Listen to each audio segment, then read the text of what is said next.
This stream contains fast-flashing images that may affect viewers who are susceptible to photosensitive epilepsy or other photosensitivities. Viewer discretion is advised.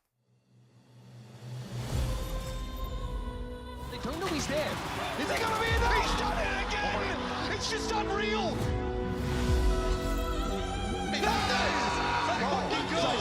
Again, and Derek wins it!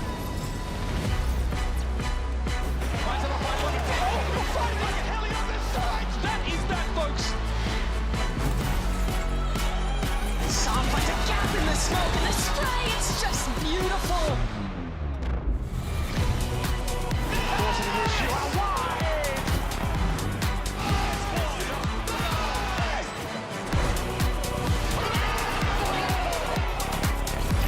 Agora sim! Vamos! É você!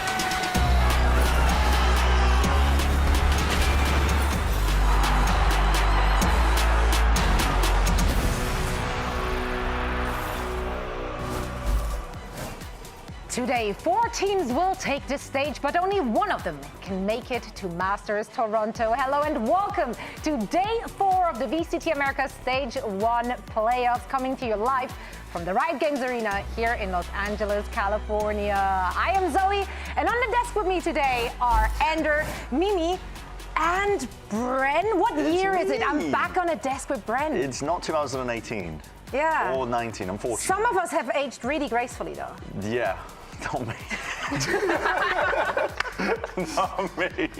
Was that the intent?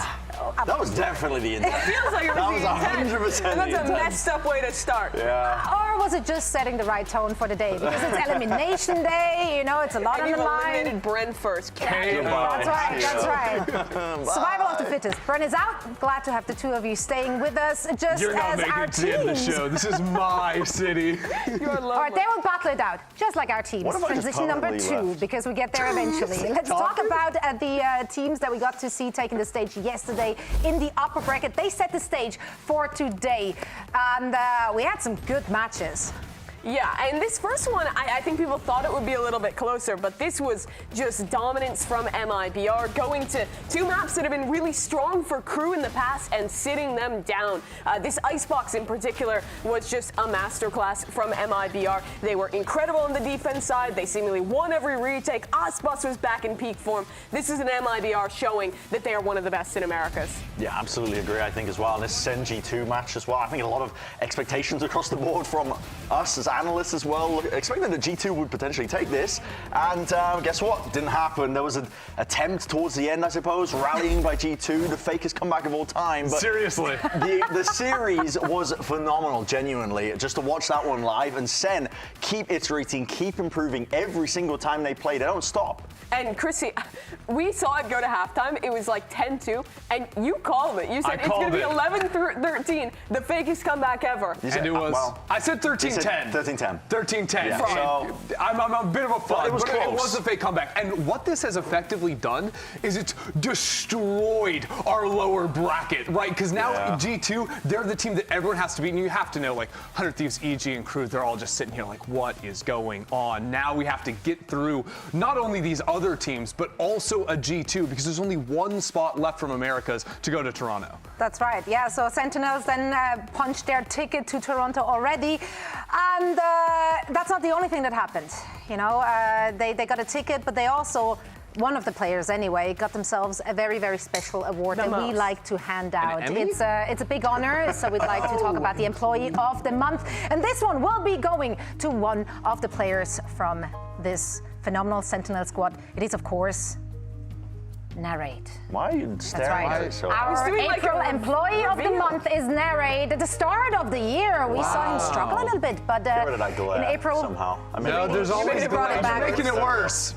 Just let it be scuffed. yeah, just let it live as is. sorry. Yeah, any words of praise This is for a our really Employee great of the moment Month? for Narrate, because he had a pretty rough start to the year. I think people were pretty critical of him after some of his performances in Kickoff. I think being a little down on himself, even in some of the games that they were winning on through. But he's had a renaissance in Stage 1. Has had some really incredible individual performances, has been really finding a lot of comfort playing on this Teo, and has proven why Sentinels wanted to kind of take the risk and pick him up. Yeah, I mean, I would hard agree with that, I think, overall as well. He's really found himself ever since they've solidified his role in terms of what he should be playing as well, defining that. Their Icebox, I was mad impressed with Sentinels, I think, in terms of the improvements they've made. The last time they played it before this game was versus Crew, and Narrate was really struggling in that matchup. I remember watching it, and the guy just, it was a really rough scenario just overall, but they had clearly defined how they wanted to play, roles-wise as well, and he's flourishing since that point as well. Well deserving of our Employee of the Month award. And I'm going to be racking that one up. Previously on Sentinels, it was actually 10s for the past 10 years running.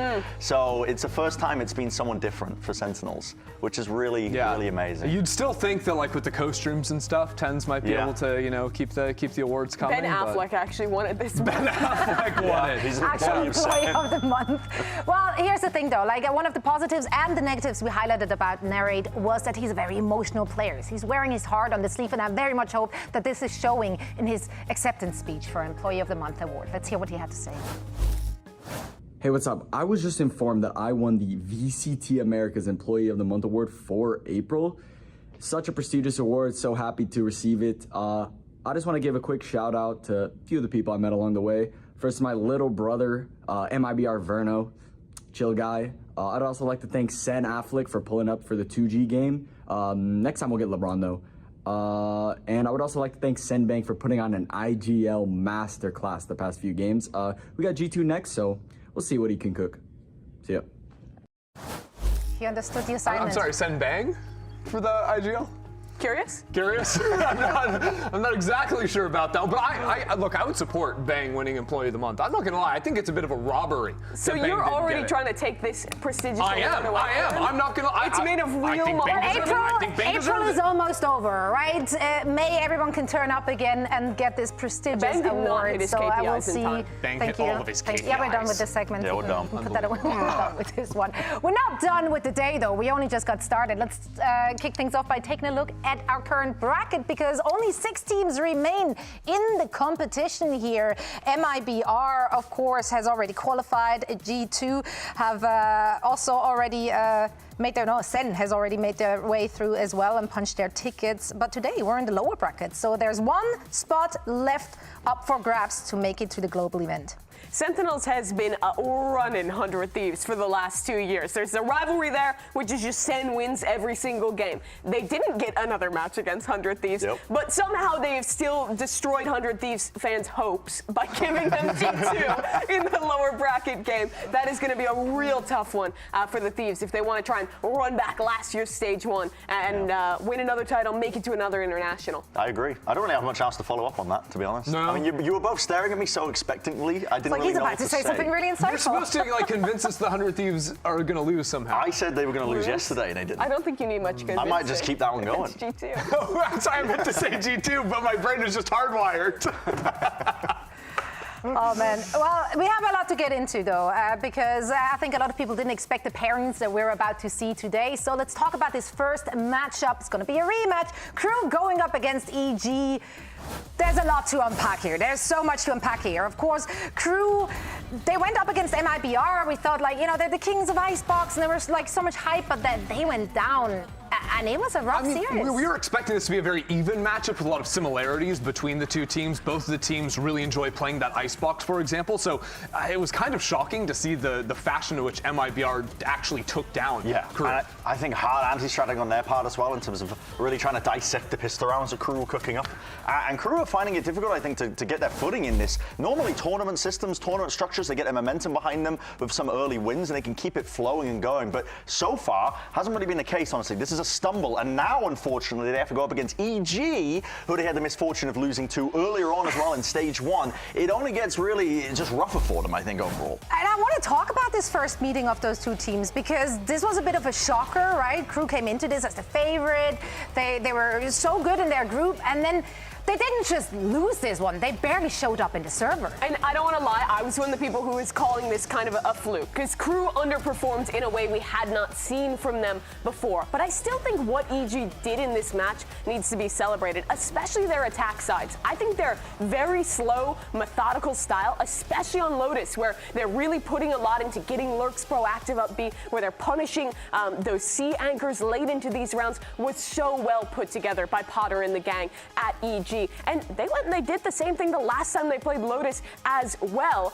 But this was a match a while ago. Crew's in playoffs now. It's a different beast, but it's still a little more worrying because I've now seen that MIBR game. Yeah, and you saw like Crew versus EG the previous time like get a little over anxious at times when these slow rounds are happening, individual players taking fights. But to me, that series was just genuinely Kesnet's worst performance in a series ever. This guy was absent, and he's phenomenal. And I genuinely believe it is a complete fluke of a series. I think that people are sort of overreacting a little bit to like Crew losing against MIBR, a fantastic team as well. This team is still one of the heavy sort of front runners, I think, in playoffs. That was also the Super Life game in that first time these two teams played, and then yesterday it was the Icy Yay Life game. So we'll see if EG can keep any of that form today. Yeah. Yeah, I mean, it's also difficult when you have such a beatdown. Like, how much can you really take away from that one? They seemed at a loss of words as well when we talked to them right the week after their victory against our 100 Thieves. So they kind of came back. They looked back to their old selves. But for more on this rematch, let's hear what Coach Adam had to say to Liz. Now, Adam, the last time you talked to me after your first map loss against mibr, you said that they were a very patient team, and that's what caused you to lose that first map. Now we are here facing EG, who are known for their patience, their slow pace. Is that something we're worried about? Is that something we're prepared for? No, I think we are not worried about it anymore. Like, we had our lesson the first time we lost against them. Yesterday was a refresher for us on what we have to do today, and I feel as the guys are like, they are really thirsty for a revenge on that loss on the split, on the regular split. So yeah, I think that they are prepared to be patient, they're ready for that slow pace, and I think that we will resolve it today. Best of luck. Right, sounds convincing. One of the bright spots yesterday for them, despite the loss, was Shai. They need to rely on him to deliver again. Yeah, I think Shai, as an individual as well, has just been that core standout player for Crew since they've been playing well, to be honest. The entirety of Stage 1, it's the twists and turns that he adds into it, how active he wants to get as well around his setups. Ever since Vice has really come into a lot of play, and he's been the standout for that as well, it's quite freeing for him. Now, is he going to be capable, I think, of standing up to maybe some of the lurking playstyle of EG? It seems like Coach Adam had a lot to say in terms of that they're ready for it as well. Now, that's one thing, but if the EG players are really starting to roll again, in particular, as well, looking at him versus Superman potentially as well. If Superman's trying to get these lurk positions in and finding those avenues, it's going to be on Shai as one of the solo anchor players in most of the times if they're going to be playing Lotus, whatever it is, to try and shut him down as an individual. Now, that's if EG can keep that form going. And I do have a lot of faith in his ability. I think Shai, one of the strongest side anchors we actually have in our league, and I think with Tape and with the experience of playing against an EG and that lurk style, like, it's going to be very hard to replicate that level of success. Not to say that you can't apply pressure and find some success in the rounds, but it's not going to look anything like that last matchup. But he's also done it pretty consistently and has these surprise games more than one would expect from him. And I think the map will, if the last series is anything to be expected, we're going to get some maps where he gets to play on that Vise. Lotus in particular, even when Crew struggles, he's always outstanding. But they need more players today. Yeah, and I mean, Shai definitely has a tall task ahead of him today as he's going up against... Was that a shot at it? No, I wouldn't. No. Why would I do that? That's so rude, Mimi. How dare. Anyway, he's going to go up with his team against the red hot... Evil Geniuses, Yeah, Evil Geniuses. Yeah. They are on a 3-match winning streak. They are, starting with Crew, as a matter of fact. That's what got it all running for them. Will it end with Crew? Dun, dun, dun. Yeah, I mean, if you're asking me, I think so. But no, I think that this team, what's really impressed me is how they've sort of started like changing up roles a little bit in the last few weeks as well, right? Like even in their series yesterday, you have Ye going back onto the jet for the Icebox, Icy looking fantastic on the Killjoy, and that's now these players like stepping up behind, like when Supa has a life game. All of their players have elevated over the course of the season. It's interesting because in the past, whenever we talk about EG going on a run and in this team stepping up, it's always Potter being at the forefront of the meta, innovating really cool set plays, building up ideas with the ultimates. They haven't been that team. It's been squads like Sanji, too, that have been taking over with the kind of modern compositions. They've just been playing really honest, slow attack side rounds and had great individual performances, and it's been working now 3 games in a row. And I will say as well, this isn't just EG kind of locking into fast-paced teams, I think, playing into them. yes, stylistically, they've been matching up really well, but they've actually been improving as well, slowly, week by week. And it's not just a one-off form from one individual player as well. They have kind of been taking turns in that regard as well. Players are stepping up. But at this point, it's consistent enough for me to actually believe in EG as a team. It's not just a one and done. It's not just a flash in a pan. This is a team that is serious about going on a run right now. And you could have discounted them, you know, beating Crew when Crew was playing the worst they've played all stage, beating Loud in a game that was way too long for something with no stakes. But 2-0ing C9 yesterday, that is like a real testament to how legit this team is. Yeah, and Potter spoke about that too, right? Like at the beginning, they had that slow start in the season. They had to figure out their fundamentals and just like focus on the bare basics. And now they can start to like be a little bit more creative with it. Brain actually had an opportunity to illustrate some of their approaches together with Nature and Coach Potter. So let's check it out.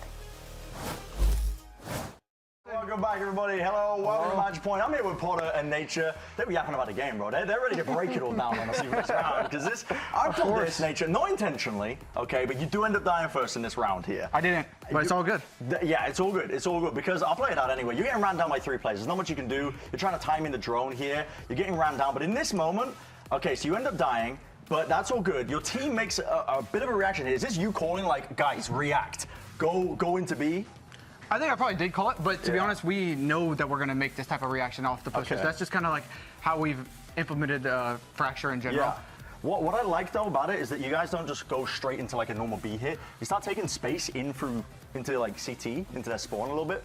I'll just play it out as well. There's a bit of a time here where you get into position, but once we play it through, you guys are super tempered, to be honest. You're playing a slow star right now where you're like really focusing on your fundamentals a bit, but this call here, this moment, you're sending it in with a showstopper into the site, but you take CT control as well. What was this comm off? Was it because Ye has the cam like down into the south side and you got a tag onto the 3, or was it because you guys are just 3 of them pushing you? Or? I think that actually Ye made this call. He said I'm gonna push spawn on this, and I think it was just based off like the triple. We know they pushed triple A, and he just had the feeling. I mean, we saw him all game, right? He had feelings all game because he's acing them. He was. But once he made that call, everybody just kind of like followed through with it. He didn't have to say like come with me. He said he was gonna do this, and everyone went with him. Yeah, I love the way that you guys played this in a moment as well, because like I mean, look at Cloud9, they're just wandering around here. Superman's going crazy. By the way, this is crazy by Superman. He's just like overstaying his welcome a little bit, but I was getting a bit worried. But then it goes into this. You get into the post plan. You have an open site because of this call, this mid-round call that's being made. And in this moment right here, like I feel like EG 4 weeks ago wouldn't be making plays like this, where you're helping out your teammates. Like this is a crazy evolution of your team here. Like Superman is getting hard pressured, and then the help comes in from the side when the doors open up. Like what's going on with the comms here? This was at the end of the round. A main Derek actually called to open. Get ready to open this door off of Fought, is what he said basically. Oh, that's so nice. So the moment Fought said they were running at him, Ye open door, and then they just double Fought. These are the types of things that, I mean, we call it pong to the ping. Okay, so Fought's gonna get baited, something here, but we're killing everybody off of him. That's nice. What are we saying, Coach? What are we saying? It's incredible. I mean, if you heard the comms in this match, Nick and Fought were reading them like a coloring book the entire way through. Even the rounds that we messed up, the anti-ecos, it didn't matter. We had full control, and making this move was these guys giving each other the info the whole game. The whole game we had the info. 100%. No, it's looking nice, genuinely. It's looking really, really nice. I was super excited to show that round. I didn't get the opportunity when the game was going on, but I'm glad we got to see it here as well. Reading them like a coloring book might be my new favorite Dude, I was phrase. reading one last week. It's good content. Good reading material. Did you color it as well, or did you just focus on? Focus on literature. Okay. Please, you got a lot. She's reading between the lines, I think. I'm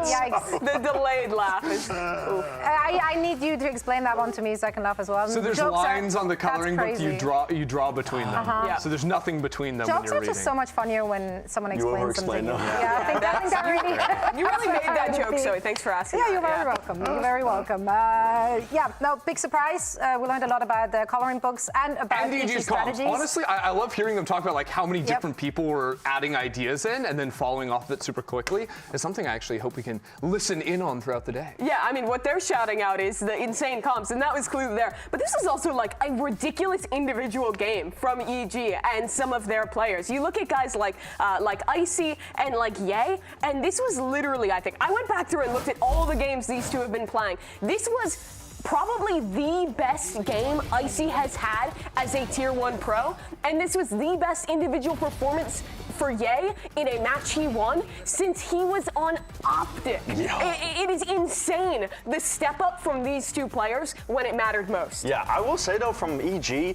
I'm not seeing just instances of, okay, these guys had an incredible game, and that was what hard carried them. There were clutch scenarios where it wasn't necessarily Icy and Ye being placed into it, where the rest of the team was able to coordinate and step up, and they've got that discipline now. But obviously, you're going to have a much easier time of doing it when these players are putting up numbers like this. Yes. And I keep bringing up the question, it's like, how long can they keep this going? The trouble is, EG have been keeping it going. It's just been different players stepping up every single time. It was amazing to me to see Icy and Ye put up like the same numbers and both be popping off with the roll stop. Because you have to remember, like, Icy playing like Killjoy. What is going on here? Last year on Icebox, he was playing Gecko. This whole year, he's been playing Duelist. Now he flips and is playing Senti and putting up some of his best performance ever. Like, that is just testament to like EG being willing to experiment within the players they have and the roles they have and make it work. And that's been a consistent thing that Potter's been doing all the way back since like Demon 1 was on this team, and that is something to get excited for this EG squad. Do you want to see more of those role swaps? I mean, they looked really, really good, putting up the numbers. Ye on the Jet looked rehearsed. Is that something we expect to see more of today? I would be happy to see more of Ye on the Duelist. I think he looked really strong on the role. No. People have really criticized him in the past, you know, the Chamber 1 trick allegations, but I thought he did his job as Jet on the entry really well on that icebox. I thought his defensive opping was super impactful. Honestly, if I'm on a team with Ye, I want him opping as much as possible. Agreed. And I want him on Agents where he can use that weapon. No, he looked cold at the operator. He was not missing in that game. No, genuinely, it was literally like watching Optic Ye. Like, I haven't seen Prime Ye, dog. It was unbelievable from it. If they keep it going, listen, all the power to him. Let him off crutch, and he will be great. That's right, that's right. Now, speaking of cold things, Icy had a few things to say ahead of this match, so let's hear it. Yeah, you should explain that one. That was a good transition. Now, Icy, we saw a different version of you the other day. You are absolutely killing it, shocking almost the entire audience almost. How are you able to perform that way, and how are you going to perform that way again against Crew today? I would say all of our pieces are coming together within the team. So, you know, people are thriving off one another. We have a lot of momentum going into these next few games. You know, we're coming off a few wins. So I would say we just keep up the confidence and just keep playing off each other. And we're going to keep playing like we are. All right, well, best of luck today. There you hear it from Ye. No, Icy.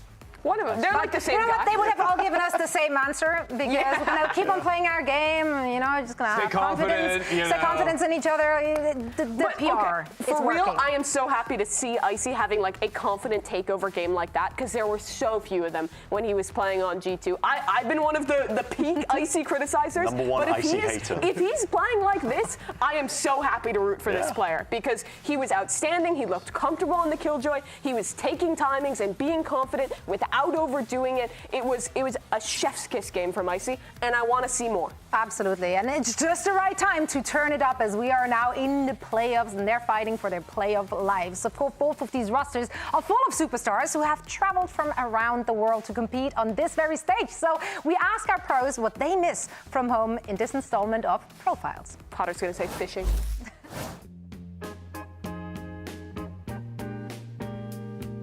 What do I miss from home? Definitely my family. My cat Ginger. I like my cat. He's adorable and he's really fluffy. And he's ginger. My parents moved with me and my two siblings to Canada. It's been decades, honestly, since I've lived at home, just spending time with my family. They support me. They said they're gonna be in Toronto if I qualify. Little do they know I'm about to qualify. I'm gonna have the family buff, so what more can I ask? Yo soy de Temuco, es una ciudad del sur de Chile, la cual yo no voy desde el 2022. The food in Brazil is basically good. Everything you can order, pasta is good.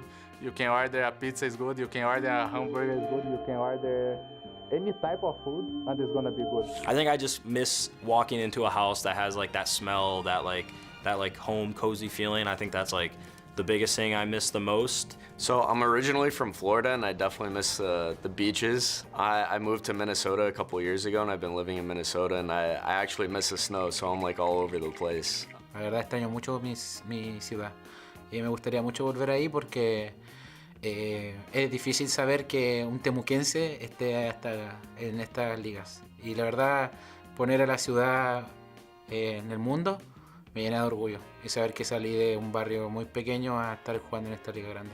small town called like Fort Wayne, Indiana. I'll be honest with you, it's even listed as one of the most boring cities in the entire United States. I mean, it's just like cornfields, like nonstop.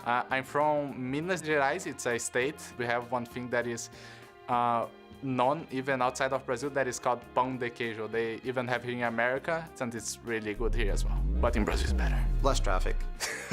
I mean, because it's like a smaller town kind of thing, there's much less traffic like overall.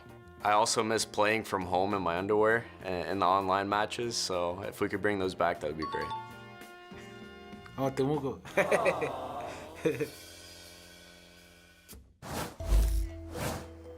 You're about to enter a place beyond reason and logic. It's the middle ground between sanity and insanity. We're entering the coping hour. 4 teams are up for elimination today, so it's time to get into that good stuff. Let's cope for our remaining teams.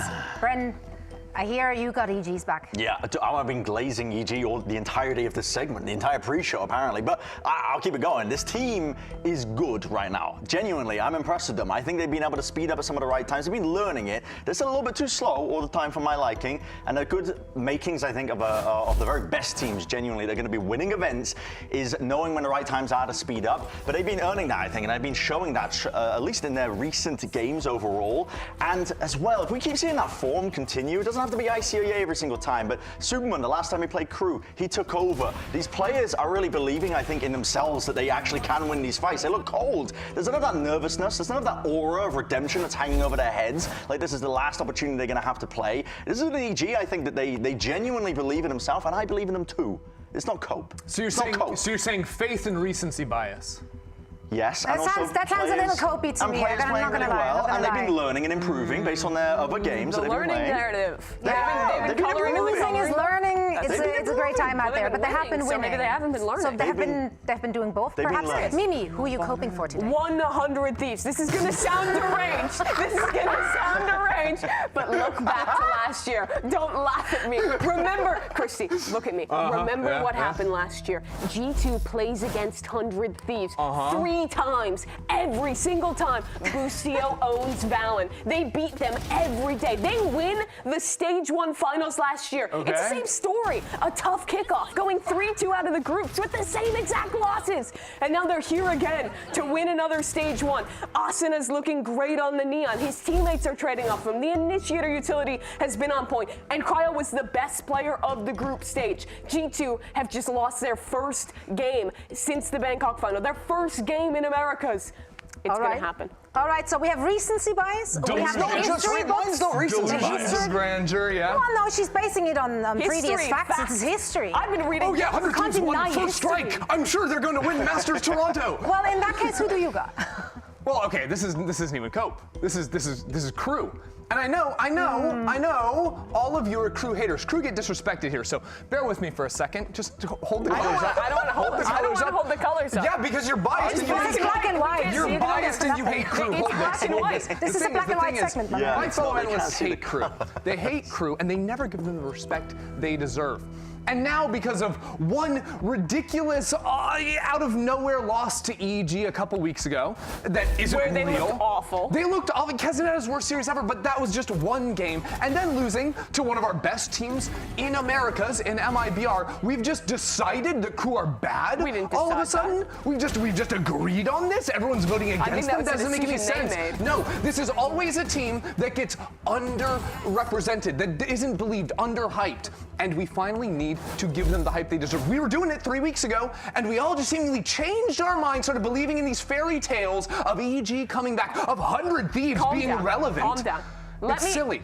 You know, it's silly. I, for one, have never believed that someone could actually be 6'6", and I know this entire time you've been 2 Dan Dryads in a trench coat trying to root for Crew. Caught. I'm 2 Dan Dryads. Never seen them at the same time in the same place, so you might have a point. You wouldn't even lift up your hoodie. I know there's a second Dan Dryad. I'm not wearing a shirt. That's right. Here's the thing, y'all are coping out here. I don't need any of that stuff. I really don't. I'm choosing a natural birth for the hope that G2 is inspiring me. This might be the grossest sentence I've ever said, but I have absolute pure organic pasture-raised confidence, USDA cage-free whatever, in G2 making it. They lost one singular match. Yeah. That's it. I agree. They're beating 100 Thieves. I don't need to say much more about it. They've been at the top of the food chain all year long, and I don't see that changing right now. So we got back-to-back elimination matches coming for you today. Only one of these teams can make it to Masters Toronto. Crew, Visa versus Evil Geniuses, and G2 against 100 Thieves.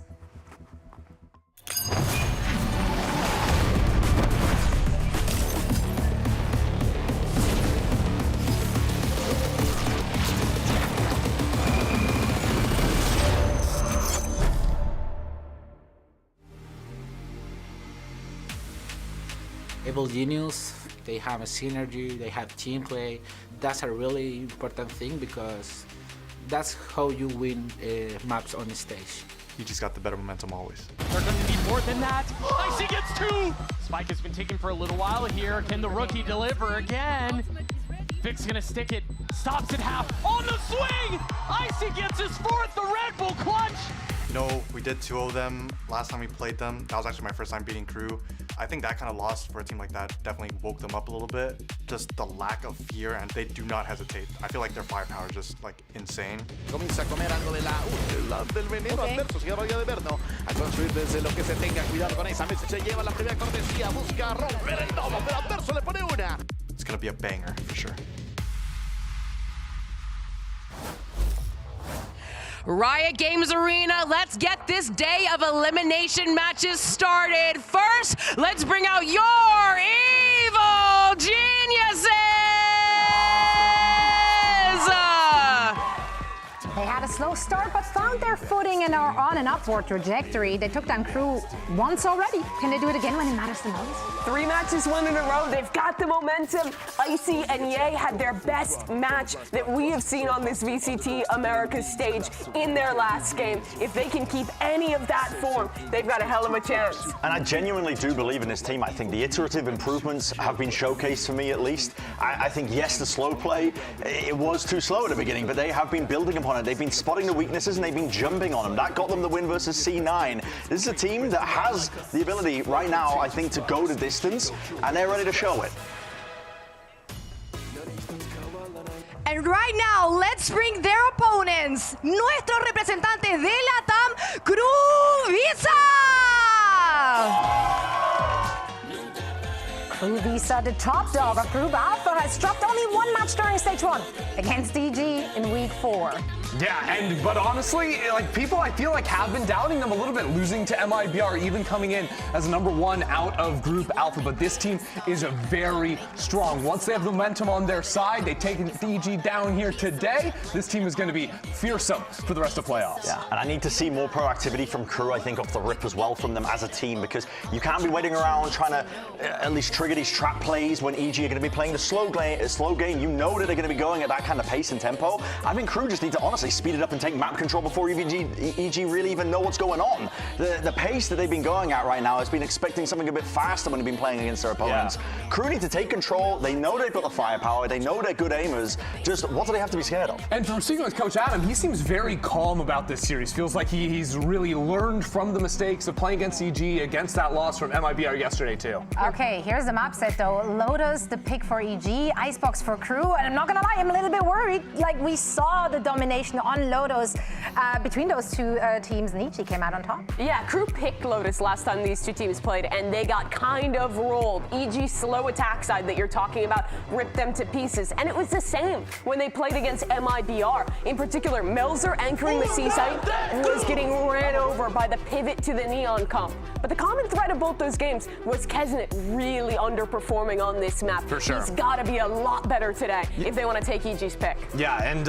then I look forward to Icebox as well, which is not maybe the clear win you would have thought of Crew in the past with their loss yesterday, getting kind of beaten up, and with how strong Evil Geniuses looked as well with the role swap between Ye and Icy. That second map, I think, is the pivotal one of this series. It's also a very interesting one because there's so much tape on Crew on Icebox, whereas Evil Geniuses only showed it once. Yeah, and they had a pretty good showing, I think, when they did end up playing it, and that clutch factor was coming out. The coordination was pretty good from these EG players. They are genuinely reaching that next level, I think, towards their overall game, and Yeah, for EG themselves, well, I'm going to be keeping a close eye on Superman as well as an individual. Last time, he was the key player in making EG's dominant win versus Lotus a reality, I think. And for Superman as well to have a really good game, it allows and enables EG's slower style of play to have pivot options. That's the most important aspect of it, I think, as well. If Superman is just taking out these players who are trying to solo anchor a portion of the map on Lotus, he makes it so much easier for the overall calling of EG to be able to make those rotations in a timely fashion. EG's macro has been weaker on defense pretty much all year for this squad, and Crew gets to start on attack. I assume they're going to go back in to the pivot they made for their last game here, locking in the Neon for Kesnet instead of the Yor. And I think this is a great opportunity for them to seize the pace, get Kesnet confident, and just start to run away with this map at the beginning. Yeah, you know, Brent, you were talking about how you want to see more like early fighting, seizing control of the map. Neon clears Yoru on that regard, so I would agree that I want to see Kesnet back on that pick. Also, of course, from EG on Lotus, we did see that Yay, Clove are going to run it back. Yeah, I mean, listen, just on paper, I'm not the biggest fan of this composition from EG, but they make it work in the way that they do play overall as well. I guess it just frees up Ye to just clear his brain out and just only focus on aiming as well to some capacity for them, because it is an interesting kind of divergence from EG in terms of how they approach this map overall. But yeah, for Crew, I think the emphasis is just going to be placed on them as individuals. How are they going to change it up and switch it up compared to the last time they played against EG? And I completely agree with your point, and they need to take control of the tempo of the game. The Neon switch, if they hard settle on that one, putting Kesnet into that position, that's what my eye is going to be set on. Clove is not an amazing op agent compared to some of the other stuff that Ye locks in. And that's what defines his incredible performance in this last series. So in this first half, I'm really looking to Icy to keep his form, winning out against Kesnet in these opening duels, finding his right timings to make those plays, get aggressive, the stuff he was doing in that last match that they won against C9. Exactly. That's the big question of this opening series. It's going to be how Icy performs up against Crew and how the lurks come into play as well. How well Crew can deal with that. I think those are the two big questions we have for our teams. And Superman on that Viper as well, and for Kesnet, that final pick is going to be important. Last time they played, Superman had a just unbelievable performance lurking on the Viper. He was good on defense too. Yeah, he went 22-5. It wasn't just unbelievable, it was otherworldly. So you said it, Bren. When we switch sides, Crew need to punish these B lurks. They have to set up those trap plays and stick to them. Well, the pressure is on for both of these teams, so let's head into the first pistol round and send it over to our ever so lovely casters. Here are Doug and Baby Bay. Thank you so much, Zoe. My favorite part of this part of the tournament is that the stakes are pretty straightforward. Much like we talked about a couple of days ago, it's elimination match. Win, and you're in. You lose, and you're kind of sitting on the sidelines for the next little bit. We've got a massive rematch here, Dre, between Crew and EG. Yeah, last time Crew starting on the defensive side and EG, specifically Superman, completely dismantled their defense. This time, Crew get to set a pace of their own and kind of warm up into things, which is something that I think that they needed in their last match. It is time for the Samsung match start. Load up fast with Samsung SSDs. You were mentioning Crew on the attacking side, a little bit of a different look compared to what we saw previously. Yeah, and if you guys pay attention to your screen, I want to point out the armor regen buy for Kesnet. Somebody buying him a Go Shai, investing into a Vandal. This is going to be very pacey. Tap of the orb on the C side of the map. Second time is a charm. Azina will scoop that up and turn their attention towards C. You mentioned that there might be a little bit of pace on the other side of this, given that Kesnet's got regen armor, that he's got a Ghost, but instead they're contacting their way out. Yeah, using that Viper smoke timing of Superman to lurk all the way into the site. Now the hit is actually here. Shai, he's just holding the flank right now. It's going to be a post-plant retake. This is somewhere where Crew were struggling with. Their post-plants weren't good, and it looks like the change from yesterday to today is proactivity. I mean, they have a lot of utility on the other side of this. Icy falls at the hands of Adverso with Kesnet close by. You're going to have this late lurk that you mentioned. Superman's going to be on the flank. He might catch a timing, but Mazzino and Melser crack the side open before he even gets involved in the play. Superman's left in a 1v3. It was heroics from him last time that took EG over the edge on Crew. He does get the first.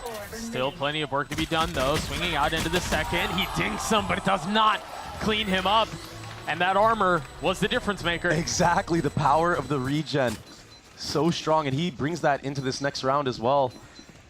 So he's going to be investing into an Outlaw. Decides to upgrade to full armor, not wanting to get Sheriff headshotted. But yeah, proactive in the post plant was Crew. It's a place where they struggled with. They were 2-9 against mibr in that facet of their gameplay. And they're vibing already. One round in, you mentioned Outlaw in the hands of Kesnet. A Phantom purchase too. Yeah, this is a very strong buy. They're leaning into this for sure, yeah. See mound control being conditioned from Crew. Back-to-back rounds. Shai again left to be the solo holding the flank. Mazina's been creeping up towards that breach ultimate. He got 2 holding that Omen smoke in the previous round.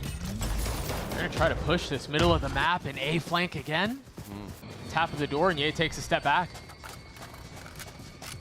That A-wall was baited out from EG as well, so sights were set there for a moment, but the defense is still very spread right now. Superman, he crept up to this close C spot, but with Ye dropping here, EG kind of feel like they have to force the issue on this A side of the map at least. And they also have to force the issue because they're in this eco, and you want to try to make a play. Icy takes a fair amount of damage, has to take a step back. That's a kill. And Super will get cleaned up. A lot of discipline out of Crew to start this series off. Yeah, they look like they've cleaned up their gameplay a lot from yesterday. They were talking about how a patient playstyle kind of counters them, but it's cool to see them take a page of their own from that. I feel like a lot of what got them so lost and what got them so snowballed in their series against mibr and also EG the first time was the micro. Their overall macro was great. You could even talk to Adverso or Mazzino about it. But when it comes down to these man-up scenarios, they were not able to convert, but they do convert the anti-eco around here, and it's really clean. They save every single weapon that they needed to. Shai, he only had a Ghost holding the flank right there, and he's going to be able to upgrade to a Guardian of his own. So it's a very healthy bonus round now for Crew. And if you look at the side of EG, 3 members on light armor, this Outlaw can do a lot of damage if Kesnet could find that timing. Kesnet was pretty quiet yesterday, all things considered. It was Shai who was maybe the only real saving grace to an otherwise disappointing day. He was plus 13 yesterday, and they got stomped. Nature getting pushed back by Shai, but it's another C default. I mean, they're really trying to bait out Superman's Viper smoke here, and then they kind of just contact in after. But here's that Omen TV play that we saw. Hopscotching his way into the back of the site. Drops the smoke, buys some time. Remember, on pistol round, how proactive Crew were taking water control. Doesn't seem like they're interested in that this time around. Oh, but EG, they have to send 3 bodies here to try to clear that out. So they're so worried about that threat that the timer is ticking. Still a big window to play around. Kesnet splits the uprights on that first shot. Meanwhile, Adverso falls. EG with the numbers advantage. Supa gets another. And now the Rolling Thunder in round 3, and that's going to cause everything to go into disarray. The defense has to take a step back now, doubling down on their efforts. They're looking to find the window to play around. Derek will succumb to the pressure of Crew, as will the rest of EG, the bonus for the attack. Very strong start from Crew. They couldn't win any pistols on Lotus against mibr, and here not only do they win the pistol, but they convert the bonus, putting themselves in such a good spot on this attacking side. And I think the fact that Crew are able to set a pace of their own, and yeah, it hasn't been extremely aggressive, it's been methodical. One enemy remains. It's really important for them as a team to gain momentum in series.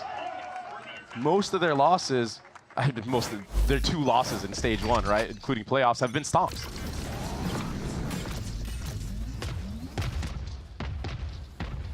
At least so far, it doesn't seem like a stomp will be the case today. Oh, there's going to be a mess, isn't there? Icy here, the dink delivered, not enough to find lethality. And now Ye is going to peek on the other side of the smoke, gets his one, instantly traded though. Crew again, trying to play very disciplined here. Melzer finding that kill into Nature on stairs, just kind of feels like it's solidified. We saw how much damage Ye was able to inflict in his last series with that Sheriff. He did get one in this round, but it's just not enough. Superman is going to be left all alone on this B site. We'll see if Derek can take a timing with this Phantom that he picked up. Last player standing. It does not matter. Shai still on point on Lotus. All missiles away. And it's a free B site. Spike is planted. Toxins going up. Not much left for Superman to do here besides grab that Phantom. Oh, I think if you're EG here, you're going to have an extended window to talk. Oh, jeez. Should have. Shai swings through, cleans him up. Crew gets a 4, and there have to be some adjustments on the defensive side here for your EG. Yeah, at any moment with the way that Crew have been playing, they can kind of change the pace and run it down B. Sure. I don't think they're going to do that this round, but they've been playing very slow. Not getting caught by any of EG's traps or random timing peaks. And they're converting man-up scenarios, which is something that they lacked on extremely against MIBR. In the MIBR series, Crew actually were up in first kills, first deaths, 20-19. But it was so one-sided. A little bit faster here. We were talking about the need to inject a little pace. Shai on the other side of the smoke will spam and connect. On to Kesnet. Tap of a door, though. Baits out an extra rotation. Nature now grouping up with the rest of these A players. And Crew, they want to walk back towards the C site. If Shai can pick off Superman here, it's a free site for the taking. He's crept all the way up. He heard that jump spot. Superman needs to be very careful right now. Stealthbot gets no information front B, but the proactivity from EG will allow Superman to be more ready for this push. He is alone. And they're not taking space elsewhere on the map. I mean, Crew played that so quietly. Now Shai understands there's a threat afoot. Derek is going to start to rotate over. Yeah, he has those salvos to delay. Flash placed. Flashing. As soon as the flash goes up, the salvos are traded. And now the paranoia out, Supa just waltzes into his death. Not able to find a window to strike from in the swing. The rotations have come in for EG, though. But look at the spacing out of Crew right now on site, taking every engagement together. The suck nade maybe connects a little bit. Yeah, and Icy standing strong. Mazzino left alone, a 1v2. Managing to get the spike down, and now the rotate around. 2 on the other side. One of them found. Icy delivers with 3 as EG get on the board. Yeah, the dynamic duo from last time continuing here. Icy, he's one off of that showstopper because of that 3K that he got in this round. The Crew have been doing a phenomenal job of abusing Superman's Viper Smoke in the C choke. Finding that window when it goes down to actually entry in. And this is the problem with running a clove double controller composition if you're EG. Yeah, you win that round, but if the trades don't go your way on site, it could get really dicey. It's going to be an A brawl, though. At least it seems like it might be. I guess maybe Crew are just going to default here. Careful here, though. Icy has his ult. Kesnet bought an off on the attack. He's going to go for the Superman pick, who's been jump spotting C. Oh. What good awareness from Supa. He jump spotted the first time, and then he hit a jiggle the second. Quick spot at the money, and yeah, there's a good chance there's an off on the other side, so he plays that beautifully. And now look at how far back he's playing. Think about how Crew have approached these attacking rounds. Make a little bit of noise, and then they slowly contact C, and then they burst Superman. Fully respecting that right now. Yeah, and here's the thing. He likes to cycle his smoke up and down frequently, right? Now, the fact that Ye is close enough, that smoke can be consistently recycled, whereas before, Crew were able to find a gap of, okay, this Viper smoke is going down, the Clove is still at A, we can walk our way in with no fear. How much do EG invest on what's happening towards A? You've got some noise with the Deho drone, with the one-way smoke, but the rest of the hit again is C. Oh, they're not biting on that. Trusting Icy to hold this down with the showstopper. Yeah, you mentioned Ye here as well. Oh, the tap of the door, is that what draws the rotation? Ye second guessing it. What? Oh, he spots Supa. What a wild angle. Ye has to give the space back up. Gets his 1 kill. We'll buy a little bit of time and alleviate some of that pressure. Quick look at the minimap. Reverso is going to be on this late flank as the Nightfall is invested. They're gonna rotate back out onto B. And remember, Icy has his ult, 13 seconds left. He can cause so much disarray in this. On the mark, 8 seconds left. Spike still not planted. Numbers for the defense, they pick Crew apart. Perfectly timed showstopper from Icy. Ice in his veins. And he gets to upgrade to that operator after winning that round for EG. Inflicting chaos on the B bomb side. Crew did a good job of maneuvering around the defense of EG. The rotation was good, but the time was just not on their side. Feels like EG have crawled their way back into this off of what was a very strong start from Crew. Icy's gonna be here with the operator. 2 rounds in a row for them. You mentioned the op. Does look like it's gonna get challenged early on. We saw that same TP from Melser yesterday. Yeah, Derek was ready for that. Now he can rotate in. He has Armageddon online. Big kill from Ye, casting it down. Ye is in form, man. Playoff Ye is just a different animal. Currently 4-4 right now. Yeah, but the shots that he's been hitting are just so clean, and Icy's continuing his dominance.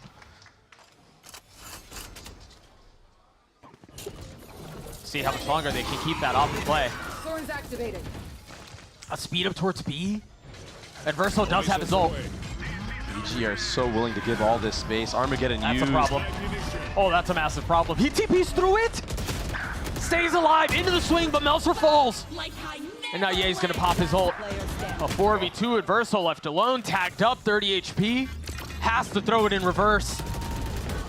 And it's inevitable. EG get to 3. It's gonna be a timeout here from Crew shortly. I feel like the way that EG have been taking these engagements together, they're just overwhelming Crew's attacks. Multiple players just getting faced by 2-3 at a time. The teamwork, the synergy that this EG team was built around is shining right now to try to even the score on this defense side of Lotus. No timeout yet, though. And a lot of players geared towards front B. This weird light buy. Shai's been lurking up solo front B, so Nature not understanding the threat behind this. The Salvos is going to buy so much time.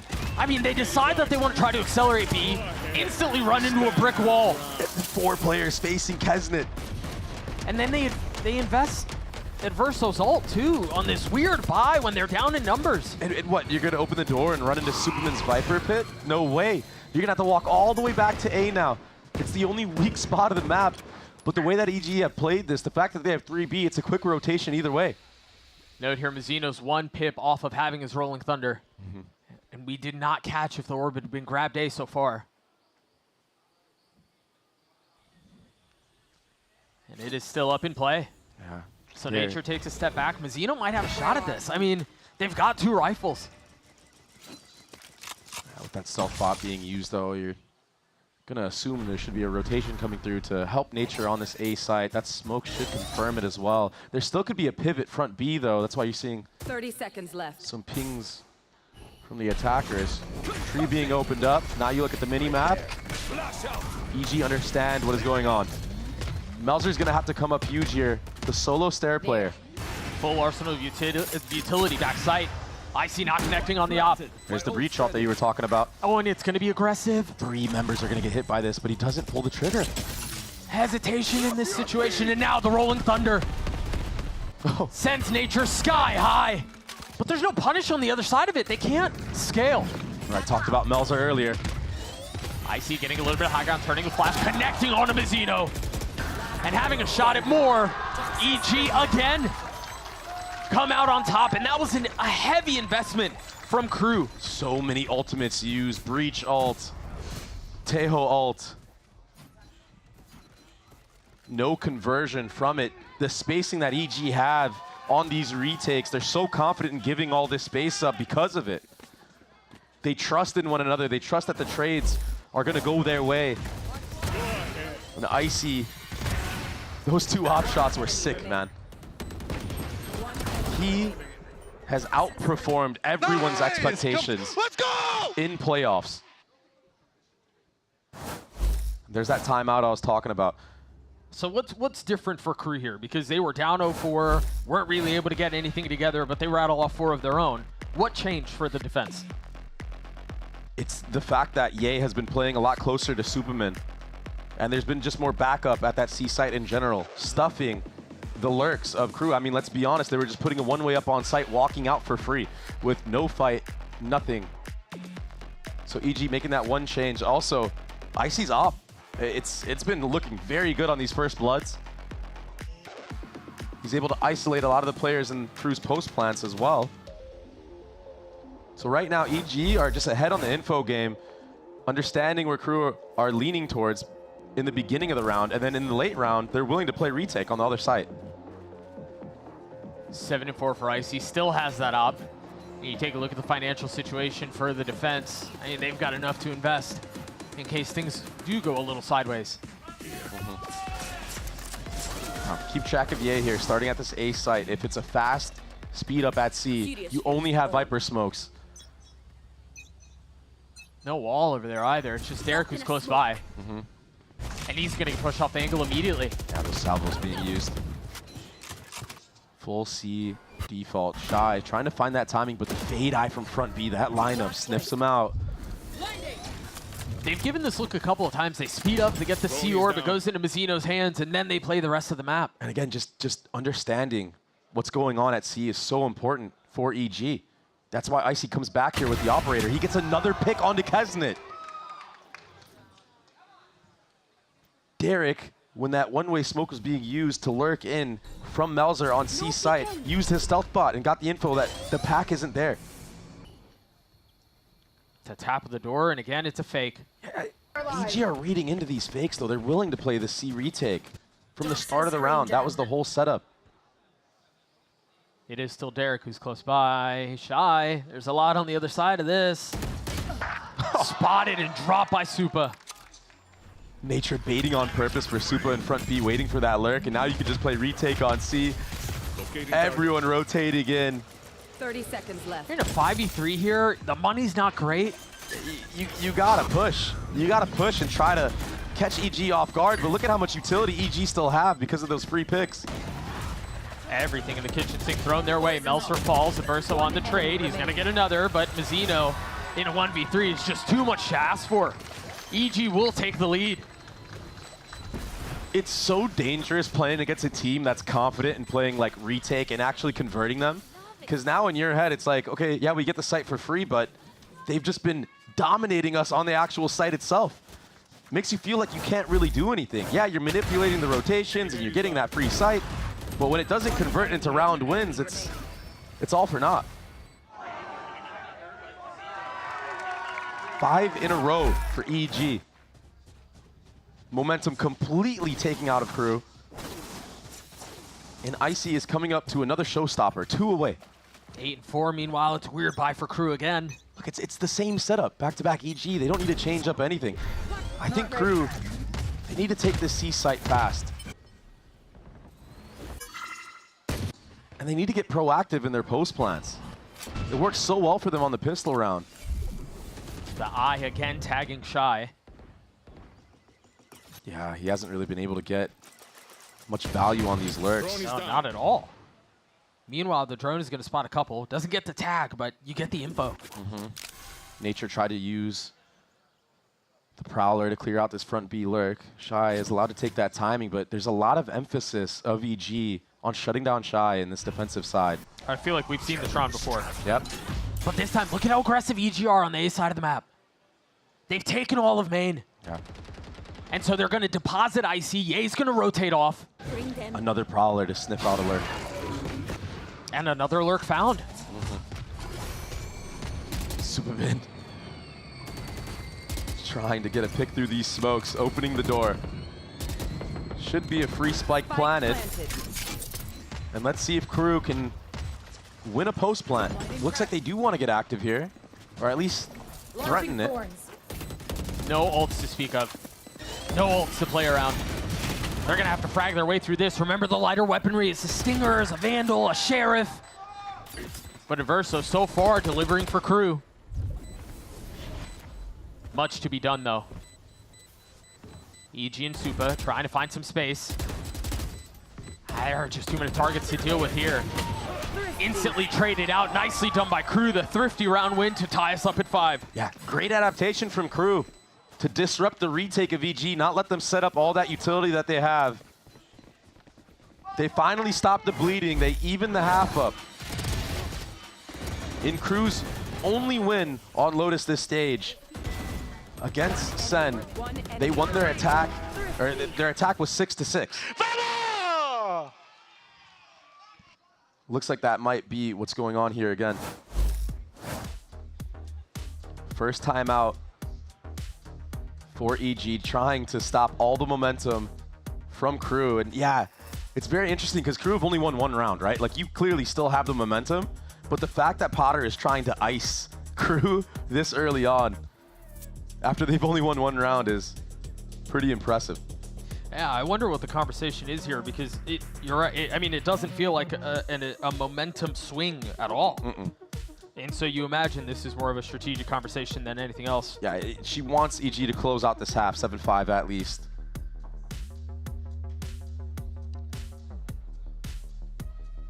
Maybe a little bit more oomph towards the C side of the map. That's why Superman is leaning back over here.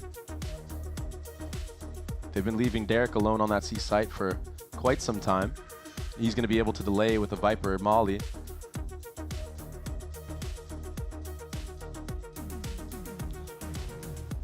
An EG roster that has really recently caught fire. I mean, they were able to best Crew, and then they rattle off 2 big wins. One's against Loud, and then the other one against Cloud9 that shocked many, myself included, if I'm honest. And so they're still in a spot to continue this playoff run if they can get past Crew. Pace towards A. A lot of utility shown right now, but Icy is holding this close corner. This is the power of the Viper on this map. You're able to reposition behind the wall, delay any type of offense. It's a tap of a door, but most teams aren't willing to run through a Viper wall. And look at this. Ye's hunting for a kill. Down A. An unreal shot. You can tell what the objective was there for Crew. They were trying to get Kesnet aligned to find value with the op. But Mazzino pays for it with his life. And now what? I mean, you're forced to take a step back. You're down in numbers. You've tried playing the map well, but EG have shown discipline the entire half. That's not discipline. Shai finds the tiniest of windows to get through and punishes. That's a play that he tried doing before. Superman read into it and was playing more, further back. This time he gets exposed. So it is a free C site, and it's going to be a 4v4 post-plant retake. Nature is pushing all the way up front B, trying to find out if Shai is here, but they're going to find out soon. Once that Vice ultimate is in play, that he was the one that planted the spike. Tap of a door, though. And Verso's going to have his ult as well. As the door swings open, no kill found.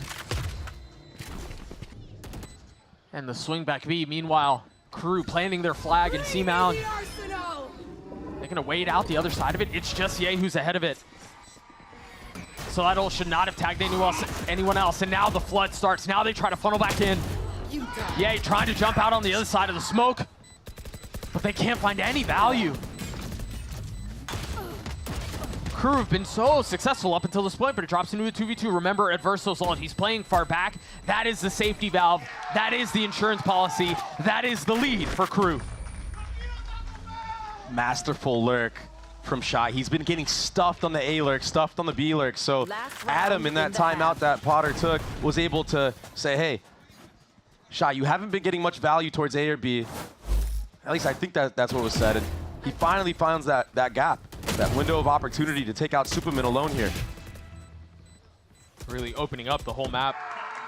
And then again, the fact that they were able to deal with that retake attempt from EG.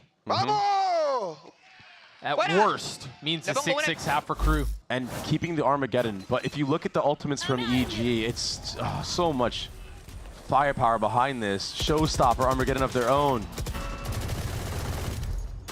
And the Odin. I was wondering when we were going to see Nature bring this out.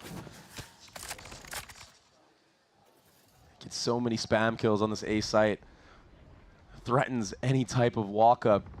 Something that Kesnet got punished with a lot the last time these two teams faced off on Lotus.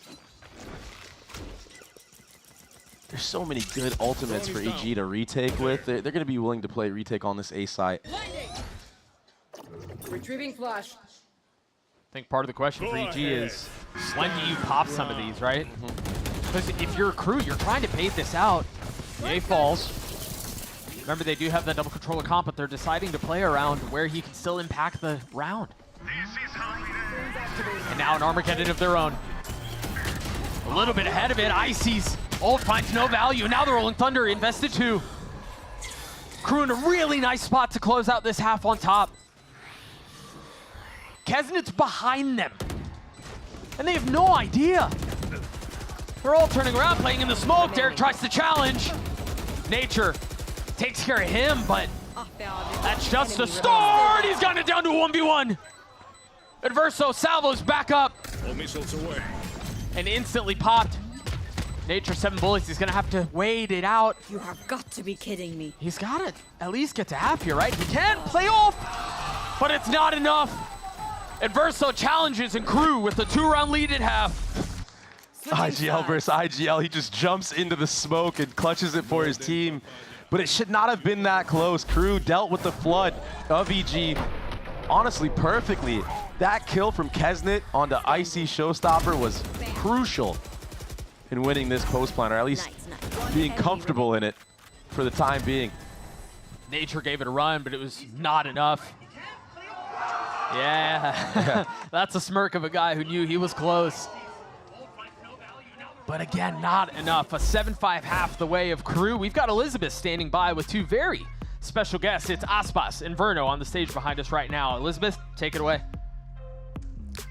Thank you so much, Doug. And I'm here with the 2 specialist guests I could find. It is Aspas and Verno from mibr. The 2, you guys qualified yesterday. You guys made it to Masters Toronto. Has it sunk in yet that you're going to be, I believe it's your first international tournament that you'll be going to. Has that sunk in yet?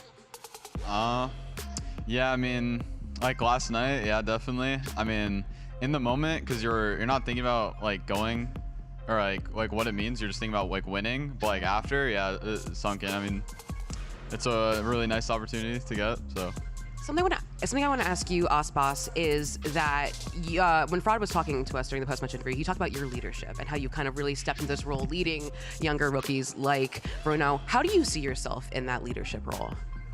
I don't really know how to explain, but I know that I have a different impact outside of the game as well.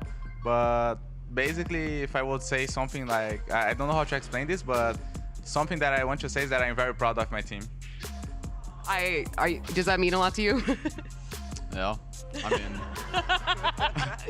Well, now we found out Sen, after a hard-fought G2 match, will be joining you as Masters Toronto representatives from VCT Americas. Is there anyone you would like to join you as the last spot?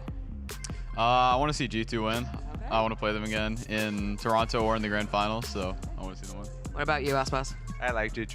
You like G2? So G2 win today, everyone. Well, thank you so much, Aspas and Verno. Everyone get it for Aspas and Verno joining us today on the stage. We have a game to get back to, so casters, please take it away. Thank you so much, Liz. I think we need to draw back to the last time we saw these 2 teams clash on Lotus. The Deaths talked about it. Dre, you mentioned it as well. Superman was a menace. Goes 22-5, plus 17 to best crew, and today he's been anything but that. Nobody really on the side of EG creating a little bit of separation, but with that said, they're still just 2 rounds apart. Yeah, pistol round is ever so important in moments like this. And it's going to be a C fight. But look at this cool flash from Shai at the bottom of that mound. Thought Kesnit was going to use it to get out, but he decides to stay. We saw the power of these 2, the duo of Crew, dismantling Aspas. Toxins going up. But they weren't able to convert. Bring them down. So let's see if now, man-up advantage, if Crew can settle and win another pistol in this map. Spam through the wall, trying to find a free one. And again, this Fade utility is such a problem, but Crew punching back. Big pistol for Crew. Big adaptation in their defense on pistol round. They ran the same thing in their last match, but the difference maker here was the fight at A with 3 members. understanding that once C mound control is lost for the attackers, it's likely that you're going to re-clear A. One enemy remaining. And that's where the fight was waiting. Yeah. So Superman, last time on attack, went 17-3. He found so many lurk kill timings because of the pressure that EG was able to inflict with the main pack. He's here alone at A site, but he's met by a Breach and Omen, and that's a big sheriff kill from Ye. He's gonna need more than that though. Because yeah, Kesnet may fall, but Shai still stands. Crispy 3 out of him, but Ye showing that he can dance just as well. Weapon now upgraded. He has a Bulldog. But no spike. And no space. Meanwhile, Crew are about to walk into it and find it. Ye does upgrade to a Bulldog, like you said. But he's still staying front B. He's walking all the way through site. Superman's gonna get caught right here. Grabs the Outlaw. Is he waiting for this swing? He's not expecting it. There's no shot. It's all on Ye's hands now. He's taking the scenic route as well. Flicking all the way around A.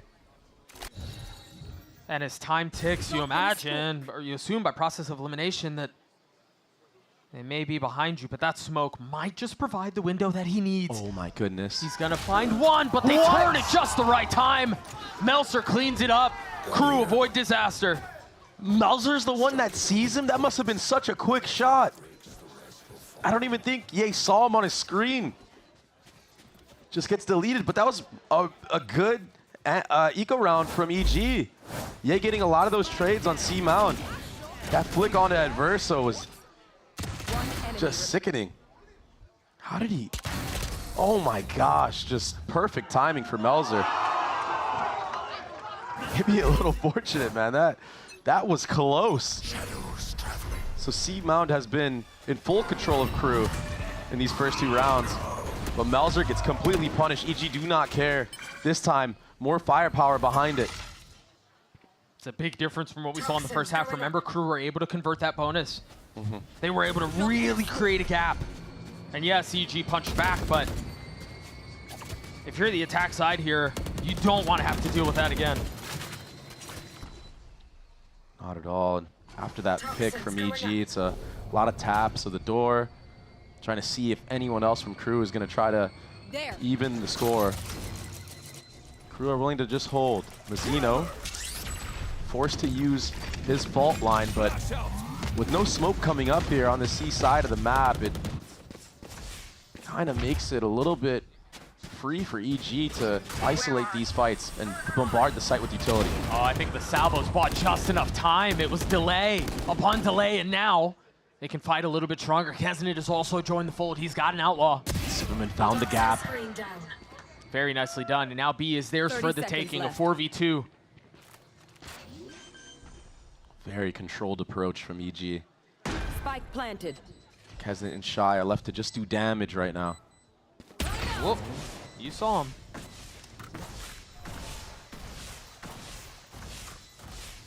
Upgrade for Kesnet off of that pick from Mazzino earlier on. And they're regrouping. They might be able to get some damage here. Icy, he's not aware of somebody on the left. Derek to support him. Look at how patient Crew are playing this. Really trying to do damage into the economy of EG. If they can get a couple of these rifles out and save. There's not going to be a trade, though. Shai's here alone. One exit. That's all it is. Can Kesnet deal any more damage? He wants to. They're not even going to give him the fight. He's also willing to just save that into the following round, but EG, again, playing every round very methodically. Not allowing Crew to get the best of them in those trades amongst the chaos. And they're already pivoting, already Superman finding lurk timings. I think Crew need to be a lot more proactive and kind of denying the lurks that Superman can get, much like how EG was denying Shai to get value. This will be the first big gun round for both teams. Oftentimes a setting where approaches where defaults change. So if you're Crew here, a denial of the A main space. Yeah, denial of both extremities. But yay, he took a lot of this front B space. Let's see if Shai just goes for a jump spot or walks into his crosshairs. It's like he's just jiggling. Oh, that jump spot is heard from Ye, so he's understanding that Kesnet is C, and EG might take the bait, thinking that there's more players behind Kesnet. Melser's in trouble. The spit, the nade, has to TP away. Look at how far up Icy is. The Paranoid's going to buy a lot of time, though. Paranoid hits 4 members. I know you take a look at Crew. They're scattering away. They baited out so much utility for the attackers. This late flank that's going to be coming through stairs is already smoked off. They have to find some value on the other side of tree. And it's Ye who's pushing the pace. Ult now popped as they look for more. Oh. And more will be found. He stays alive because of it. 5v3. Crew, first attempt to try to find value in a retake. 30 seconds left. 4v2 now, and Shai tries to stand strong at Kesnet in a 1v1 against Icy on the other side. A menace. Last time he played, and he delivers against Kesnet again. Down to the wire. Icy with full confidence in holding that angle. Kesnet has nowhere to go. EG did a great job of taking tree control here with follow-up utility, and Ye getting that pick. I feel like Adverso kind of a bit of an oversight there, giving him that kill. That's an extra body that stays into the game. Remember, you could just run away from that Clove ultimate, and he's out for the count. Broken by for Crew, a Guardian for Kesnet, a Stinger for Mizzino. Yeah, 1-3-1 now for the defensive side. And EG are willing to play that patient style, wait for any type of aggression, see if these sheriffs want to get active. Crew did this a lot last time we saw him play on Lotus. On the defensive side, they would threaten or commit to some aggro B. It never really worked because MIBR did a great job of not running into this stack. Just say it how it is, but there's a very aggressive Vise wall here at Ace side. I wonder if that's a cue for Crew to walk into some space. Stealth bot use front B. It only sees Superman, so they might think that it's just a lurk. The flash is found. And now the space is theirs. Yeah, fast rotations from the defense. They're going to be able to get into this A site, but let's see if EG actually commit here, if they decide to go towards B because of that door being broken. Yeah, I mean, if you're EG here, you bait the ult out from Shai, and then you can rotate B. I think that's what the game plan's going to be. You see Icy and Superman still outside of this tree area. They're committing into the plant. They're deciding to stay for the fight. Ye falls to the pressure of the salvos. EG can't pivot anymore. The time is too low. They have to full commit. Ult popped. Icy forward. Kill found. You've got a flank on the other side of the map, Melser. But all he's got is a classic. Jeez. You can't pop the rocket that close. I get it. Discipline on the trigger. Spike planted, numbers away of the defense, and it's not getting any better. Can Derek clutch it out for EG? No. Thrifty round win for Crew. You can hear the fans. Crew did such a good job of not exposing their bodies in that mid round. They had all 5 players at one point sitting towards C and B, giving up all that A space, but the delay utility that they had allowed them to creep up into such good spots and just pick EG apart. So punishing that slow style that EG have seemed like they mastered in this playoff. And now there's going to be a timeout called from Potter. Maybe you have to change the pace yourself. You cannot let that timer run down to 30 seconds before you decide what site you want to go to, because of the way that Crew have approached that last round.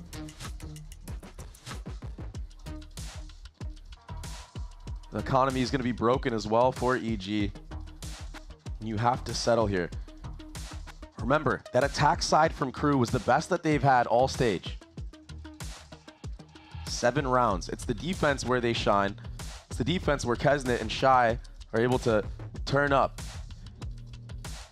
The difference here today is that it's not just the Shai and Kesnet show. Everybody is online helping each other out. A stark contrast from what we saw previously. I think if you're EG as well, the pressure of this map starts to mount when you think about what the rest of the series holds. This is Crew at 1 and 2 on the stage on Lotus, but Icebox is next. a map that, yeah, they dropped yesterday, but I mean, they're pretty damn good on it. Here's that fight again towards C. This Vice Flash goes through Mound. Kesnet is able to play off of it. So unique, so cool. Shai here to support him. I don't think the updraft was heard.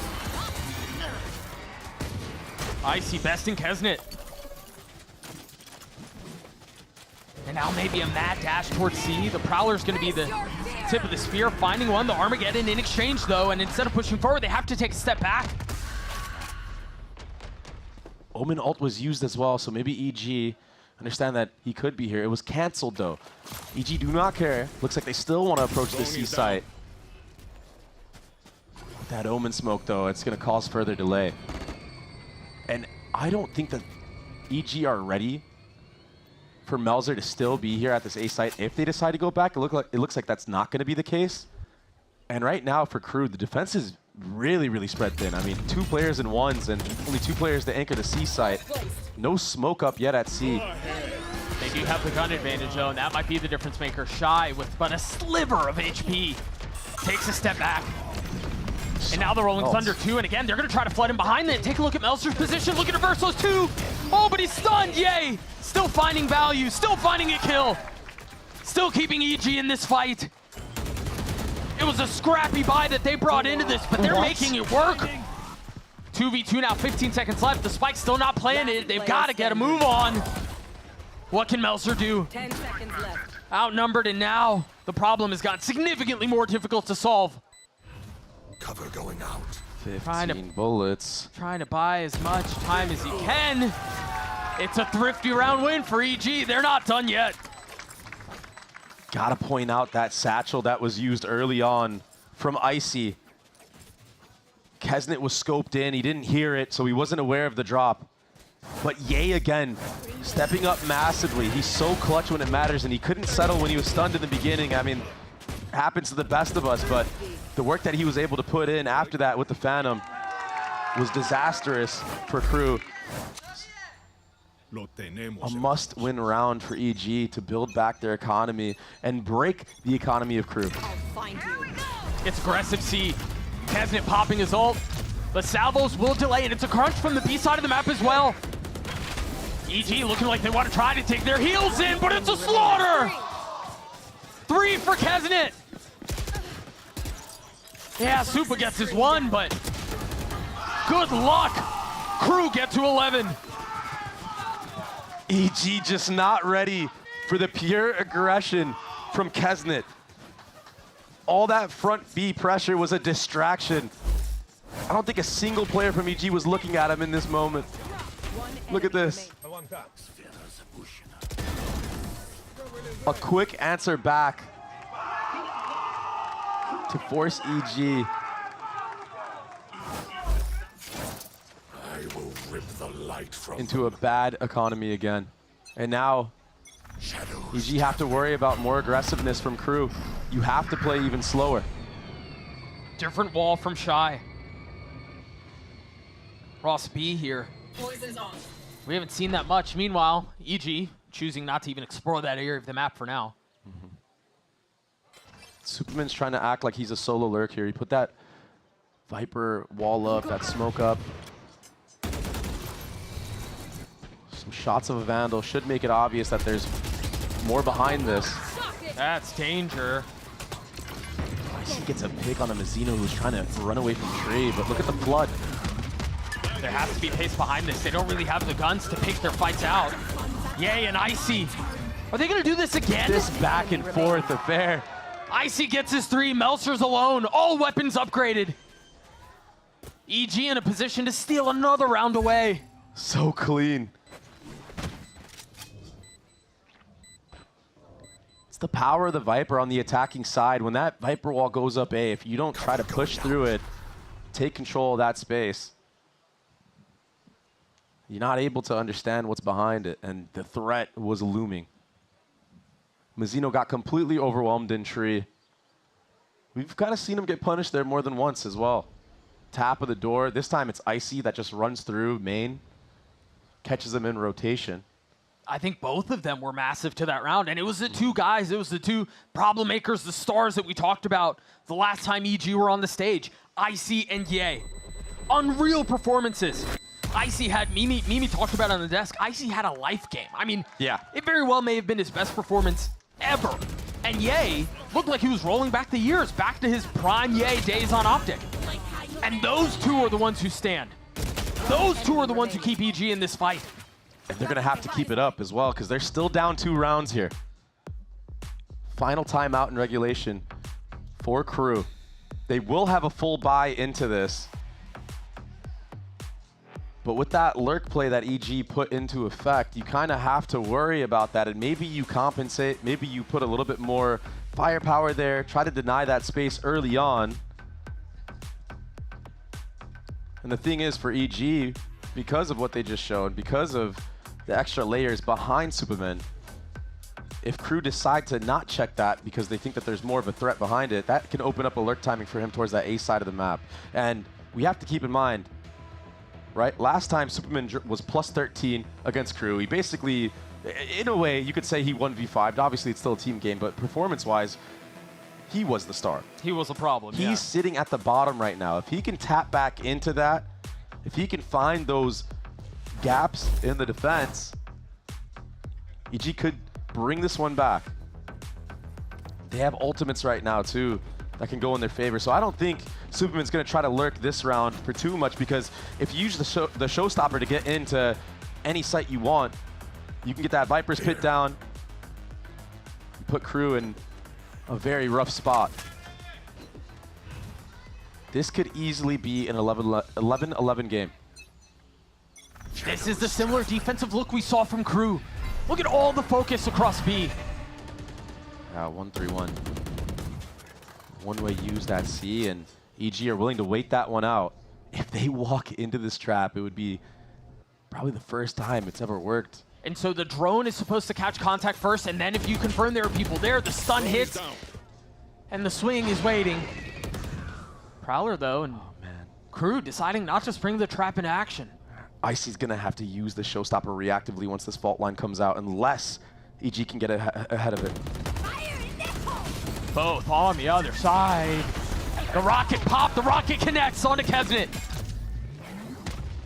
Look at the A side of the map. Superman's walked all the way through. It's a free A site.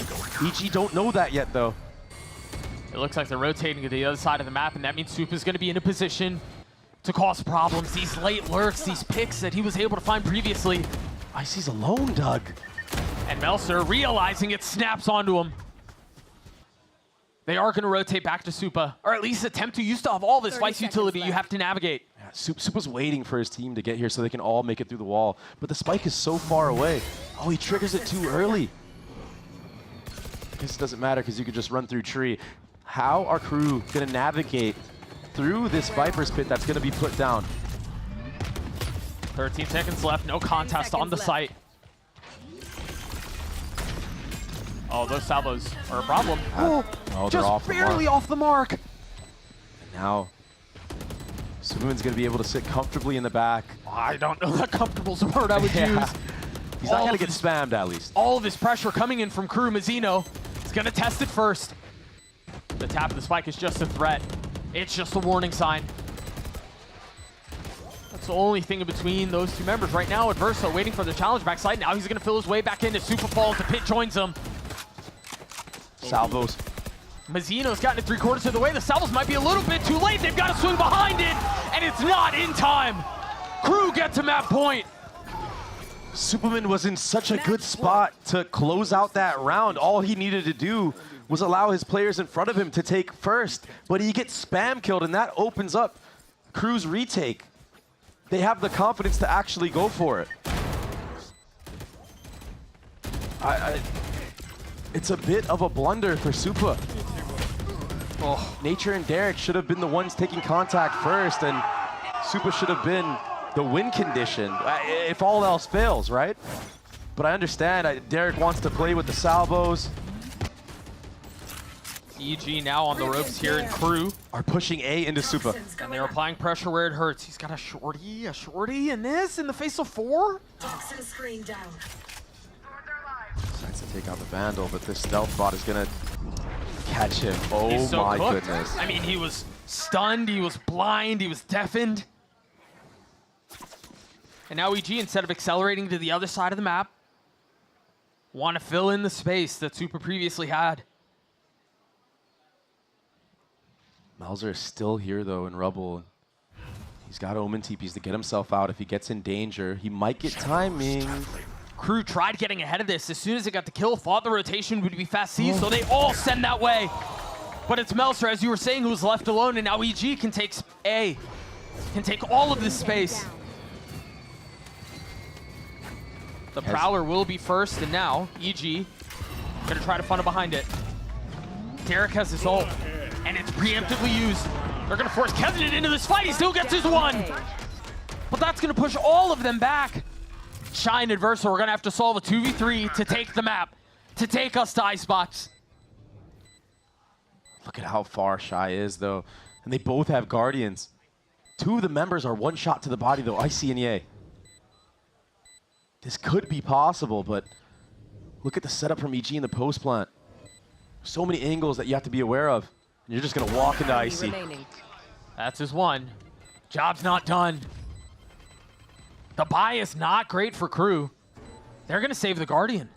This back, he's gonna be able to upgrade here, but this back and forth in this match has been just amazing to watch. Because now, look at the economy for Crew. It's not looking good. If EG can navigate around the lesser buy, all of a sudden we're playing for OT. I think, again, we kind of have to draw attention to the early rotate from Crew. As soon as that pick happens, conventional wisdom suggests that they're going to try to accelerate back towards C, right? Not deal with the pressure A. And Crew trying to read ahead of it, kind of call themselves out of that round. Retrieving flash. I need a Melzer weapon. gets caught trying to re-smoke C. Nature hit a great shot though. I mean, Ye was right in front of him. The EG, they got punished on a Thrifty already. Note here, Kesnit's one off of his ult. He's the one with the Vandal. If he gets a pick, maybe they drop it. He pops the ult and they go. Similar look to last round, but this time there's a lot behind Supa. He's got help. He's got backup. They take a step back. Remember, it was the fault line. It was the paranoia. Nature's the one who's caught this time, but somehow Stun gets a kill. Now the Nightfall will push them back. You've got drones, you've got Prowlers, you've got all pedal to the metal for EG. They're cooked. There's nowhere to go. Melzer and Mizzino fall. EG looking to stand tall, and it's all on to Shai now. Great read from Nature to support Superman. I feel like EG have done a good job of adapting to what Crew have been showing, not allowing the same thing to happen twice. So they should be able to win this round. Damage at this point doesn't even matter for Shai. The economy is looking very good for EG. Your best case scenario is to try to get close to that Vi's ultimate so you can have it for a retake or to delay in the next round. Now note here is Shai's left in this now 1v3. Nature was the weaker of the four. Shai upgrades a weapon and will carry that into the next. I want to draw attention to the next round here because Kesnit's got his ult. You think about how many times Crew have popped these tricky little trap plays off of that ult, even just in the previous half. And they also have a breach ult to follow it up if they want to do something aggressive. I think EG are going to be ready for it though. I think they've done a good job of adapting to what Crew have shown in this half so far, especially those pushes, right? They weren't ready last time. Remember the crunch in through C? They were stuck in spawn. They all died. Yeah. Yeah, okay. Right. Sure. And if Nature doesn't get that kill, I mean, these nades don't get two in that right there as well. So, listen, Kesnit is towards that C. I don't think he's going to run it down this time. I think it's going to be that normal C fight that he showed with Shai with that flash. But if he ever wants to speed up after getting the initial kill, he can do so. One way shown as well. This should be obvious for EG that it is the Neon towards C because of that Vi splash. They've left Melser here alone again. Still has paranoia this time. He's going to have to back up now because of that jump spot being fished out. But instead of the paranoia, just drops the smoke, hangs onto that bit of utility. A huge investment used, though, there. No more Raise Nade. No more Viper Spit. There.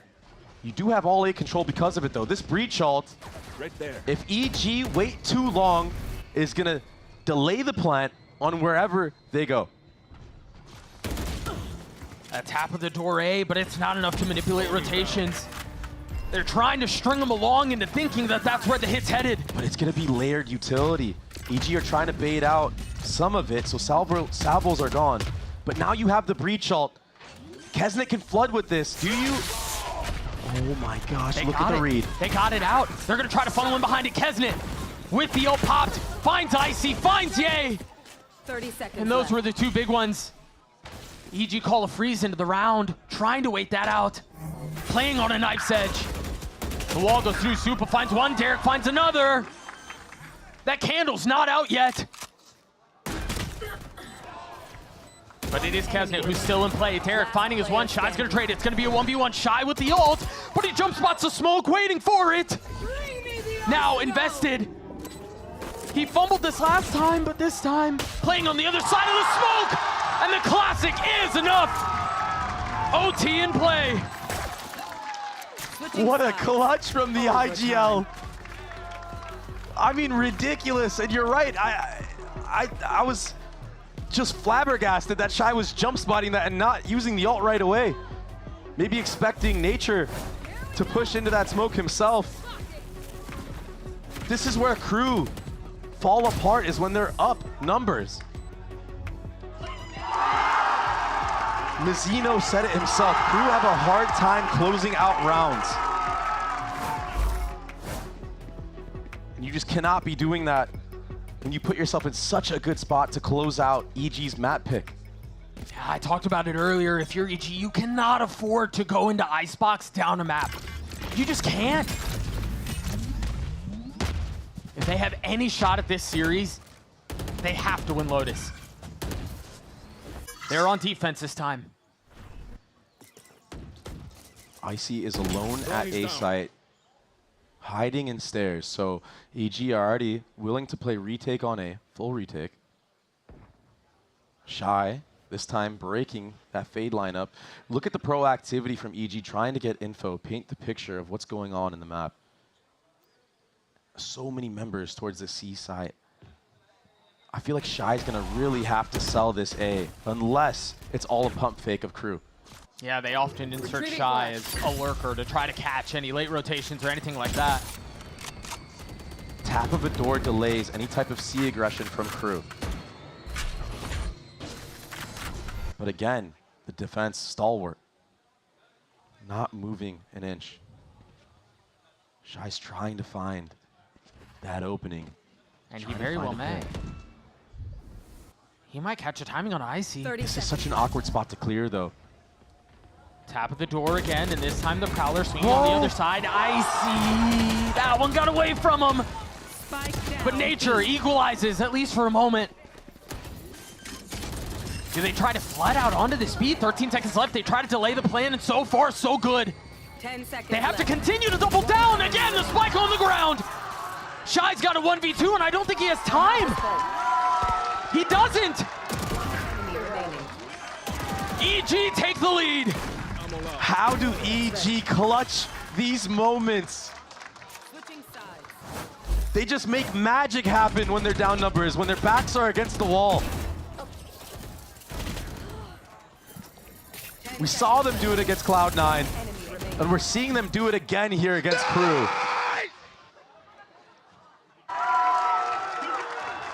And it's not a plan, it's full intuition, it's full synergy. Superman runs through the door,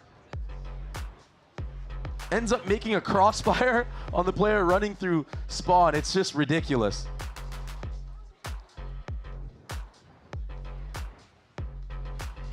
Crew using a timeout in OT. They were sitting so comfortably. They had such a lead into this. It was what, 12-9 at some point. And now they're on the back foot. And remember what their defensive side looked like. You had Kesnit and Shai who were kind of playing together C and then a lot of aggression A. They showed a lot of different looks, or excuse me, B. They showed a lot of different looks, A being, the A fight being another one.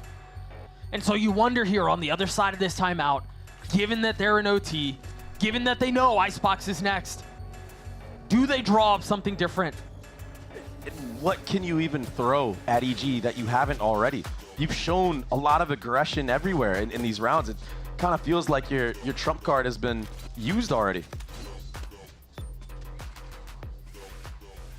And you're left to default. I mean, your retakes haven't been the greatest.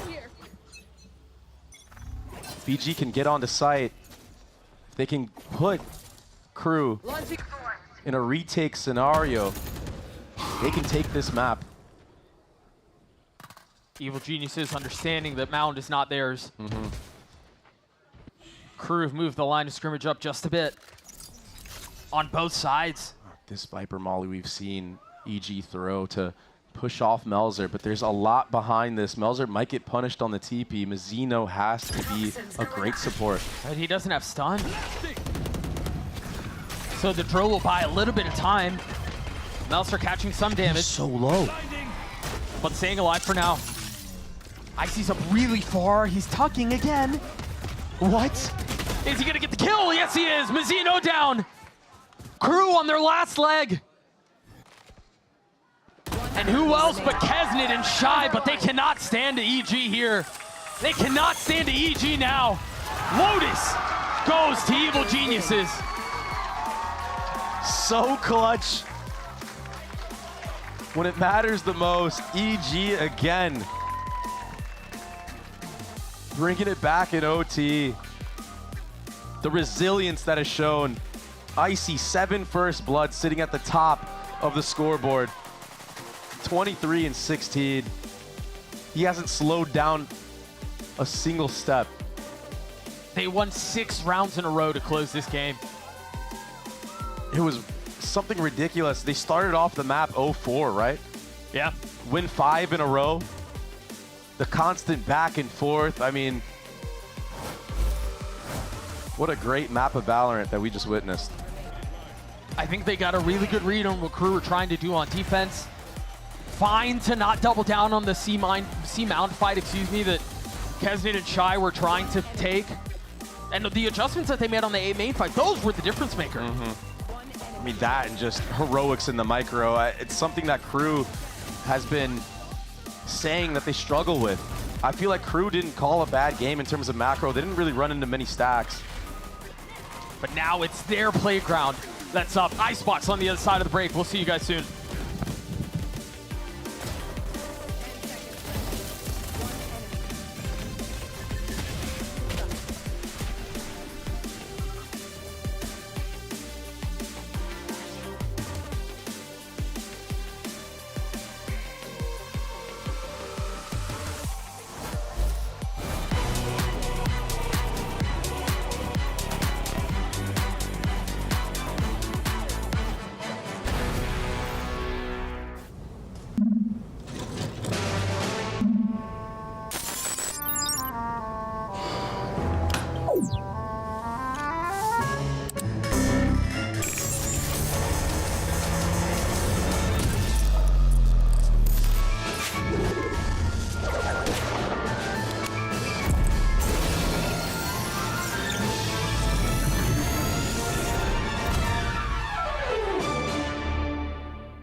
Red Bull gives you wings.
Ahora tiene que buscar el choque.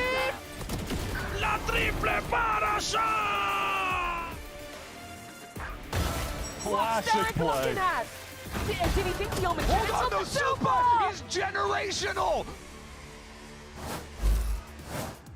EG come back on map 1 to win in OT on Lotus, and I had the pleasure of listening in on their comms throughout the game, and I'm going to give you a quick update. First of all, this team, even though they went down 0-4, even though they were against 12 rounds on the other side, never lost confidence in their game plan the entire time. They felt like they had a very strong read against what Crew were doing based on the openings to the rounds, and because they were able to sort of not focus on the macro of the rounds, because they knew exactly how they were supposed to respond with a unified vision of Team Macro, they were able to focus almost all of their comms on just calling how they were going to approach fights, how they were going to swing together, how they were going to use their utility. And you saw that consistently with them comboing up utility, the paint shells, with the mollies, with the seizes, all of these things. It worked very nicely for them. Second thing is last night, Potter on Match Point told us she thinks she's super strong at coming up with the ideas on eco rounds. And I can promise you that's true. Round 18, EG come in on a bad buy, and she gives a very detailed vision of how to play the round. Not just one plan, but how to react to what Crew were going to be throwing EG's way. So again, EG didn't have to focus on all these extra ideas. They were just able to follow her direction and play the game themselves. That led to winning the eco round that started swinging things back for EG. And lastly, well, Icy just wanted to let Kesnet know thank you for buying an op so early on in that first half and letting him have a lot of fun with the weapon. Now we're going to check in with EG's coach. Here with Potter from Evil Geniuses. Overtime, but we took your map of Lotus. The narrative going into this map is that you had to take Lotus. You could not let it be a reverse sweep into Icebox. So, in your opinion, what is your plan for Icebox? Make sure you just clean 2-0. It's got to be the ICKJ, right? That's our secret weapon. I mean, he was having so much fun the last series around. It was his KJ debut, and I'm looking for him to have double down on that. Have even more fun. Pressure's on, but we're welcoming it. One game away. Thank you.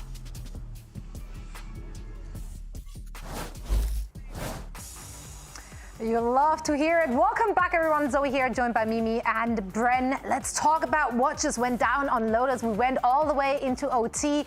EG get them up, but at what cost? Like, that was a hard-fought victory, and they started on the back foot. Incredibly hard fought, and honestly, the most impressive aspect of this is that EG ended up losing both of the pistol rounds and still managed to drag this one all the way into OT, winning it as well for their map pickers.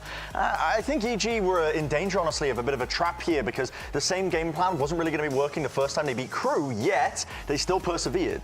Crew came out of that first half with a 7-5 lead, but I think that was largely because of winning the pistol and the bonus. And Crew, I feel like, is a team that struggles when they have to play these slower rounds. I've grabbed a couple clips where I see Crew just being a little bit off in the way that they're playing, especially around Kesnet. I think he's a player that thrives when he gets to go for fast set plays at the beginning. But when they go into these slower played rounds, he likes to try and take a lot of fights, take a lot of timings. And it seems like at times his team isn't fully on the same page, and he ends up losing these first fights, and Crew is playing from behind. Thankfully, though, they won the pistol and bonus, and Shai had an incredible end to that first half, which still got them that close game. Yeah, let's actually hear what the opposition has to say as Liz had an opportunity to talk to Adam. Here with Adam from Crew Visa. Now we are one map away from Crew being eliminated from playoffs. We were going to your map pick of Icebox. We see the ICKJ coming out from EG. Can we expect anything new, anything exciting from Crew? Well, I think that yesterday we learned a lot against mibr on Icebox. We lost that map with them. And I think it's a map that we are pretty confident, and I'm sure that today we are going to show it off. So nothing new? Maybe. Okay, best of luck. He's saying maybe, but I don't really expect something new. They were 3-0 on this map, just lost to mibr, but with the Harbor Viper composition, Crew is still one of the best teams, not just in Americas, but in the world on this map. Yeah, but there's so much tape on this composition from this team, so I'm sure EG is coming in with a good game plan. We heard they're here to have some more fun, so let's jump on that ride and see what they have in store for us after a quick break.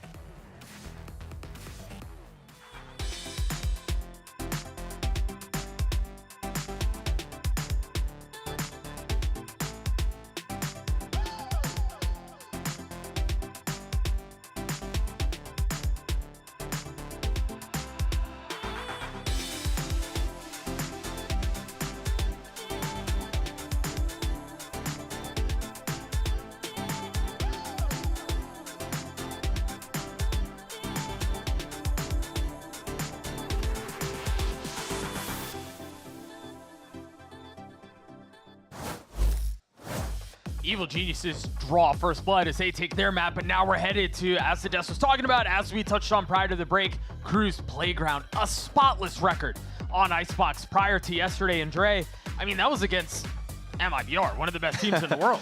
Yeah, but with the way that these first engagements have been going and the way that Icy and Ye played last time around on Icebox themselves, I don't think it's going to be as free as Crew think it's going to be. No, I think in a playoff situation like this, nothing is free, nothing is handed out. And I think we saw that on Lotus. Even for as much as EG got pushed, they were able to close things out at the end. And Crew definitely gave them more than they could handle in a couple of those instances, but it just was not enough. We'll take a quick look at the compositions for both of these teams. I'm not expecting any changes here. I know Adam was kind of flirting with the idea of something new. I was hoping to see maybe a Kesnet Reyna. That would be sick, but no, it's going to be the Harbor comp. And remember, EG have experience against this comp. Cloud9 ran it. They went the distance. It went overtime. But the difference maker, much like how Lotus went, is the micro plays and the clutch factor for Evil Geniuses. I feel like even when they're down, you cannot count them out. And it's just so rough for Crew starting on this defensive side when, again, your retakes are just not there. Last map, 2 out of 9. This is a map where once the spike is planted, you gotta be confident enough to retake. And EG are a team that are confident to play the post plant. They're confident to clutch on you. They're confident to retake on their defense when the half switches over. And the confidence brimming from the fact that they're up 1-0. And confidence in the fact that Evil Geniuses, or excuse me, that Crew struggled on their defensive side yesterday. 9-3 half for mibr, and so you kind of walk into this with a little bit of weakness, and Ye, again, picking up right where he left off. Walk into this doing a backflip. Gonna take the ropes and continue to scale forward now. Waiting on the other side of the wall as the drone will pave the way. One target found, Hell still concealed. And that's Crispy out from Kesnet. Oh, I thought he was gonna find the timing, but Adverso saves the day. But EG managing to get the spike down, managing to get a numbers advantage. Shai, 12 HP. Did creep by, though. He might be able to get this timing on a Nature. It's a double face, though. Both found for Crew. It's Nature alone in the 1v1, and it's Nature again, who delivers for Evil Geniuses. And EG, again, just being clutch. Getting the best of these trades. It's the micro. Crew cannot convert these round wins. Yeah, it wasn't in their favor, but at the end there, a 2v1, and they just can't execute. They cannot close out these close rounds. And in playoffs, it's something that's gonna just be terrifying for you. He had 8 HP going into that 1v1. Insane out from the leader. It's ridiculous. EG just find a way. Crew just investing a Marshall into the hands of Kesnet. Meanwhile, Ye's got that Outlaw. Yeah, we saw how clean he was with this against Cloud9. I'm sure he's not going to be skipping a beat. We saw that Sheriff shot that he hit on the pistol round to open things up for EG on the A site. A lot behind this here. Crew have 4 members on A. Yeah, they've rotated over, but they're still at such a disadvantage. EG baiting out the wall, and they're willing to do so. Now they settle. Once that wall goes down, you're going to see the real execution. Nature still has 2 flashes. Derek's dart is back up. You have a KO knife to suppress. That's going to be the start of things. That dart from Adverso cannot be used now. You see the strength of the double wall comp. As soon as the gas dissipates, you've got the water wall that comes back up. Yeah, that KO flash didn't hit anything either. Adverso's close by. He's the trap lying in wait. He runs right at him. But Icy connects. Crew in a position to steal this one away. What? Right, of course it's Ye. 3 for him. Kesnet into 1v2. Drops back down with the Marshall looking to connect, but tagged through the wall. Problem not getting any easier. Ye's just built different. Simply put, was that a no-scope in back sight with an Outlaw? Yes, it was. Ridiculous stuff. I mean, it was looking good for Crew. the double harbor walls. They dodged a lot of the KO flashes, and there was honestly a team flash as well that hit Icy. He was still able to settle and get one, but Crew, they got 3 weapons out of the hands of EG, and now Ye is on a Marshall himself. And pay attention to Kesnet's buy here. He's at the B site with an Outlaw. That's where the threat lies. Yeah, look at all this utility from EG just sniffing out where Kesnet is playing. Should give confidence to the rest of EG that A side is weak. This is danger here for Kesnet. Yeah, he has to take a step back. Tuck's behind the wall, Tuck's back yellow. He didn't have his dash. Couple of pot shots thrown at Ye there, takes some damage. Yeah, he's staying, he's holding his ground, but he does lose the head-to-head.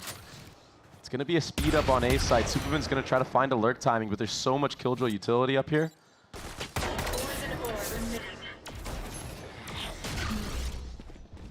We'll see, another man-up advantage for Crew.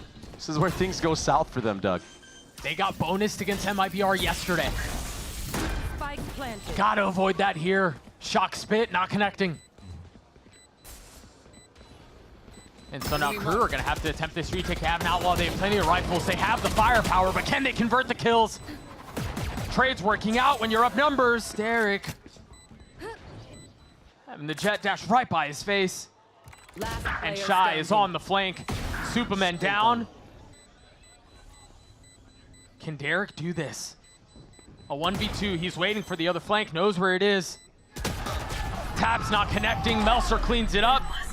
Crew avoid the bonus. But it came down to the wire again. Something that is unique from this side of Crew is Shai actually going for a flank. It's something that I feel like Crew have been lacking with. They all retake from the same spot. There's no pressure from behind, and it just makes it that much easier when you take out that guy that's sitting in heaven.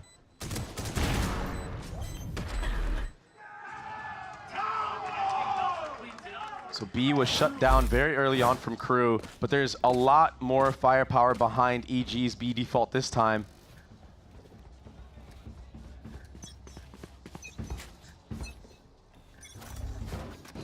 KO knife being used from nature. A lot of default set utility.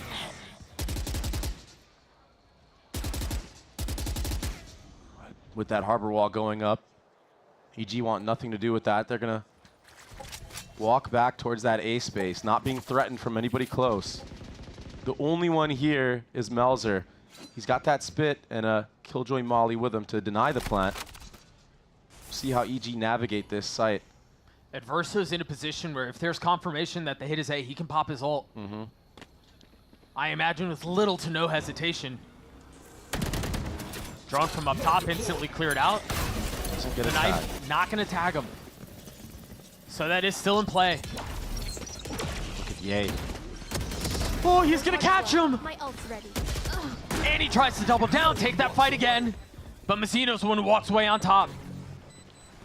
I see the other heavy hitter is still alive. Superman is so far back in spawn, waiting for that flank from Shai. Right here. And it might never come. It's not gonna come this time. Oh, I see. Can't connect. Waiting for the flood out from heaven. He's gonna drop the first nano. And then Tuck waiting for the flash. Mazzino was there to greet him. And now the reckoning a problem. More utility cleared from the spike. More utility cleared from the site. There's not a lot of time on this. The Clove is cleared. They're gonna try to fill in behind it. Last player standing. There's just not enough time. Crew tried doing everything the proper way. They tried approaching that retake together, and yeah, it bought them all that site space. But the Viper Molly from Superman, and it just some ridiculous shots that he hits, is the deciding factor. Notice how aggressive Ye is playing. This is all because of the fact that EG were able to watch the game yesterday. That's the advantage that they have in this series, is that Crew, they play a match and they instantly have to go into another one. EG are sitting there watching, studying the tape. And now it's a scrappy buy from Crew. No orb denial allows Kesnet to get those jet knives online. He's gonna have to turn up here. Such a slow pace from EG, expecting an A push off of those knives. The main pack is at B.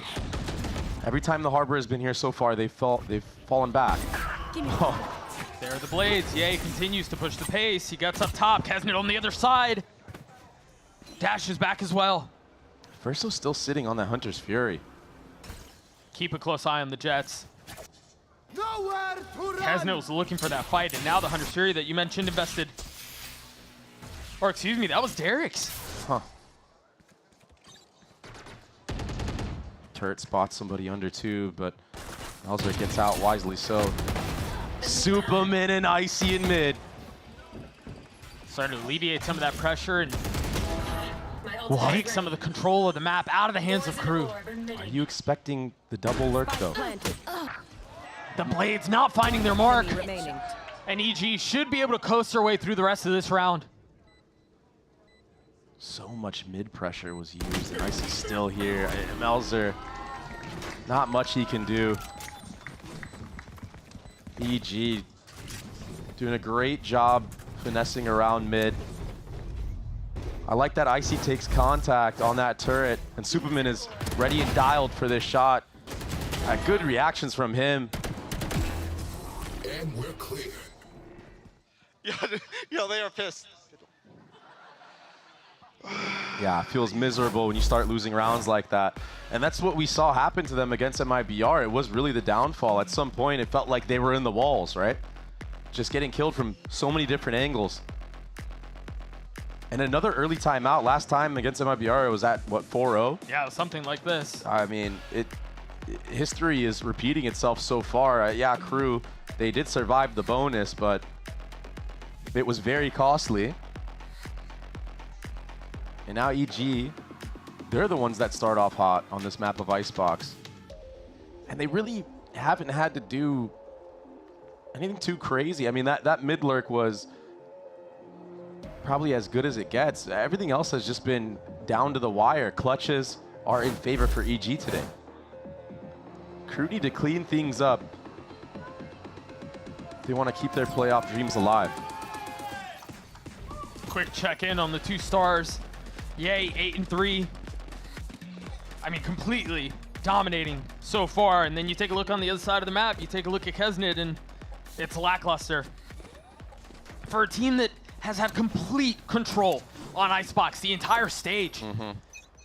One falter yesterday, yeah, maybe. It was Aspas, it was MIBR, but that's what they said the first time when they lost to EG. Oh, it's just a one-off. Yeah. Look at how aggressive Superman is in mid. He's ridiculous. Just really taking a page out of Shenham's book right now. And somehow EG have read into the fact that Crew are going to be putting Kesnet towards this A site, and they've taken full B control. Ye is sitting at top yellow, and nobody from Crew is here to know that.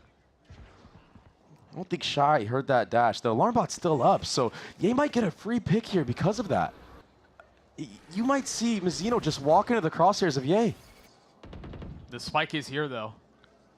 That alarm bot sounded like it was popped. So they understand where some of this attack is headed, and Nature commits to getting the spike down. Hunter's Fury used, but it's way too late. It's not going to connect on anybody. Way late. Mizzino gets walked on from top site. Crew looks so lost on this map right now. It's snowballing out of control. And Derek just heard this mid lurk as well. Superman's just gonna wait. If Shai drops early on, Superman gets enabled. Even sidestepping, the shock spit, Icy gets 2. There's just nothing you can do if you're Shai. No, in a 1v3, we'll get his 1. Ult in play, but Derek cleans it up and EG push on. Completely outplayed. Kesnet rotating through Snowman, not ready for someone being top yellow. I imagine it was just a jump scare moment for him. And Nature winning that 1v1. Yeah, look, Kesnet has no idea someone's up there. He thinks everything's all safe, but the members of EG were pushed up so far, so aggressive, not showing a single ounce of respect to this Crew roster. Now you have lockdown on both ends. Viper's ultimate on both ends as well. But the weaponry is just not there for Crew. An outlaw buy from Ye to abuse the light armors. He can't connect onto Kesnet, but he gets out alive. Crew know what's coming. They've seen this round before from EG. I wonder if EG decide to go back or they just want to try to bully the gun disadvantage that Crew has. Yeah, maybe even get out an ult or two from Crew. They have Shai's ult, they have Melser's ult. Ooh. How many chances are you going to give him? I mean, how many chances are you going to give him? Yeah. I mean, more than one is too many. Did they not watch what Ye was doing in the previous matchup against Cloud9? I mean, hitting those pixel angles? 2 players detained on the other side of the ult, but it's a bait. There's help on the other side. And if you use Shai's ult, you're cooked. It doesn't even matter. Look at Nature. They're all so far up. It's a firing squad.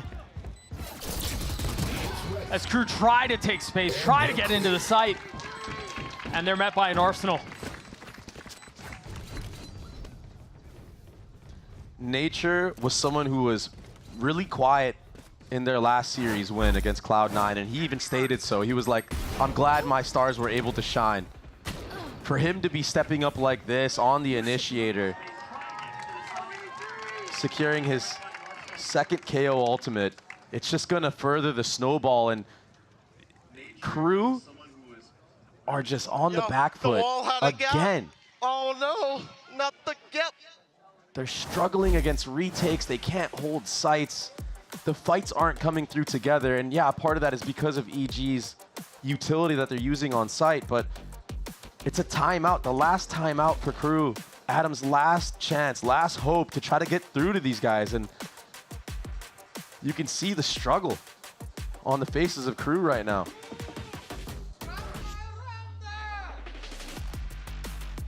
Have to get something going for you. Saw that Kesnet had enough money to buy an operator. He's gonna have to try to find a pick, and he needs to get aggressive. Kesnet needs to get aggressive. He has to be the one that steps it up on this defensive side. He has to win these head-to-head duels. He has to put his team in a spot where they have the advantage. Maybe just go for broke. Try to kill as many as you can before you get taken out. I mean, somebody has to be the answer to Ye. But like, again, like Kesnet, although everyone from EG is going to be at B and he's not going to have to run into them, he's taking such a passive op angle on top gen. We saw him try to do this in his last match. It doesn't get you much value. You gotta force the issue. You have to disrupt. But Nature is calling a great game right now. Rotations are coming into B side. Flash from the dart, they invest the pit, and that's going to provide a little bit of cover. Is there any acceleration on the other side of this? Investing one of their own, the flash on the other side, and Icy gets his. Both teams trying to beckon for control around the pits. The res brings Nature back into the equation, and now EG at a numbers advantage. As Ye gets another. So confident. Superman able to play in that Viper's pit. There's no space for Crew. They have to save again. And I just saw Kesnet hit another sigh. I mean, he's just like, oh my gosh. It really feels like that. That's the way things are going. Derek is hunting very early on as well. He's going to get punished for it, but EG can do no wrong right now. Some really good pop flashes from Nature to take out Adverso. Icy goes 1 for 1, but they were able to push Melzer all the way back from that B site. Remember, this is a Crew who came in as the #1 seed from the Alpha group. This is a Crew that everyone thought had finally figured it out, who would finally make their way back to the global stage and be able to compete.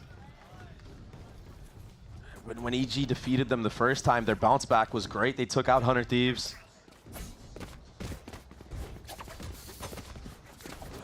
This playoff, Evil Geniuses, they're just different. They're making a run for it. They've won 3 matches in a row. The momentum going into playoffs is in their favor. Yeah, they had to start from the lower bracket, but what a story. 5 rounds in a row for EG. More spread default this time for EG. Hasn't another passive offline on A. It's so easy to push back Oppers on Gen. Again, there needs to be a spark in crew. They need to take the fight to EG. Maybe on a re-clear timing, whatever. It doesn't matter. I just feel like staying still in your formations, allowing EG to take all the space and take the fight to you is just not it. It has not been working for you up to this point. It's almost like you're playing to lose.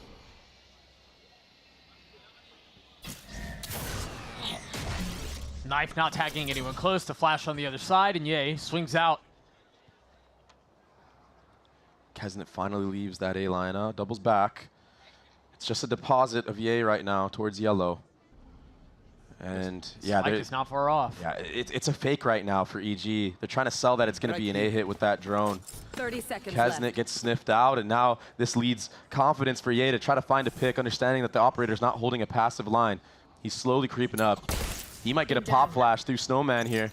The wall is down. He just swings on the other side of the spit, and Meltzer's unaware. And the lurk unprepared. And now Superman's all the way up in kitchen, and Versalo tries to get involved in the play, but he's just sidelined. No charges. Mazzino, though, might have a chance to respond. He sees him sticking, drops him.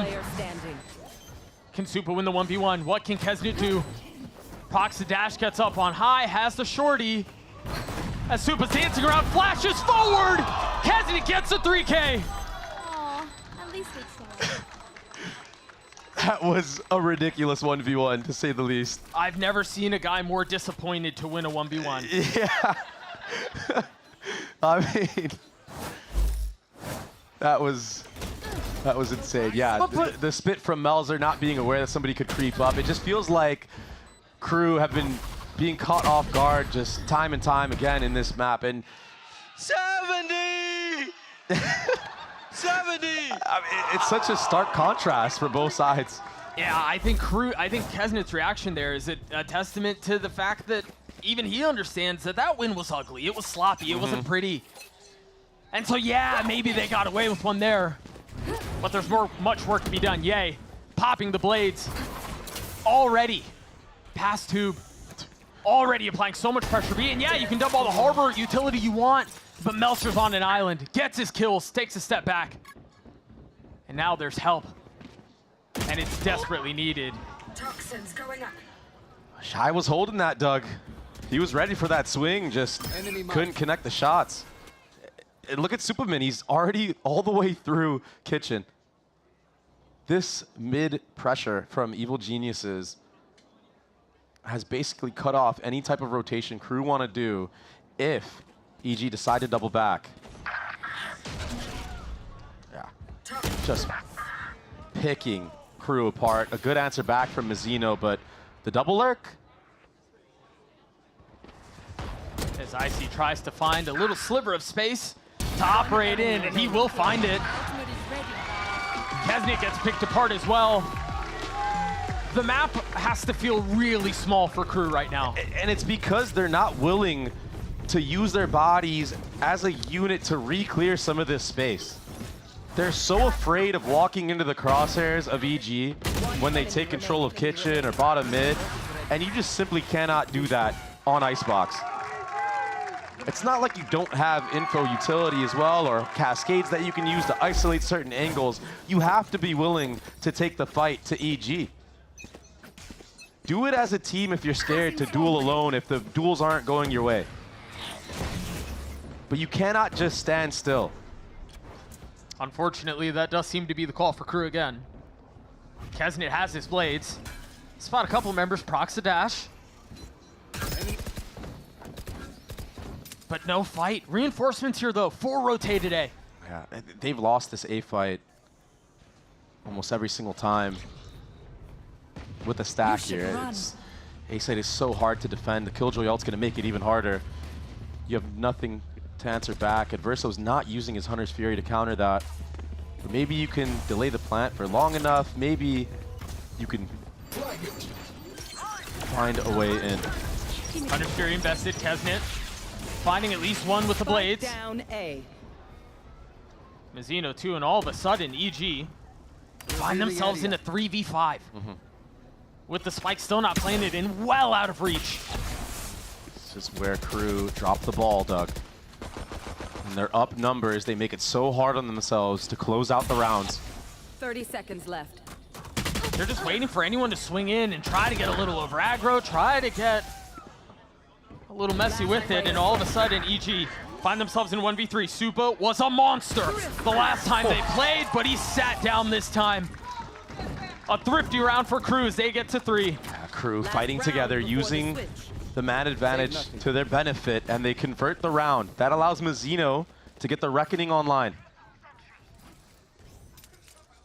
The difference here for Crew was the Flood. Again, taking the fight to EG. Look at how uncomfortable EG were because of that Hunter's Fury being used and Kesnet with the knives. Disruption was there. Crew need to do the same thing in this round with the Reckoning. Flood out. Go together. Not sharp enough. No. I swear he hits that shot 9 times out of 10. 9 times out of 10.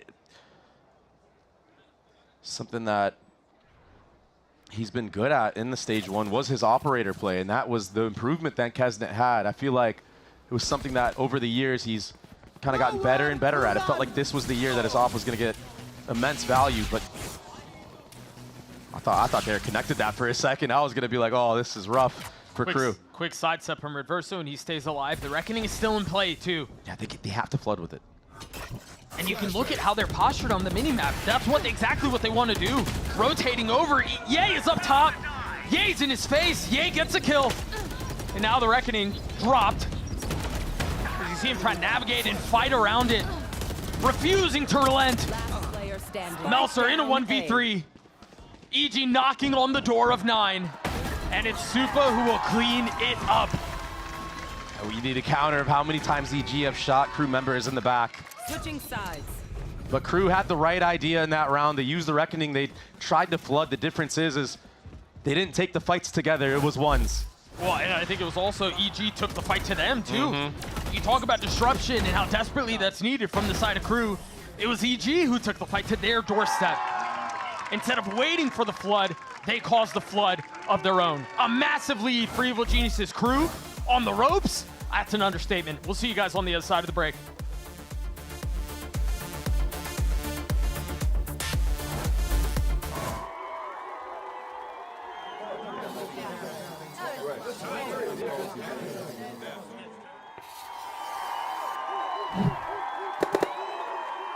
Red Bull gives you wings. You might have heard I'm going through a little upgrade with my tats. So when Verizon announced that everyone gets a free phone on any plan, pain-free, count me in.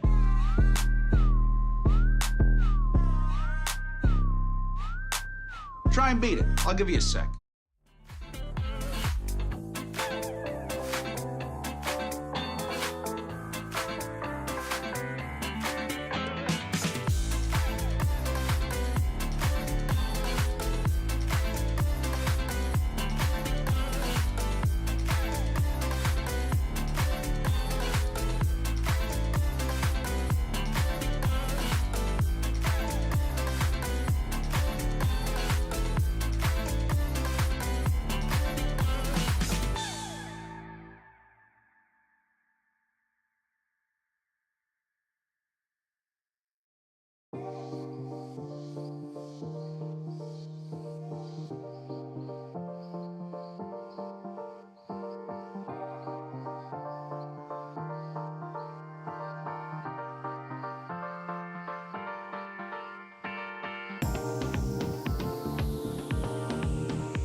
Many people didn't give EG the time of day. I mean, they come into the playoff. They come into the playoff in the lower bracket. You've got a tough road you're gonna have to get through, and then Crew's waiting on the other side. And yeah, EG were able to beat him once, but surely that was a fluke. Surely that was fake, right? Evil Geniuses silencing every single doubter. Up 6 rounds on what was, again, Crew's playground. Crew's home map. Now it's Crew on the attacking side. They've got to find a way to turn the tides. Let's see if this Harbor composition can create some sort of comeback. Mazzino has to come online on this attack side. He's got to build that Harbor ultimate for the bonus. Crew love hitting A on their attacking rounds. And that's exactly where they're going to test their mettle. And so far, so good. 3 kills found. Make that 4. Decisive. No hesitation. Full focus forward. And Superman is left all alone here. It's been really clean for Crew, and they're pushing the issue. They've had enough of getting bullied. What was it that made that pistol so effortless for Crew? Because you're right, it looked easy. It was flawless. I think at some point you just gotta understand who you are and understand that you cannot be just going through the motions in playoffs. You have to wake up, and you have nothing to lose at this point. You're 3-9. You have to step it up a notch. Play like you don't have a care in the world. That's the most dangerous team. That's what gives Crew so much success. Put yourself in spots where you have to rely on your mechanics. It's okay to do that. You have the firepower to do so. The firepower has been lacking for Crew, all things considered. And I feel like it's because of that, because of what I just said. I feel like they've just been overthinking things. Yeah. It's okay to dumb the game down a little bit and rely on your mechanics. So far, they've done that in these last 2 rounds. Yeah, massive gun advantage here. It was just a Marshall for Ye. Classics for everyone else on the side of the defense. And Crew once again finds success on A. Ooh. That's a little bit more damage than I think Crew bargained for. Should be okay, though. Yeah, Mazzino. I spoke about him earlier, that he needs to be the one that steps up and tries to get the Reckoning online. He's done a good job so far. He's not going to have it for the bonus, but he could get it in the middle of the round. Maybe you can push off the A orb, get that. If you want to double back, you can, but look at it's a Crew who doesn't care. It's a Crew that are taking gunfights to EG. Yeah, obviously it's easier to do on the attacking side. And they have to keep this pace. They can win this bonus round and win a lot of these gun duels. Not allow Ye to get an operator online to slow them down. That's their win condition, Doug. Everyone, all eyes on A here. Just keep full sending until EG try to stuff you. Big kill out from Nature on the trade. Rotations back A as quickly as they can. But it's not going to be fast enough. Nature will fall. I see a dangerous peek from heaven. Viper Molly lineup from Superman and screens, but Icy slipped all the way to Jenny. I don't know that they're expecting the side there. Oh, Mazzino turns on him. And so now Crew in an advantageous position. The Cove provides cover. The Reckoning up close and personal. Derek falls. Superman joins them. Notice how decisive Crew have been in these last 3 rounds. It's such a stark contrast to their defensive side. They've been full sending it. No hesitation. The trades are there. They're fighting together.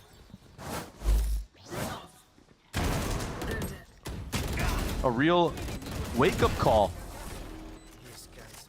Adam putting fire in his squad after that abysmal defensive half. And a timeout from Potter, a timeout from Evil Geniuses. Exact. Potter knows. She can feel a change of pace. Yeah, and honestly, some of it may be a change of pace, but we've talked so much, even just today, about how good Potter is at calling tricky little ecos on the other side of timeout. She knows she's known for it. Ender was able to talk about it a bit as well. There's a plan here. And if you're Crew, knowing what you know about EG, knowing what you know about Potter, you've got to understand this round is not safe. Potter does a lot of the heavy lifting in these thrifty type buys. So every player from EG can just focus on their crosshair, not have to overthink things themselves. Just connect the shots.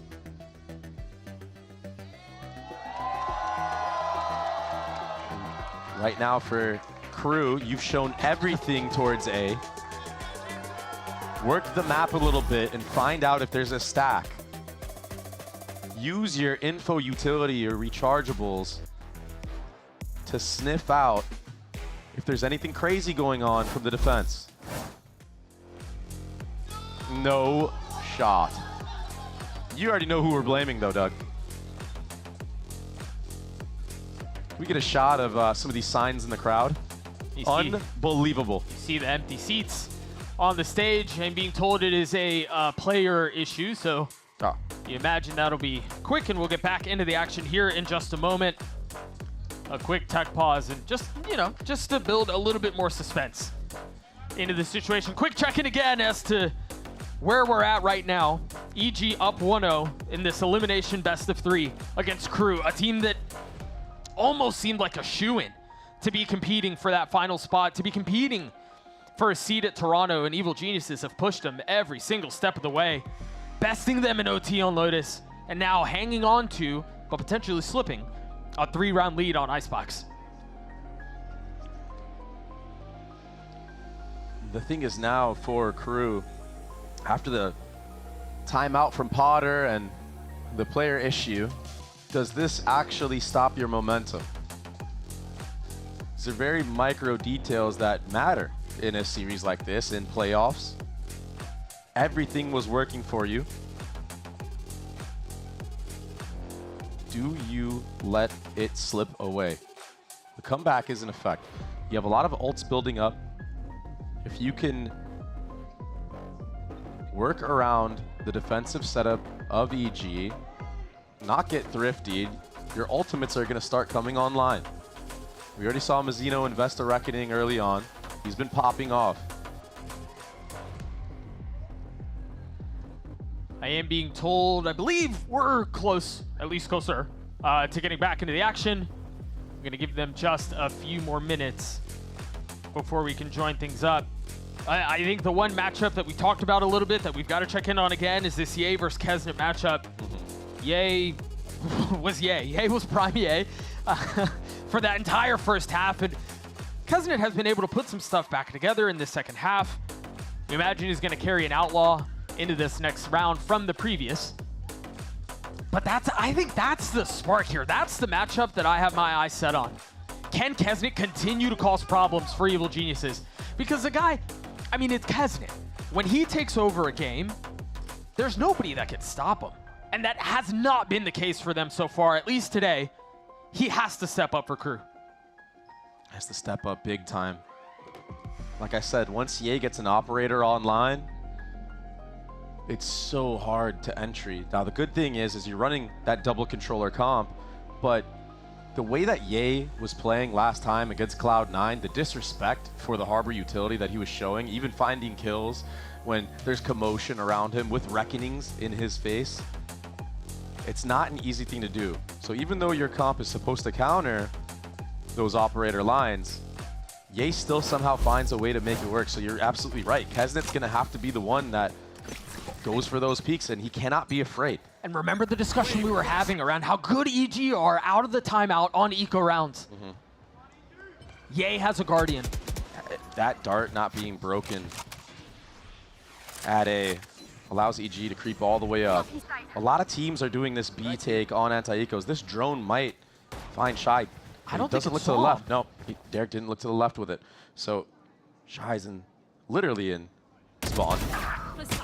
Perfect spot. Traded though. He's gonna upgrade the weapon. Yeah. Nobody else really in a spot to be able to join him though, and they're gonna turn back onto the fight. He just needs to live right here. And EG need to speed up with the main pack. They're sticking it. Oh my gosh. Numbers are not working. Superman's already gotten it to half, and now choosing to take the fight. And it's ill-advised. Yay in a 1v3. Yeah, it's gotten to half. But he's by himself. No, and he wants to drop here. He has enough money to buy an operator in the next round. Maybe didn't want to allow Mazzino to be the one to take you out, though. He's building up towards his second reckoning. 3 away, sitting at 15 and 12. He's standing toe-to-toe with Ye right now. But this is such an important round. As we see some highlights of Crew, only dropping 2 rifles in that. 4 rounds in a row.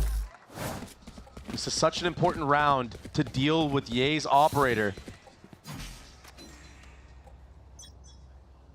Crew should understand that Ye tends to prefer this A site with the op. He's on top pipes.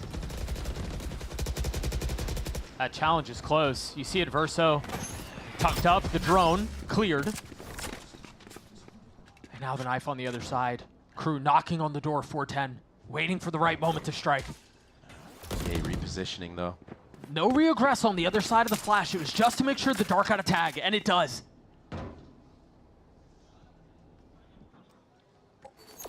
So patient from both ends. Now the drone, Verso spotted. And so EG have done a really good job of keeping tabs of what Crew are up to in this round. Not fully overcommitting, just kind of watching them. Yay, finding value with the op, dashing away, Shai down. And he might get a shot at more. In fact, the rotation from the spike from Crew is back towards B. The alarm bot procced across the middle of the map. It's gonna be on Supa. He hasn't moved. He's so good at anchoring these sites. If he can pick one off here, 30 seconds left. EG can put together a retake. The turret was cleared. You hear members from the defense rotating over. Melser has been deposited, and Supa gets a kill from back yellow. What can Melser do to keep back the flood? Nothing. Crumbles in the face of the pressure. But Crew punching back. A 3v2. Kesnit puts them back on equal footing, and now the reckoning, a problem. Can the king of Icebox deliver for Crew? Mazzino on the swing, gets his one. A 1v1, 30 HP. Supa waiting for the swing. He's gotten it to half. It's a game of chicken. It's a war of attrition! And Superman stands tall! My ultimate is ready. Big investment from Crew.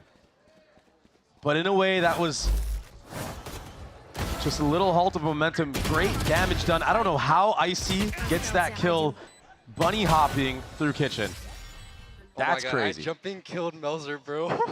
Dos cocina, corriendo. He can't even get mad at that. No, I mean, just Valorant things. Crew did a lot of damage to the economy of EG, though, bringing that down to a 1v1. Yeah, it could have gone either way. Operator was saved, though, so Ye can bring that into this round. Look at the buy, though. Crew are just so hell-bent on finding success A. They love this site. If they can bait out this Viper's Pit early on, they can still pivot. This is a very early Viper's Pit. They don't even care. They're just going to send it. This is so dangerous. Couple kills traded in the pit. Will provide some cover. Ye getting tagged up. Has to give the space away. Ye does not care, though. The second tip of the operator. Does not look like he will get a challenge, at least not yet. The spike not planted. Kesnit besting Ye. As the op hits the ground, the advantage is the way of Crew. Superman got spammed very low as well. He's only sitting at 20 HP. He has a judge, though. We've seen how deadly that weapon has been in VCT. They have to decide whether or not they either deal with the pit or try to rotate away. And if they do, Nature's got that line. Also, Derek can get a spam kill here from screens. Tag not connecting. He's got a judge. Does anyone dare challenge that pit?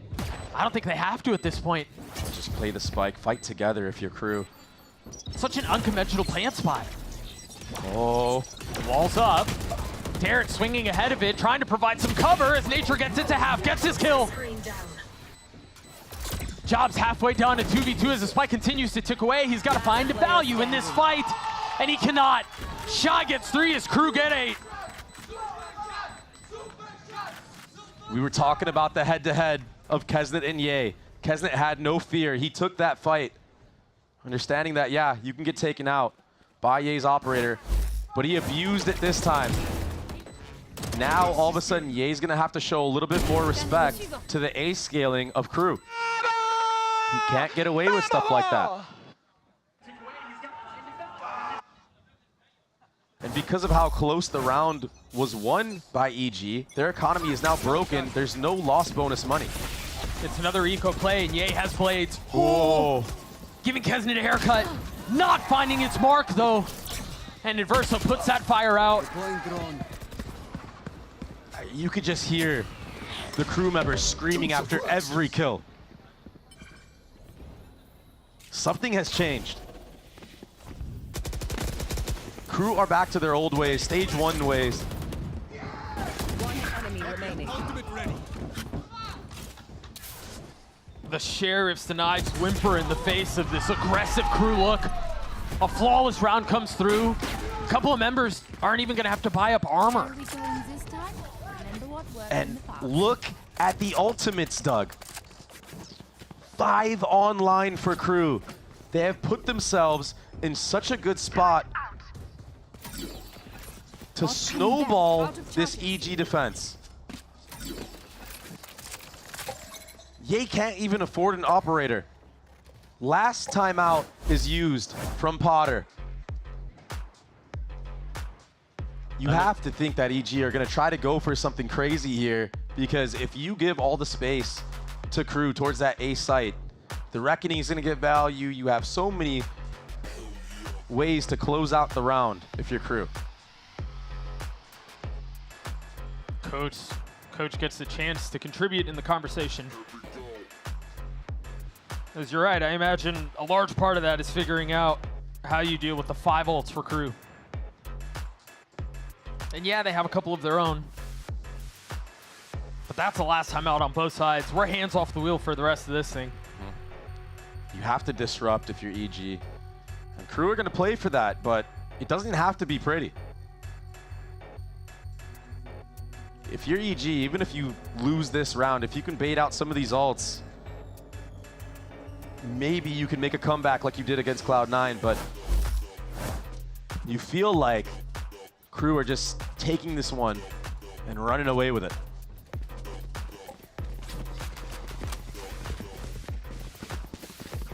It's just an A brawl again. I mean, if it ain't broke. EG have not been able to figure out what to do against this attack. And yeah, here's the proactivity, but very early Hunter's Fury. The Reckoning, the Blades, all of it thrown in. Problem is, no kill off of that. Crew have to speed up. Ye's close.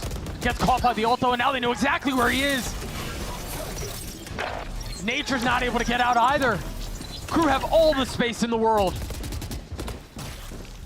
If you're EG here, do you just cut your losses? Do you save? You're too far forward. You can't. Derek stands alone, a 1v4. And he does not stand for long. EG know what's coming. Just let them try. But you can't do anything about it.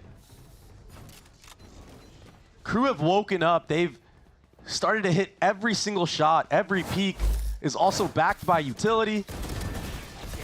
They comboed their ults really efficiently right there, understanding that Ye likes to path on pipes.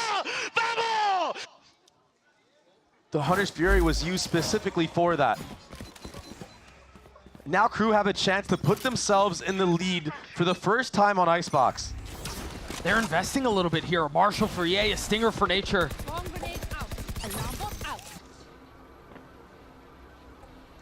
A lot of aggression from the defense here. They've taken all of mid-map. They have all this utility here. EG haven't really tried to flank yet. It looks like Ye's going to be the first one to do so. Defenders. KJ ult used on a thrifty buy. This. They're going to try to flood him back into Ye, but he's got a Marshall. Yeah, this Might have been a little troll from EG. What is that, though? That's one. Attacker spawn. Again, not really in a spot to grab the weapon, not really in a position to upgrade. And because of that, you're doubling back into A site. EG have had to be so clutch in their matches. Are they baiting out Derek's ult here? Or do they wait it out? Icy's gonna get 2 massive kills! Fishing for the 3rd! But Shai on the counterpunch. Remember, Doug, Ye broke that Killjoy turret early in the round. He's on the prowl now with the weapon upgraded. There's gonna be the alarm bot to keep him at bay, to give his position away. And now Derek pops his ult. Nature seeing one spot pass by. Giving info on where the remaining member is. Shai now down. Melser has to do it on his own with 10 seconds left. 10 seconds left. Thrifty. It's a thrifty round win as EG take the lead back. I have never seen a team be more clutch in my history of watching, of playing Valorant. EG find a way when they have nothing, when they have scraps. And I'm sitting here questioning the use of the lockdown. But they funnel into Ye, and of course Ye connects. Of course he does. Icy getting 2 massive kills with the share of 2. I know Mimi's losing her mind right now. Look at the scoreboard. It's Icy and Ye again at the top for EG. And it's an operator. Back in the hands of El Diablo. Decides to take that mid line. Crew have yet to go B in what seems like an eternity. They did it on the first anti-eco. EG have 4 members towards this A site. They understand that Crew just like to force their way into A. Yeah, getting even more aggressive here. He can cut off this rotate. Will he get timinged? He feels a gap. Nice jiggle from Adverso. Surely you don't double swing into this, but 2 members crossed. The spike hasn't moved. Not connecting. Oh my gosh. But again, 2 members were able to cross. They're going to be able to get some space out towards B, and that's now everyone through. The rotation has to hit for Evil Geniuses, and it has to happen soon. 30 seconds left. Mauser's pushed up so far. Yeah, he's going to get punished, Doug. At least he should be. What is this? No way! Using it like a shotgun! Derek joining in on it. Crew crumble! Enemy remaining. Shai in a 1v4, and it is not enough! Series point for Evil Geniuses.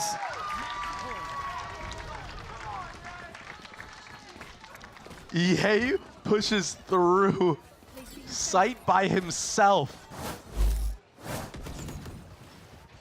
This is ridiculous. You cannot account for that if you're Crew. I mean, somebody should be holding sight, certainly. But Ye is so willing to take risks. I just ran in, no scoped his ass. That's exactly what happened. Not afraid to make a play to put them on match point. Take flight. He's currently alone A with the operator, and Crew are back to their regular ways. Enemy tag. Back to the stubborn approach on A. This very well might be the last stand. Superman's the first to fall. Kaznik getting another, make that 2. Cannot count Crew out of this yet. Icy's on the counter. Ye's left alone. A 1v3, the op in hand. Opposite side of the map, though. Spike planted. He can go for this. Has more than enough money to buy an operator in the next round. And so he will try to send Crew home on his own. Trying to find space on the ropes. Finding 1 kill. But not finding anything else. Crew stay alive, they get to 11. You have to imagine Crew are just going to full send this one on A site again. The way that B round went, they didn't like what they saw. That was a fast take. Operator was too far to get any value, but here we go. Final round of the half. We're gonna be seeing a mid to B split.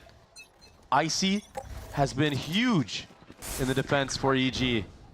This may be too much pressure though. And there's nobody to spot. There's nothing to give away what's happening across the middle of the map. Icy might be in trouble. Spotting a couple though, staying alive, waiting for the swing, daring the fight. Triple faced, one found. 4v4 as the spike makes its way out towards B. And Mizzino should be able to get the plant down successfully. Oh, it's a mess, it's a disaster. Kesnit's down. Traded right back though, and now the reckoning. Does Shai swing? Does Derek land? Yes, he does. EG pushing crew. Just Adverso and Mizzino left. What can they do to save this, to save their stage? Can they find a way to convert? It's all on Adverso. A 1v2. Spike ticking away, both found. He's got to swing though, he's got to take this fight. And he's gotten his one. A 1v1, Yay on the other side, and it's Yay! Of course it's Yay! The clock has not struck 12 yet. Evil Geniuses advance.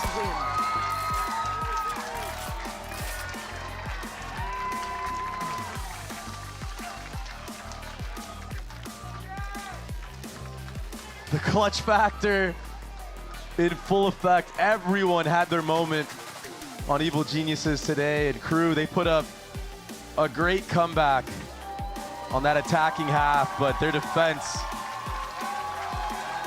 was not fortified enough. What a ridiculously close series. First map went to overtime. EG clutched it out. Second map, it just felt like crew could do no wrong on their attack. But it's Yay and Icy to step up. The two players that have completely changed their form going into playoffs.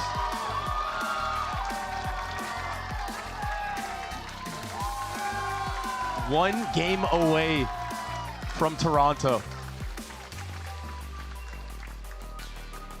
Evil Geniuses may be putting together something really special here. And they've been doubted every step of the way. Again, the conversations were surely the first time they beat crew, it was a fluke. Surely they couldn't do it again. Surely Yay's not back. Surely they can't keep clutching the way that they are. But Evil Geniuses once again silencing the haters. Shushing the doubters. That no scope. And they did it on crew's home turf. A perfect record on Icebox coming into this playoff bracket. And crew, again, crumble. They fall apart, they fall a bit short. This form from Yay is just obscene. Flashbacks of Optic days, and he's on EG writing an entirely new story. This play right here on your screen was so clutch. You would never expect him to make a play like that in such a close match. And so again, Evil Geniuses take down crew. They do it in 2-0 fashion. They do it on crew's map pick. And both games were close. I mean, 14-12 on map 1, 13-11 map 2. And that's all, unfortunately, we will see of Crew Visa. They're sent home. Their hopes and dreams of an appearance in Toronto are dashed. And they unfortunately are out for the rest of the next 2 months. Hell of a stage. But again, these conversations around how do they perform in playoffs? Do they choke? It rears its ugly head once more. All things considered, though, it was a very hard-fought battle. You got to hang your head up high if you're crew with the way that you went out, because it could have been extremely one-sided. That defense was terrible. We're going to send it down to Elizabeth on the stage for the Verizon post-match interview with the star himself. It's Icy. Guys, I need you to give it up for Icy right now. What an incredible performance, not just from you, but from your entire team, Icy. Doug was saying this is a team that has been doubted. Surely that win was a fluke. Surely that win was a fluke. These aren't flukes, Icy. This is a new EG, an EG that we have not seen before this year. What is going on? What's the secret sauce? All I can say is EG is back. EG is back! But you know, I just feel like all the pieces are coming together. You know, we're thriving off one another, and the comms everything feels good. You know, things are looking better and better, and I'm looking forward to the next game. Now, another thing I want to ask you is kind of this confidence. Talk about you, because they said in the post show about your KJ on Icebox that, you know, you really were excited to do it, but it's not typically your role. It's not what you play. Why do you find so much confidence on an agent that is literally the exact opposite of how you usually play and what you were hired to play? I'd say it's just like a breath of fresh air. You know, it feels really good to play a new role. I was playing so much Duelist, but also in Tier 2, I was playing so much Killjoy and Sentinel. That was my main role. Yeah. So it felt good, like, bringing that to Tier 1, because I haven't played it in so long. So it's been feeling really good. I want to ask you, you know, this is like kind of a new reinvigoration of you that we've seen. EG is a great team, but the team you were on last year, G2, was also a great team. What do you think are the pieces that are coming together that's so different between EG and G2? You know, I feel like a lot of it is definitely, I don't know. There's a lot of differences and like similarities between the two teams, but I just feel like with Coach Potter just bringing in, you know, I feel like I've been fitting well into the environment, and she's been bringing a lot of good things to my game plan and my play style. So it's made me like into a better player, and I feel like going into our next games, you know, I'm ready to show some more plays. Do you think this is your best form that you've ever been in? Definitely up there for sure. I'm in good form right now. It feels good. I think you guys agree he's in good form. Great form, even. Another question for you. You'll be facing the winners of who is behind me right now, but 100 Thieves and G2. Who do you think is going to win that match, or who would you like to face? I would like to play G2. For my revenge. Your revenge. Dare I say. Not happening, Valen says. Not happen. Wave the finger, said no, no, no. I'm gonna give you one more chance because you know, we were talking about it. This is a new kind of confidence we've seen from you, a new play style from you. There have been many people who have doubted you, who have criticized you. Is there anything you would like to say to them? I mean, that game today, you know, it shows what I can do, what my capabilities are. You know, I'm looking forward to show more because I know I can do. I'm a good player. I'm the GOAT. There we go. He's the GOAT. He said he's the GOAT. Give it up for guys. Keep it up for Icy. We're going to go to a break, but you know what game it's next. It's G2 versus 100 Thieves.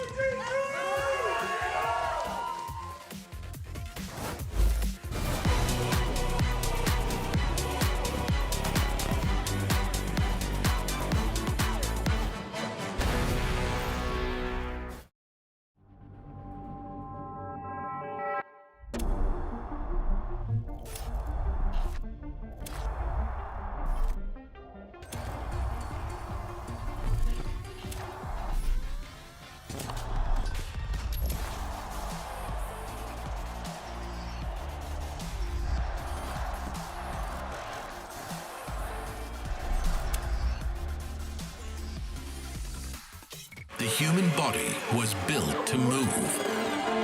Not trapped at a desk in one singular posture for 12 hours a day. It's time your chair evolved. This is Secret Lab Titan Evo. Ergonomically engineered for you. Gamers, hybrid workers, artists. Backing your every move.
This will be our first time facing 100 Thieves with the new roster, like bringing in Giacomo.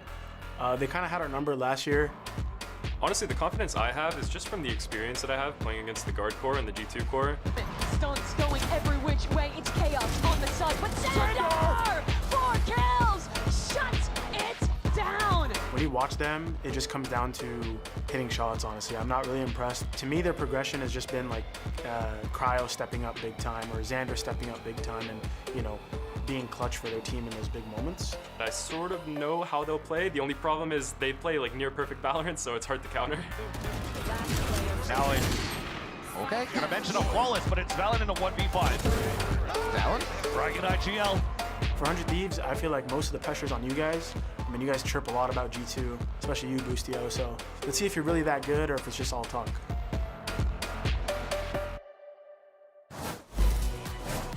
Welcome back to the VCT Americas Stage 1 Playoffs. Our final match of the week is about to go down. G2 versus 100 Thieves. I am Zoe, and on the desk with me are Mimi, Ender, and Bren to break it all down. And now, of course, with the loss we just got to witness of Crew, we're now down to 5 teams fighting for that final spot in Toronto. And the bracket is crazy that we're in a position where G2 EG could be our lower round 3 matchup. And even crazier, that G2 have a chance to be eliminated at this stage in the tournament. That's absolutely wild that they're going to have to, you know, battle in a couple back-to-back here to claim that final spot if they're going to make it happen. But that also turns up the heat to like 11 for all these other lower bracket teams that are now going to have to beat the Bangkok finalists in order to claim that 3rd spot. Yeah, that's a rough one, honestly. Nobody was expecting it. Sentinels just sent an absolute, I don't know, what do you call them? Shockwave. Yeah, it is. I mean, it just a tactical nuke that's just on a timer waiting to happen. They put the shark in a goldfish tank. They're like, here, guys. There are many ways to describe it. Many ways to describe it. Like, you got a metaphor for us? You got one? We all brought a metaphor. Yeah, we all just did different metaphors. I don't have a metaphor. It's just that literally 100 Thieves has played Sentinels pretty much every Americas tournament we've ever had. 100 Thieves always loses. Sen, they're not playing them this time, but they sent the ultimate gladiator down here to go and demolish 100 Thieves. Okay, Did you say gladiators? I thought she was just coming in with like cold hard truth, but we got a little. No, we're gonna end the thing with some facts. That's okay with me. But yeah, I mean, they were the juggernaut of kickoff of stage 1, right? So I think no one really expected to see them dropping down to this elimination match.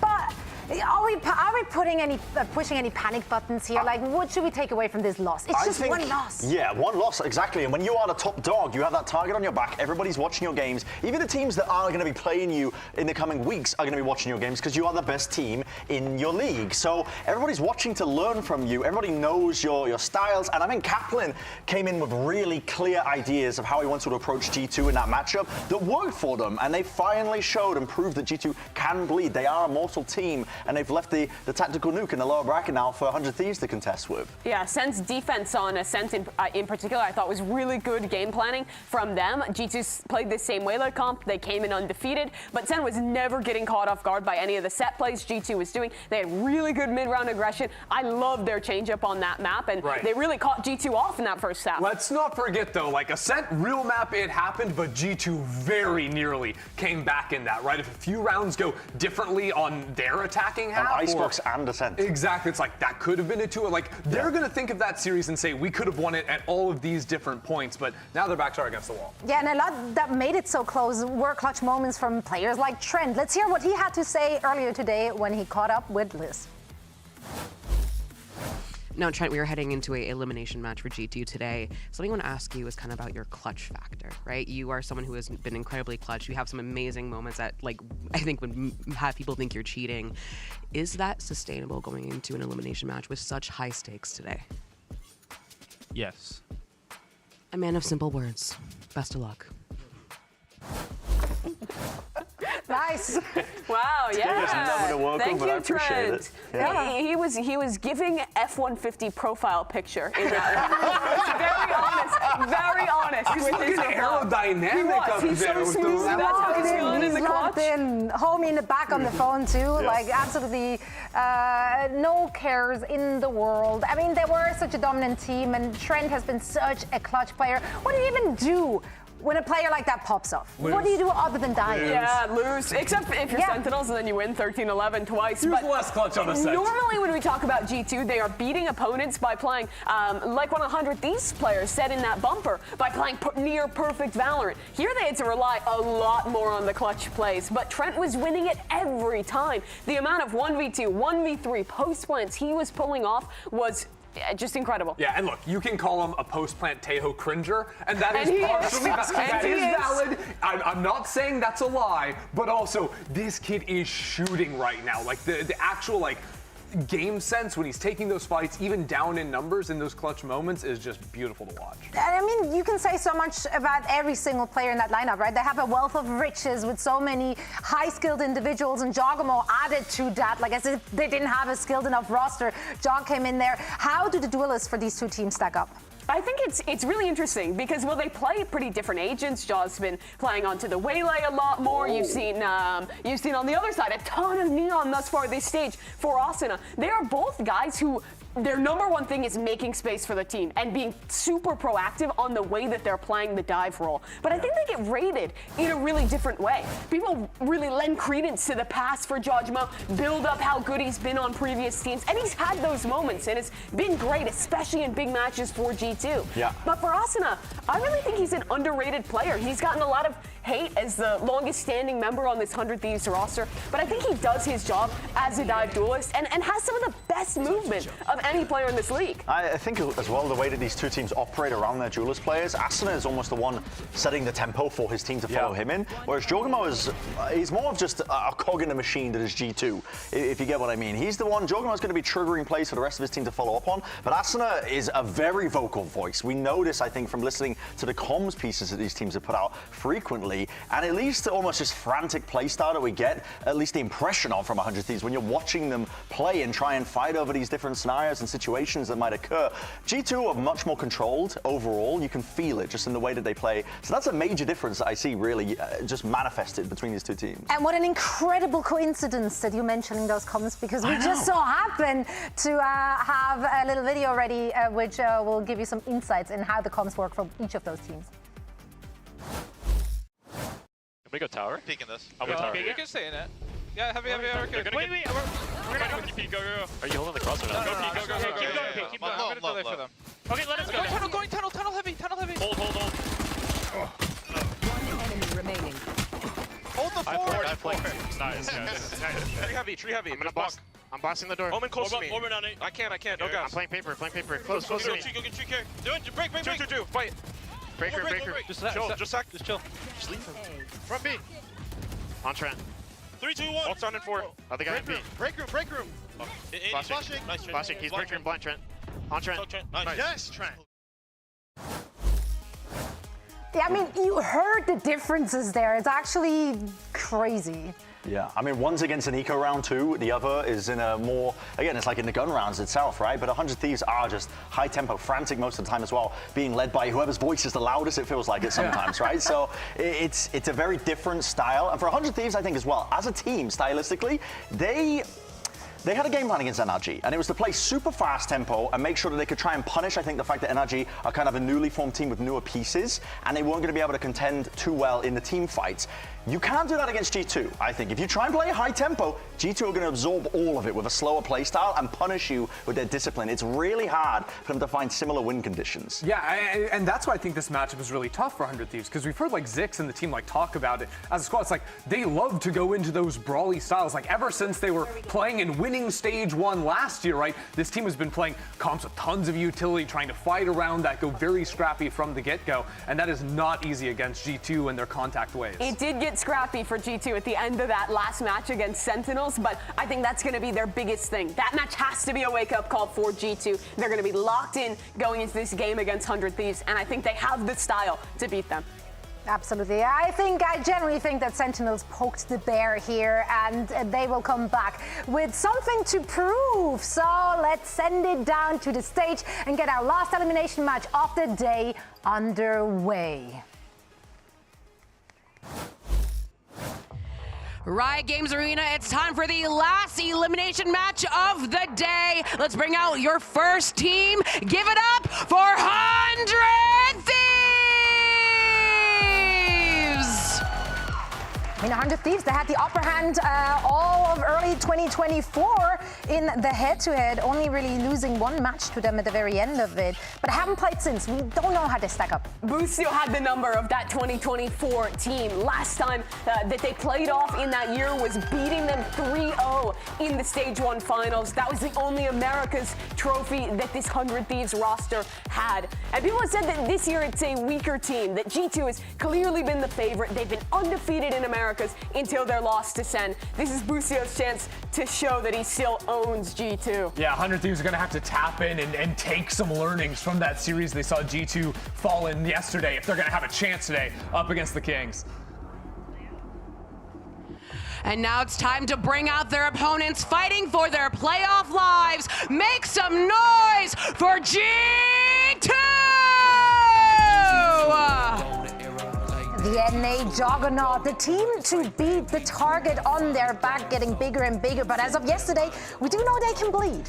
Yeah, I think this is a very difficult task for G2, despite them being obviously, I think, favorites in this matchup. And we've said they've been favorites throughout their entire stint in Stage 1 so far. But the reason it's going to be more difficult is because every team has always been keeping an eye on them. They've been learning from them. They've been seeing the improvements. When you are the trendsetter, when you are the top dog, everyone is trying to take you down. Everyone is familiar with your game, and they now have to contend with no second chances in the lower bracket. It's true, it's a tough spot to be in, but for the top dogs, you know, it's interesting. I opened up the internet this morning and I saw Valen saying that he was feeling like slaying some piggies. And so I don't know, I think he's feeling pretty good about this one. Referring to Busio, of course, who spent all of last year calling G2 pigs, saying the same thing back to Valen. There's still some beef there from this 2024 rivalry. Now seeing it renewed for another season here in 2025. We have our map veto laid out, and we start on Haven.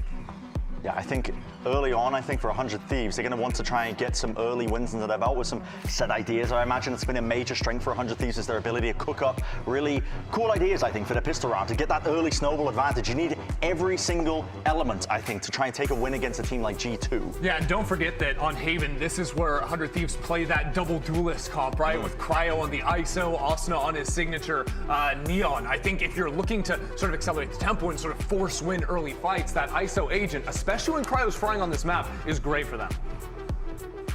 Split is our secondary map that we're going to be going into, and later Pearl as well. I think, again, it's pretty obvious, but I would say that the series overall favors G2. But that's also something that I said yesterday when they were playing against Sentinels, that the deeper that map would end up going, that it would end up favoring G2. That wasn't the case. 100 Thieves go back into the same composition that we saw from them last time they played. This is a very unique spin. And when we're talking about 100 Thieves, that it's taking the pace to their opponent. They was just running down NRG. This is a perfect example. Both sides of the map, Austin is going to be so proactive in fighting for space, especially around A lobby. Yeah, and on the other side, same comp as well for them. Yeah, no surprises, G2, when they have a comp that they think is the best, they will play that until the end of time. Why change a working system? Really? Yeah, exactly. For G2 as well, I think, again, the key is going to be trying to absorb the aggression, try and find out what 100 Thieves are aiming at, playing at almost as well. They're a team that do like to pull out these cheeky ideas to get these early advantages. And G2 generally like a longer series, a longer map where they can get kind of adjusted, I think, to what a team is doing. G2 is going to be starting on attack, and I think they do a really good job of slowing down their opponent on this side. 100 Thieves has a lot of C-long aggro plays, A-lobby aggro plays, and I think G2 is going to be really ready to wait a second, re-clear with their Breach Teo utility, and Giorgimo to fight back into that space. Yeah, G2 will play a lot into mid early on and try to take space into garage, breaking Cypher utility from the other side, sort of set up embeds for late lurks, because this team loves to play pivoting around back and forth across the map. And usually it'll be that open into mid, into then re-clearing space onto A, where 100 Thieves is going to be posted a lot of rounds. I want to see 100 Thieves play less into like opening gambits at the start of every round and more into setting up a lot of these trap plays. Waste G2's time, especially like we're looking at a pistol round here. You're mentioning how often G2 is playing into mid. Those kind of trap plays can be really strong, and Zix, he's got to have a strong game plan here. I'm sure both teams are rocking up with a strong game plan in this do-or-die matchup. So let's send it over to everyone's favorite, Riv and Vensely. Thank you very much. We are ready to get into the second matchup of the day, and believe it or not, it has been a long time since these teams played. Very close to a year. Back in July is the last time that they met up, and G2 was able to get the better of that match. Yeah. And if not before that, it was all 100 Thieves. It was. 3-1 in the records in the VCTs, over and over. but this is a heartbreaking game, Riv, because we're going into a matchup where one of these teams, unfortunately, is going home. Seriously. 100 Thieves, always a legion of fans coming into the VCTs, but G2 definitely picking some up since they've joined the circuit of the partnership program in the VCTs in last year. But we're kicking things off here and on Haven, where 100 Thieves has an advantage to have a great start. Already, you've seen G2 getting owned by C9, but definitely a different type of playstyle. And speaking of playstyles, 100 Thieves in this pistol, looking to slow things down at the very beginning. No walkdowns, like the Des has been mentioning. It's G2 that are starting first. They have focused heavily towards that C side. They're getting into sight right away here to try and beat G2 at their own game. Smokes go down, delay goes out, and this lurk towards mid is going to be the kingpin here for G2 to give them information the rest of the map is available. Leaf has such a good entrance here to insert himself anywhere now. It's a nice little double hold coming out from 100 Thieves, and look at that buddy system coming out from the side as well. Always staying as a group, because you know G2 loves to fight together in the mid rounds. They got to know Boostio is pretty much alone here. Goes for one fight, gets tagged pretty hard there, and now it's just going to be the swings from the rest of the team, but the lurk behind could pincer G2 just in time. But then there's a double lurk, a triple flank coming on the side of 100 Thieves, and it gets activated by the wall. So a 1v1 between Trent and EU, smoked out, gives a chance for G2 to go into the site, but they are pincered. There is also a second lurk. You have to delay now for G2. G2 has so many things activated on this map right now. They're going to back out and possibly go all the way around to meet with some more at long and create a better retake from that position, leaving just one towards short. Everything's been perfect so far. The smokes, the fault line, slows the triple flank, and now it's a triple flank back from G2's side. The ring around the rosy continues. G2's going to be in position. They're looking, and all they see is Jonah P. How can it be? But EU finds three off on the wing, and Cryo closes out the round. And that's what sounded the alarm. You have the salvos coming out from Trent all the way from behind. They have to watch for the push, for the swing. Did not expect three players, potentially. But also, Osno, if I'm not mistaken, pushed towards that spawn. So maybe that was the big tell, to know that G2 were going for that big flank and look at EU's position. Yeah, once they were in sight, they pushed into C as quick as they could, and then they were confident to push into A as quick as they could, and only seeing Jonah, wow, they made that decision so quick and had the right call that they were coming back around from long on the side of G2. What a back and forth round on that one, just in map movement. Really, the push and the pull was kind of there, but everything was done under the guise of not knowing where G2 was until the last moment when 100 Thieves chose correctly on that macro to end today. Yeah, now we have a chance to talk a little bit about the state of the game for G2 on this map. Yeah. Last time they played it, I mean, they let this through, and I was questioning it, because you're looking at the video, I was like, how come we didn't try to go into like Ascent or something? Yeah. A map that they've been so good in. Haven, really, after what happened. Yeah, and even for the side of 100 Thieves, why aren't we picking into Icebox, for example? Because they look pretty decent on that map. They're only 2-2 in the split, but Boostio plays Gecko on that map, has been a prolific player on that agent back in his 2023 run with EG, and there is a level of comfort into 100 Thieves' playstyle on Icebox, but they let Haven through here for the side of G2, and 100 Thieves are going to pick into that, of course, because it is pretty much their strongest map above Icebox here against this G2 team. And G2 has had a huge pain point playing against Cloud9 before because of Net's lurks. And I want to talk about these stylistic clashes, though, because on the side of Cloud9, you do have Net that doesn't really need to IGL because they already have it on the side of Mitch. This time, though, for 100 Thieves, Boostio is probably not going to have those perfect timings going into the calls, because he has to IGL for the team. He has to focus on that minimap.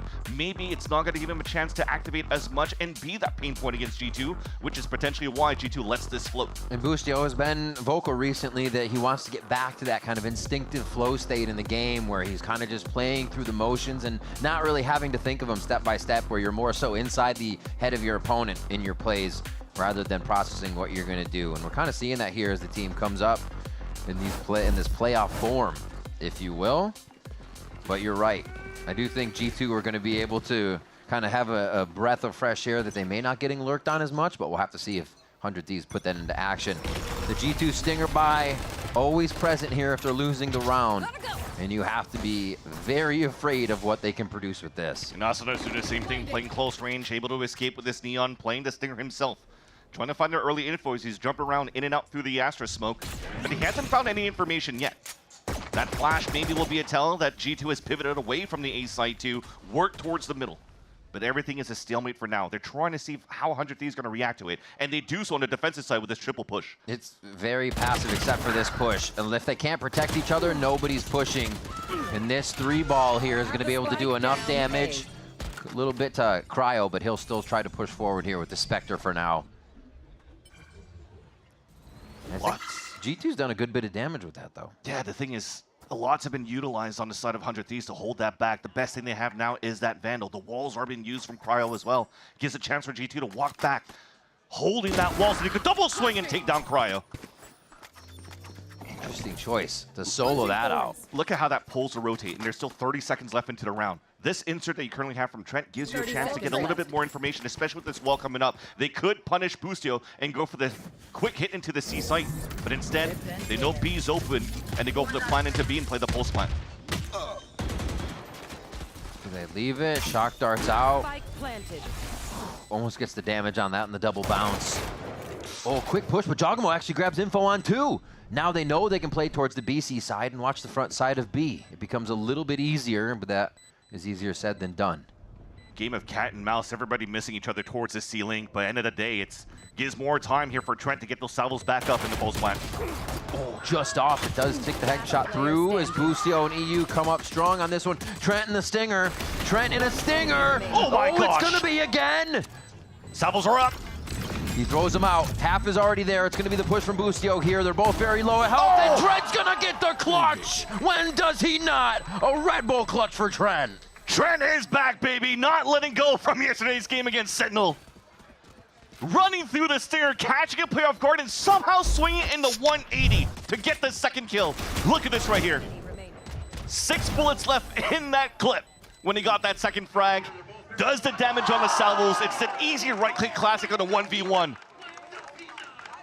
It's not going to be Valen slain so far, but it's definitely going to be Trent as the Trejo.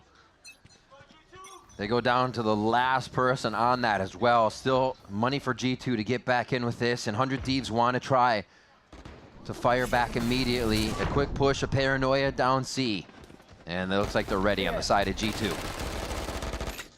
Very easy hold. They've mentioned at the desk that 100 Thieves loves to push down here. Yeah. Whether it's in the eco, anti-eco, and gun rounds, you could expect those type of plays. They tried to go for the flash into the recon, and that will definitely push G2 towards the A site, as they heard all the footsteps towards C at the very beginning.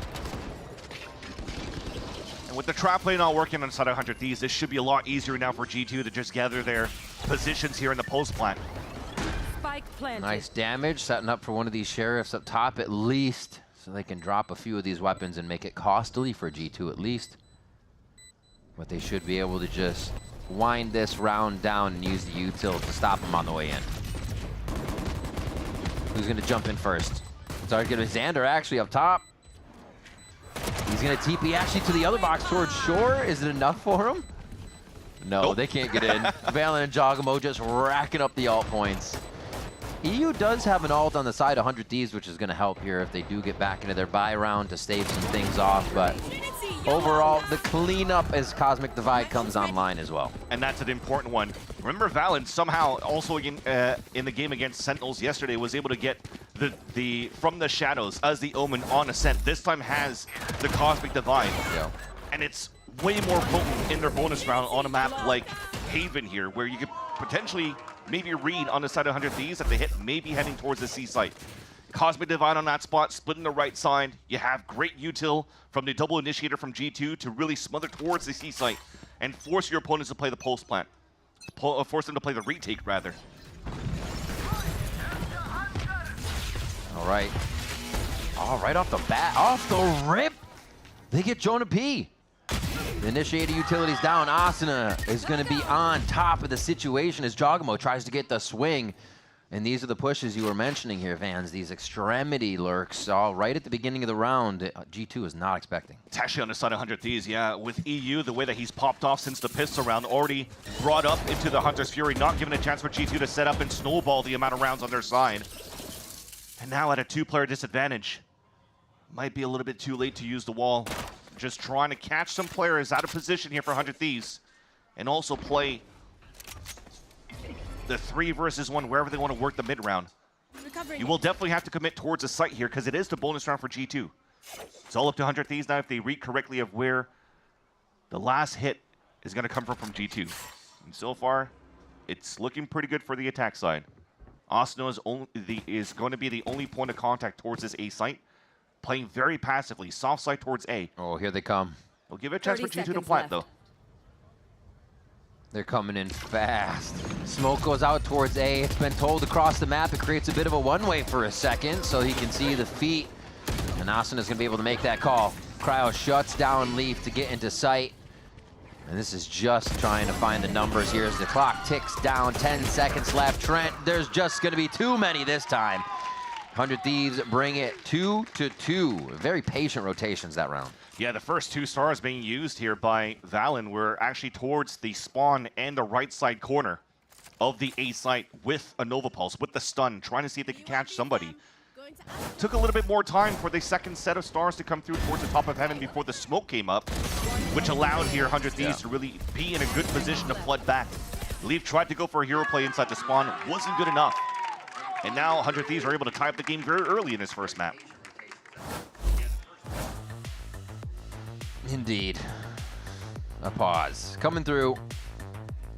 See what we can get sorted out for the players here. It looks like Boostio is going to get the audio fixed up for himself. We were talking about Valen a little bit just a second ago, and those plays, what he's been doing. Yesterday, you said 9 2Ks. He had 4 3Ks. Yeah, he was crushing as the frag in IGL. So expect that to come through to today. And we'll have to see if that man on your screen, Xander, has another life game for himself. Completely crushing. Yeah, if you want to actually do that head-to-head for those 2 controllers for sure. Valen has had moments, I think, in like a 1v5 on that Ascent game versus Sentinels that boiled down to a 1v1. Yeah. But Xander, you were mentioning, it's the player performance that he had against Energy was basically the Xander that everybody was expecting. If you've been following the Challenger scene, if you've been following the road from Xander in the last 2 years of Challengers, playing with the M80 banner, getting so close in the last 2 years to qualify into partnership with the M80 squad, the first rendition of that roster was with EU. And they fell a little bit too short, and that's where EU got picked up by 100 Thieves. Xander had to grind into the second season again and putting amazing numbers, also gaining the responsibility of being an IGL for M80, who lacked one when Nitro unfortunately left the scene here for Valorant. So Xander definitely comes in with a lot of experience and a lot of skill, and didn't really show up at the beginning of this split. But you heard his sigh of relief in the post-game interview when he won against Energy. Finally went positive. Exactly. I found my groove, and hopefully that continues on here towards this game. It started off well towards the pistol. He was able to snuff that first push from G2 towards that C site. Yeah. Outside of that, though, he hasn't been tested yet. It's all on EU. He who also has been fairly quiet towards the tail end of this split, but he's popping off today, and for sure, it's a dangerous game to play here if you're on G2's camp. As much as it happens before for Xander in sense of his good plays and being in the limelight a lot of the times, if it doesn't happen here on the VCT stage, it becomes kind of a looming thought, right? You're just always wondering, okay, I got to get past that, I got to do it. And that happens with a lot of things. We heard Boosty or Jogamo just talk about how Pearl was a map that affected G2 because it's something that they lost when they were up against T1 in that grand final. So there's a lot of these things players just sometimes have to get through, see it once, and they feel like they're back on track. And I think Xander had one of those moments with that game where it kind of washes away all that doubt, anything from before, and yeah, it can happen again. We can still do this. It's there, and it can even be brought to the next level here with the squad that he is now surrounded by. Rifle round for both teams, though, back into this tech pause, and a little bit of sprays towards the middle to kick things off. G2 playing methodical once again, trying to see if 100 Thieves will try to activate as soon as the barriers come down. And they do so already. You see that the drone comes out towards the garage. They identify now that EU is playing towards that spot. And they've also identified 2 sets of sprays coming in from B. So it's time to work towards the extremities if you're on the side of G2. And you're starting to see here this creep towards this A side. Mid control's been favored here the past few rounds. Lee's gonna find one, but the swing's gonna be there. Actually keeps the crosshair perfectly placed for another frag, as Valen is there for a bit of safety, even if Leaf goes down, which was the case here. Still numbers for G2 as they look for more fights in mid that 100 Thieves almost gives. Now they have the whole map to work with on G2's side, and 100 Thieves is trying to play the buddy system, hoping to read correctly that the lean is towards this A side. Yeah. But you can definitely see right now in front of your screen, G2 about to plant towards C. And that might be the tell immediately for 100 Thieves to just stay put towards this A site. Money's pretty decent. I mean, Arsenal cannot really buy within the next round, but the rest can.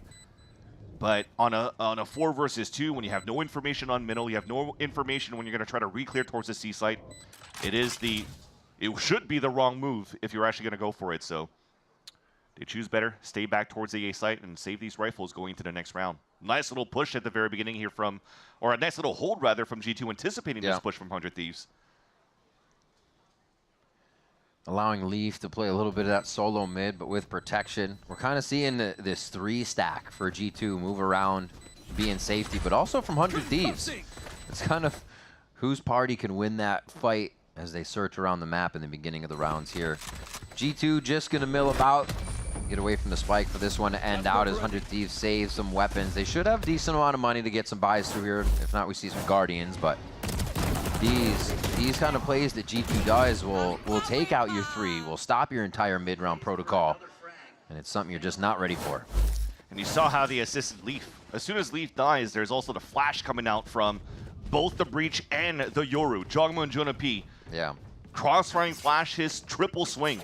Difficult for 100 Thieves to be able to fall back, rather, after the first engagement. So they got heavily punished going to this one.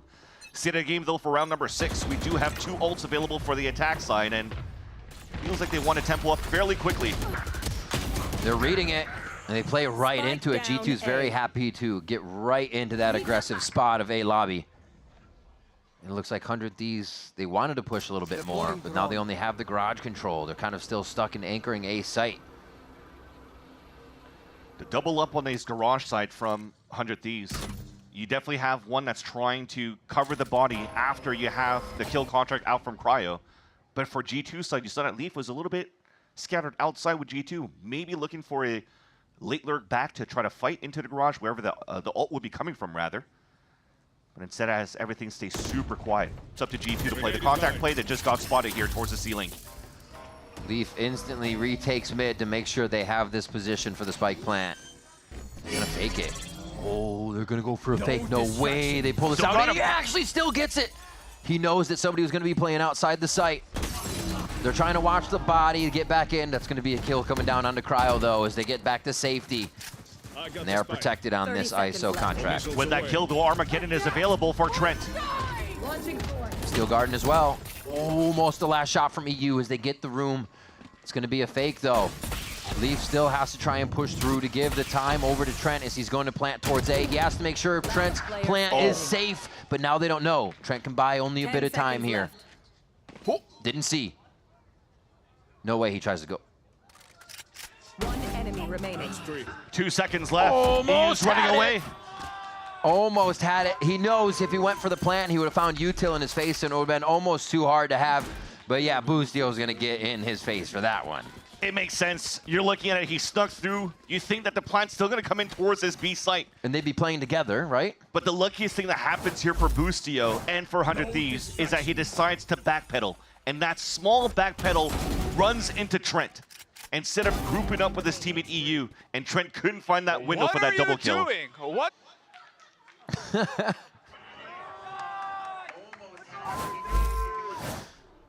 But you get just one not backpedal and they'd be saying, what are you guys doing on the other side? It's a game of inches right now, and we're 3-3 here on Haven between 100 Thieves and G2. And G2, again, they jockey here for the side of A, but 100 Thieves has given up this push for now, Need that back. even while still stacking the A side. The round that they won for 100 Thieves, though, still puts them in a pickle in terms of the economy. Boostio with a stinger. Xander playing the judge into the garage. Well, VALORANT has still been holding this ultimate since round number 3. Drone to clear out, they see the judge, and they'll probably decide not to push and start working the A side. They know.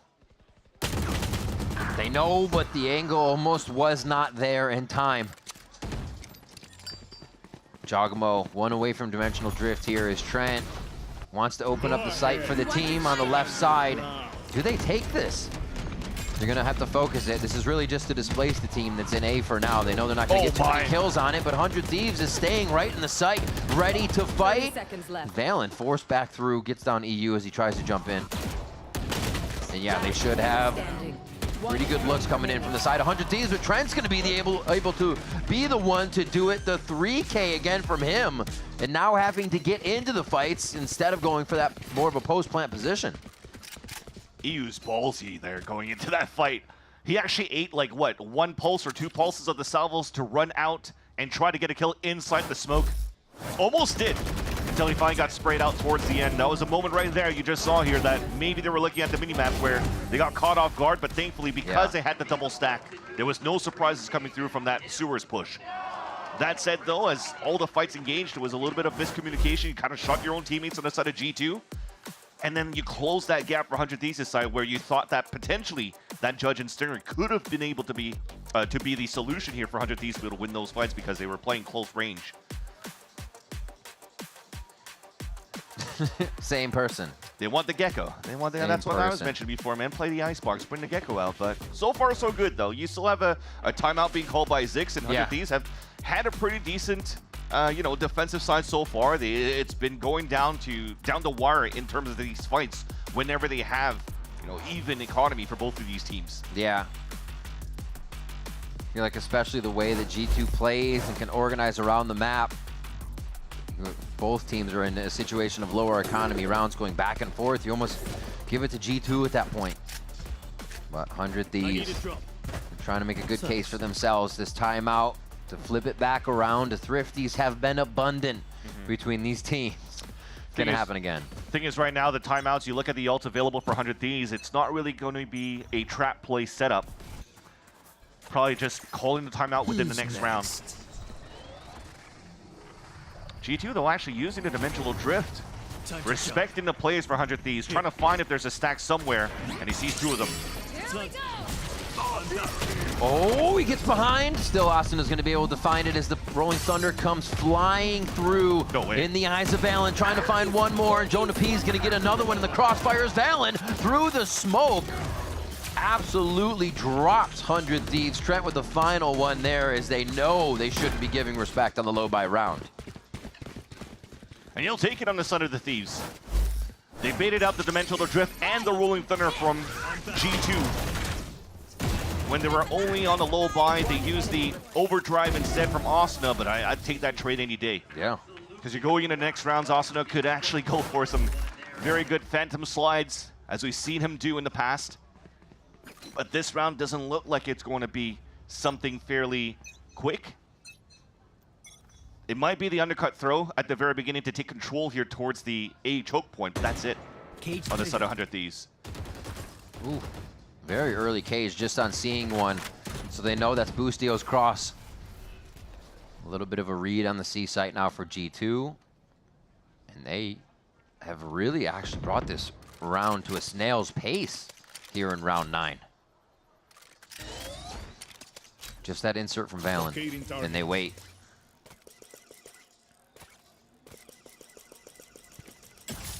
You see that they're clearing everything for G2. You're going to the mid round. The intention is somebody has to be pushed up, right? 400 Thieves. So we have to make sure that we do our due diligence. Nobody's on that side. Potentially now the push is going in towards the garage. There's a lean towards this B or C side. But you're playing into the unknown. G2 hasn't really found anything behind that drone. So they have to play with noise now. That dismiss B may alert 100 Thieves to a little bit of a play towards mid, but they're still trying to get this commit towards A. The drone kind of keeping 3 focused on the smoke as VALORANT and the team are hitting C right now. And they have absolutely thrown 100 Thieves for a loop on this. VALORANT got what he wanted. Slayed the first one, and it opens up the site. All of that Cypher util down on towards C. G2 gets an easy plan. You saw Xander trying to go for a hero play. But another one of those scenarios where 100 Thieves has no choice but to fall back, play for exits. It's being read by G2. They're already playing on the extremities outside of the C side to not allow here players like Asuna or Cryo to close that gap and to try to get the better crosshair placement to do the damage on the exits. So G2 looks like they're going to have a pretty flawless run on their execution towards that C site. Off the timing read, that Valen hand spraying through that cyber cage after the Salvos pushes Boostio away. Yeah, that was some pretty big info for them to have at the end of the round. Or the beginning of the round, rather. Quickly playing towards C, a little bit of the fake towards A. I think G2 know that 100 Thieves, especially after the timeout, are going to try to be playing fast, get a handle back on the game. God, reads it right through, knowing they already have him pushed and not feeling comfortable after that first move. And that continues that conversation as to why Trent is always playing a Tejo instead of a Silva, for example. He's so prolific in, right? It's just pushing those spots away. You're spamming through cages, you're spamming through smokes, or you're just spamming trying to find the timing when players are running away from these spots. You get lucky with these kills, it opens up everything here for the side of G2, and then you have those salvos for the pulse plant. Ooh. Just off the dismiss timing there slightly, but you can see what they're trying to get out of long C in a very fast peak there. If somebody was kind of sectioned off by that smoke. In another slow round, but Vans this time, I was gonna say 100 Thieves have pushed up, but it feels like they've been found out. Xander's so low, 11 HP. I mean, that's a great read coming out from G2. They're still taking fights. Ooh. Super dangerous positions here in the beginning, and it seems like G2 is winning the chip war and also winning the info war. Exactly. You just posted that flash up here from the side of Leaf. It did get contact to somebody into middle. So now G2, the option is, are we going to re-clear here? And they do so with the drone. So well played. Valen starting us off on the round again. Given the smokes, given the angles, and the first bloods. As this push has to happen, but they still can't even come up with a combo kill on that. 100 Thieves are having a bit of trouble getting this successfully tagged down on the members of G2, and G2 again run through a site. It was Zix's timeout call, but looks like Josh RT has been the one taking full advantage for the side of G2 to really start running away here with this first half on their attack side. Yeah. But again, that small flash that comes across now, it's just them staying put. Just utilize the Teo utility and force now 100 Thieves to push forward right into the crosshair placement. They get the exact punishment towards the A side, and then they enter towards the A site after with a nice little execute towards the end.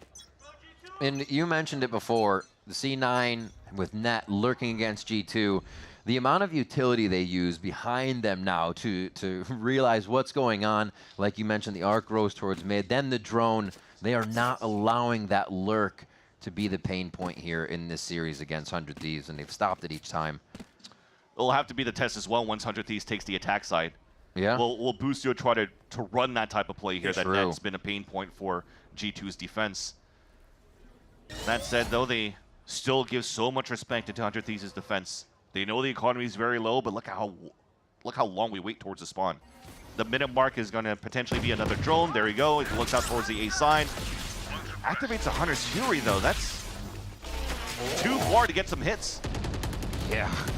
Just off the edge there. Valen taking some damage as he moves in and out with the spike. A pretty scary spot. Jugamo has the same job as they did the other round when they worked over towards C and they took Boostio down. Valen did, rather. So they're kind of rinsing and repeating with a slight variation to this play, and now they'll go A once again. Oh, Cryo with one, but again, the one and done. It seems like all 100 Thieves is able to get here against G2. And Xander's 20 HP. Best thing he can get here is a weapon if he wins that against Leaf. Stinger. Last player standing. Still good for one, but Jonapi answers back, and it's just going to be power of numbers here for G2, knowing where the defense of 100 Thieves is and that they can overrun the 3v2, the 4v3. They are just playing the numbers game right now, really. It doesn't matter that they lose players in the process. I mean, all of them are so rich going into the last few rounds here of the half, including this one. There's only one left to go. So trying to go for some lurk plays, trying to find the information, themselves being the drones as they go for these hero lurks. Allows G2 to have a successful plant towards the end. That said, though, when you look at the setup from G2, and we're mentioning how slow it was at the very beginning, and the respect that they have for 100 Thieves, not only did they go for that 1 minute drone up towards the A side, but you still always have this flash towards middle. So they could always find like that information towards that point. And 100 Thieves, they have no choice with this type of composition. Trying to find that information, trying to gain some space.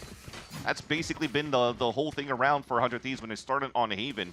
Remember those days when they were fighting on that side on the defense, and you had like a lot of overheats coming out from Asuna. Yeah. Yes, he's able to get 1-2 kills, but he continues to push forward towards the spawn, gets punished, they lose the round. They've ironed that out a little bit more in terms of pulling back a little bit of the aggression, but still want to be fairly aggressive to take full control of a portion of the map. And G2's utility is just very good to find that at the mid-round. 5 rounds in a row now for G2, and it's seamless for them.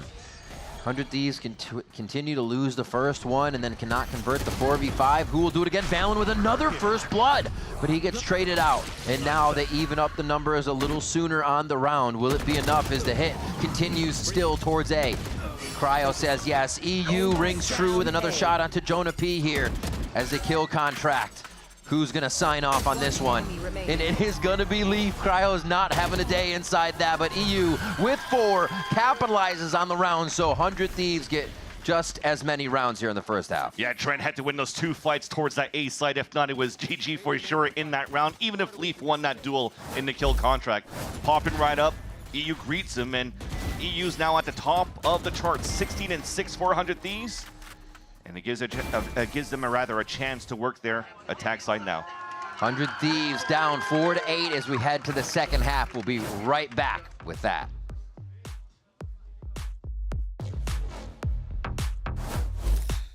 It's for you. Do you like it? Come on, Charlie, use your new door. Come on, let's go. I said go.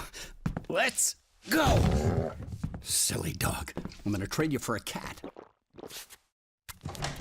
Red Bull gives you wings. The new Red Bull Zero is here. 100% wings with monk fruit extract.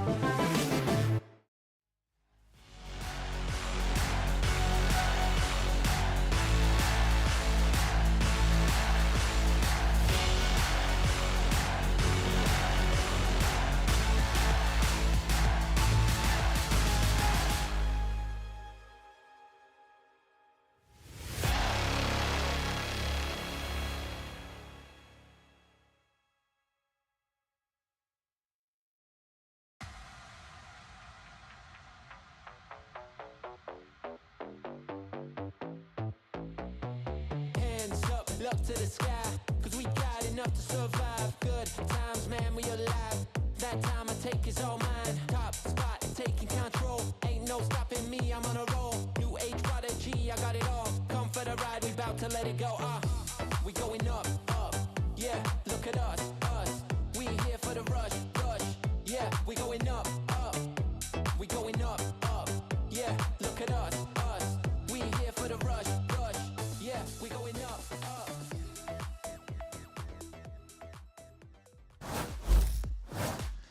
I know, we were vibing to the music too, but we got to get back in the game. We got to see who gets eliminated on this match, as much as we don't want to.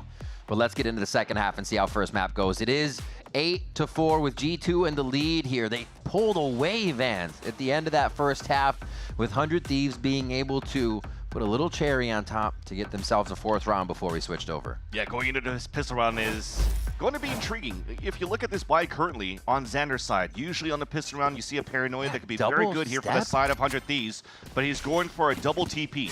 This will now probably use just regular util, try to get a TP into sight and get some upper hand and maybe play within towards the end here for 100 Thieves.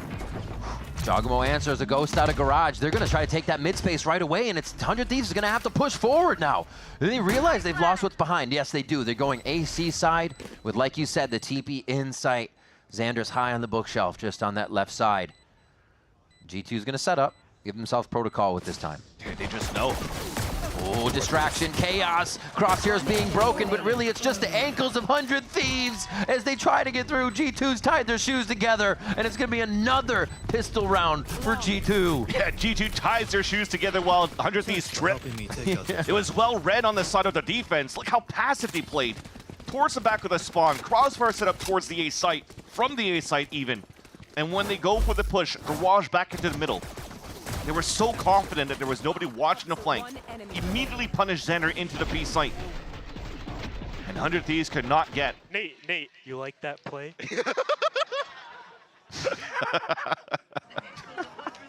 I wish I had Jonah P whisper to me in my ear like that all the time. Crazy. Playing the Jonah P way. And that's another pistol here for G2. 100 Thieves stinger by though. So back into the pistol round, and it didn't work before. Hopefully this time around with better weapons. That's tough. I mean, that's what the Breach can do. You don't see that on 100 Thieves side, so they couldn't really stop the B plants, but you have a bit of util to start it off and delay. And they, again, have to push forward here. They want to get all this aggression. Relay Bolt only stuns a few as G2 quickly tear down the stingers of 100 Thieves to make sure they can secure a second round. Whoop, whip, whoop, util. Util running, jumping. Jogamo gets the drive-by, gets that one. He says, thank you, that's mine. Just great calls by Valen once again. This time just having more players playing passively towards the C side, a double up from the Garage in the C link. And they're able to get a double kill with that, even if they got stunned by the relay bolt out from Asuna, who's been shut down this first map. The whole first map, Asuna and Busio have been fairly quiet. Nice, dude. Yeah. Wrap it up. Wrap it up. Damn. Valen saying warm up the bus already. That's crazy. They are trying to get into the head of 100 Thieves right now and doing a pretty good job. 2 post plants to make sure they get second half here. And they're going to run with it. Now, when G2 got most of their pistols, 3 out of 6 in their match yesterday, they were not grabbing the bonus rounds. It became a big pain point for them. Look at this, though. Now it's a perfect stack for G2 into Garage. They have a stun out and ready for Trent so they could stop the push, move it in. That's 1 kill from Asuna. Oh, they're just looking at each other, taking Polaroids before the fight. It's going to be enough. The Stinger clip isn't there, but the Ghost isn't. Trent stays. He's going to dodge one, and he can't get it almost decisively. 2 headshots. He thinks Xander, but he had the armor. And now he's got a Sheriff and a bit of time to figure out where they can go in this 2v3. Trent did his job. Yeah, now the rest, it's up to here. Busio trying to go for a lurk info into the A site where all of Leaf utility is currently waiting. The wall is going to watch towards long as they could focus with the Arc Rose. I mean, they're in a good spot now for G2. The Flash didn't actually get the ping, though, so Busio has a window to be able to sneak in. Leaf playing the audio game here in Hell. Oh, they split. And it doesn't matter. Busio splits Leaf between the eyes with that Sheriff shot. And now the 2v2 and alert to Valen on the flank. Vans. This is going to be tight. Xander's got low health. Busio's going to go down right away. Xander with just the Stinger. Will he be able to close the distance on one just so he can play towards the other? He sticks between them. I mean, pushing towards one's going to put you further away on either play. And yeah, it's going to be too tough. Valen comes around the corner. It was a little too tall of a task, and that's going to be the bonus round going over to G2. The fact that Trent stayed alive for so long to switch out to the Ghost, win that fight against Cryo. First off with that one onto Asta, but look at that right here. Runs out of bullets, still gets this pick, and then dinks one before he falls while avoiding the Omen Paranoia. Wrap it up, Xander. Just feeling smooth here on this map. Allows here for the last 2 players of G2 to easily convert the round back in their favor and continue to wrap it like a president as Valen calls it against 100 Thieves. It's 11-4 now, and the buy comes back, though, for the Thieves, thankfully, at least because they have a plant. You know, it's interesting. It seems like Jogamo and team have repaired a bit of a flaw he talked about in a previous week, that when they're just doing so well, they kind of let up a little bit. They play really good under pressure. So this is one of the things now, 11-4, they can't be letting up, especially not in the playoffs, especially in an elimination game here. And it seems like they have win on their mind, and that is it. And so far on the attack side, 100 Thieves has to keep guessing. You're pushing towards B. You're getting met by crossfires that are played very passively. This time, Stacks on the C side on the previous round worked out perfectly.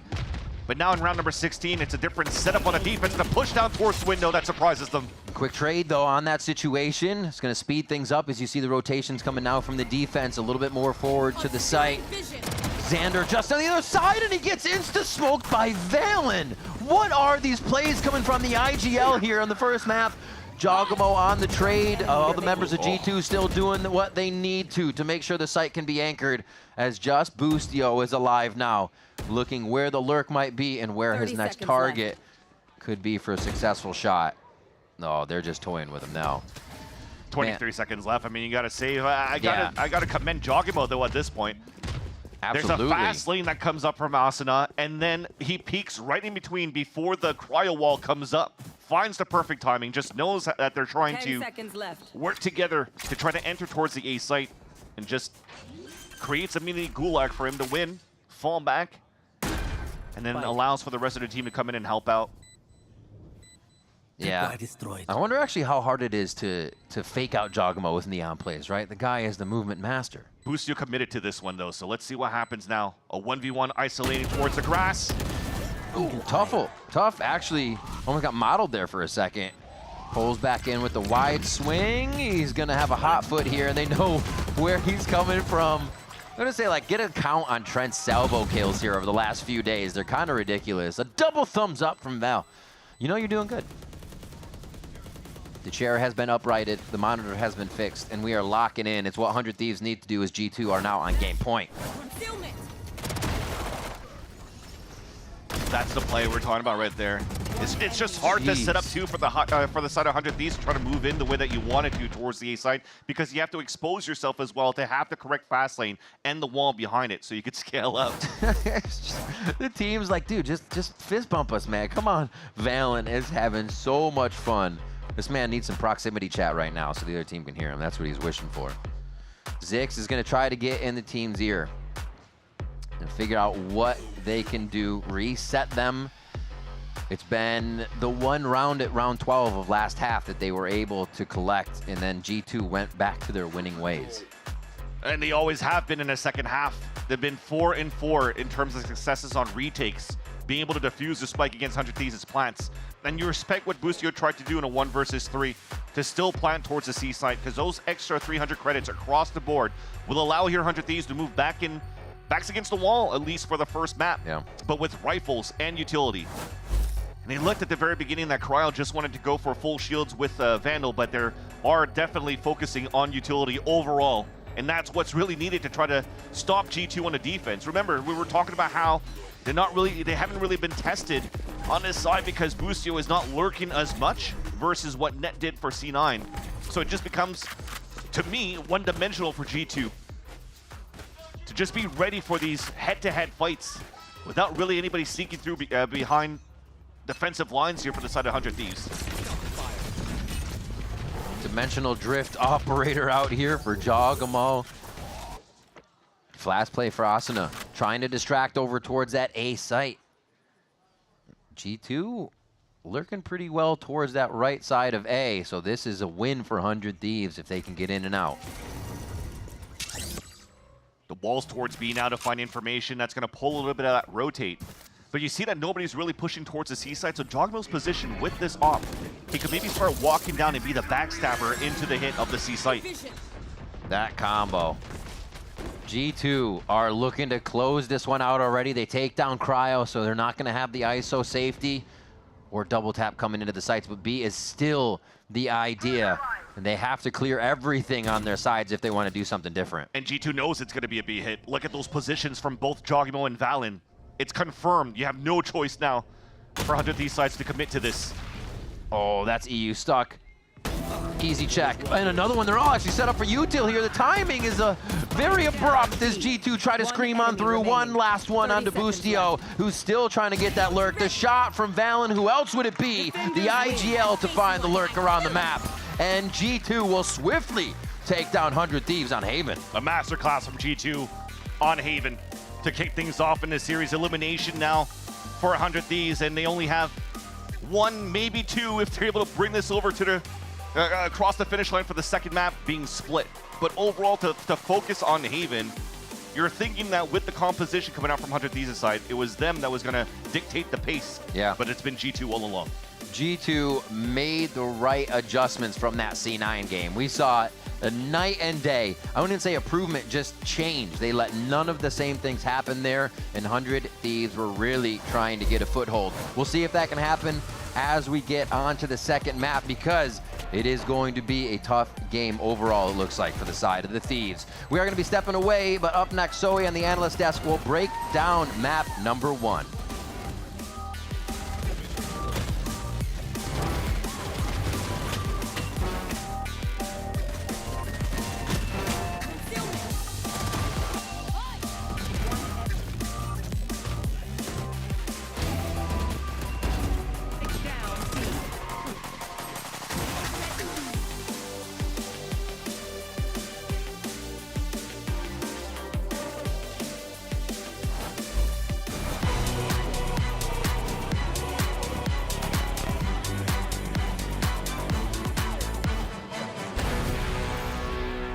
I don't really like committing to things. I'm scared. But when Verizon announced that I could lock in a low price for 3 years, I mean, yeah, that's what I'm talking about.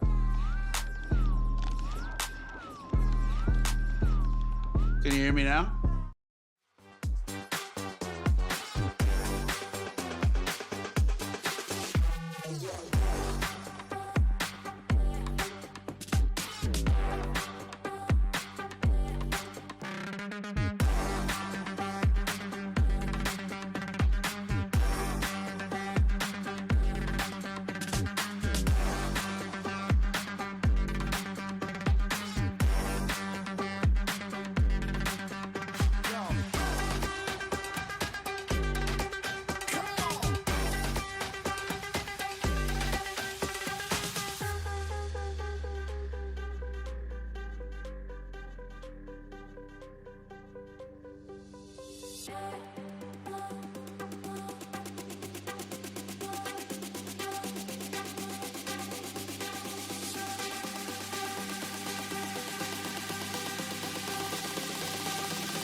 Only a stinger, but he dances around, finds one, and now 1 versus 1. The pistol is out! 4 players all trying to find safety in the pit, but Cryo won't let them stand!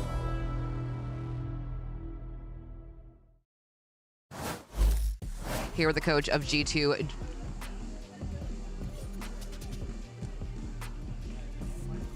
Here, the coach of G2, Josh RT, running away with Haven. Something I want to ask you is about kind of the confidence we're seeing from these boys. We're seeing Valen standing up, talking smack. Took a little bit of time after the game to make sure that those boys on 100 Thieves heard what he was saying. Was this a conversation to go in confident? Where is this coming from? We had a lot of tough talks yesterday after that loss, and I think it was a good wake-up call. And so basically I told Jake before this, like, I'm expecting more. I want you to lead more. I want you to control the situations a lot more, because we need it. We need a leader to step up, and one way for him to step up is literally step up and talk some crap. So, like, yeah, I'm proud that he's starting this well. I hope we just keep going with this. Best of luck. Welcome back. I'm here with Mimi and Ender. Welcome back. I'm here with Mimi and Ender. That trolls are full inside there. Actually, yeah, okay. Like, listen, we talked about this heading into this match. G2 wanted to make a statement, and that's exactly what they did. That was a dominant showing. This is exactly how you want a map to go after you just lost your first series in VCT Americas. It was completely dominant from G2. And on top of that, even the rounds where it looked like 100 Thieves had a chance, Trent, He kept it going. Trent is my GOAT. Trent is actually just playing on another level to anyone else in VCT right now. Like what he is doing in the clutch, especially on this round 2, right? G2 force up Stingers. He's in a 1-on-3 and plays it perfectly. Both snapping there to get the second player. Missiles comes out. Yeah, he's cringing it, but he knows exactly what's going to happen. The jumping right click is just chef's kiss. And I love what we heard from Josh RT in that interview as well, talking about how he wanted to see more out of Val and him controlling this team. And I loved how vocal he was. He was getting up in Bussio's face. He was letting 100 Thieves know how this game was going. But a big focus of ours coming into this match was the opening fights. 100 Thieves love to fight with this comp early in the game. G2 crushed 13 kills to 4 on the openers and then converting those rounds as well. I think G2 only failed to convert the 5v4 a single time, which just blew 100 Thieves out of the water. Yeah, on the attack side, I think they did a really good job of slowing things down, waiting for any aggression from 100 Thieves, and consistently punishing that. Both Cryo and Asuna could not get anything going. You never saw those multi-kill takeover rounds that we were seeing the last time 100 Thieves played this map. G2 had a great game plan, they had great individual performances, and it's just the G2 we expect in a lower bracket. Absolutely, 13-4. That's a tough one to shake off, so let's hear what 100 Thieves coach Zix has to say ahead of map 2. Here for real for the very first time with Zix of 100 Thieves. We are going into Split, a map you haven't played, I believe, since the 4th of April. So what is the plan? It is their pick. They seem very confident. They stole your map pick. What are we doing? We're feeling pretty confident still. I mean, to be honest, like the attack side, we had some pretty unlucky rounds, I'll say. I mean, there was a few, or no, it's defense, sorry, that we had unlucky rounds. There was a few like 1v3s and like rounds that we should have converted that we ended up not. And ultimately, I mean, I feel like they had a solid game plan against what we wanted to do, and they were kind of dominating us a bit on the macro game, but overall, you know, new map. Split is a map that, you know, a lot of people say that our comp is bad, but, you know, scrim results have always been good for us there. And yeah, I mean, we're still coming in confident no matter what. Well, best of luck. Come out too. Your move, Zoe. Well, thank you, Liz. Yeah, okay, listen, we're heading into Split. Yeah, they got dominated a little bit. A little bit. Just a tiny little bit. Now, of course, how is it going to go down on Split? We kind of know what to expect from both of these teams, like composition-wise, they kind of played the same thing here.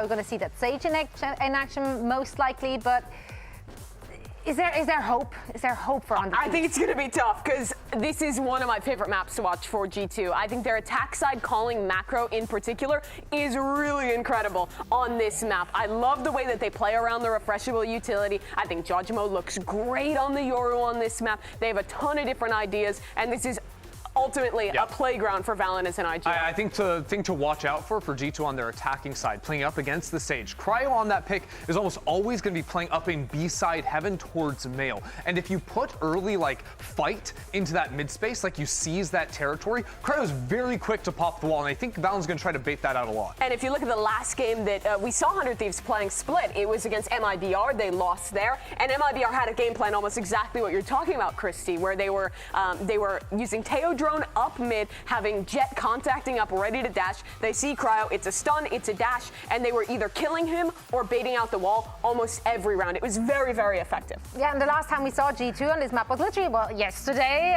They got their revenge on Sentinels. They played them, I think it was the Kickoff Grand Final or something like that. Yeah, way back when. when. They lost it way back when, like, what is time?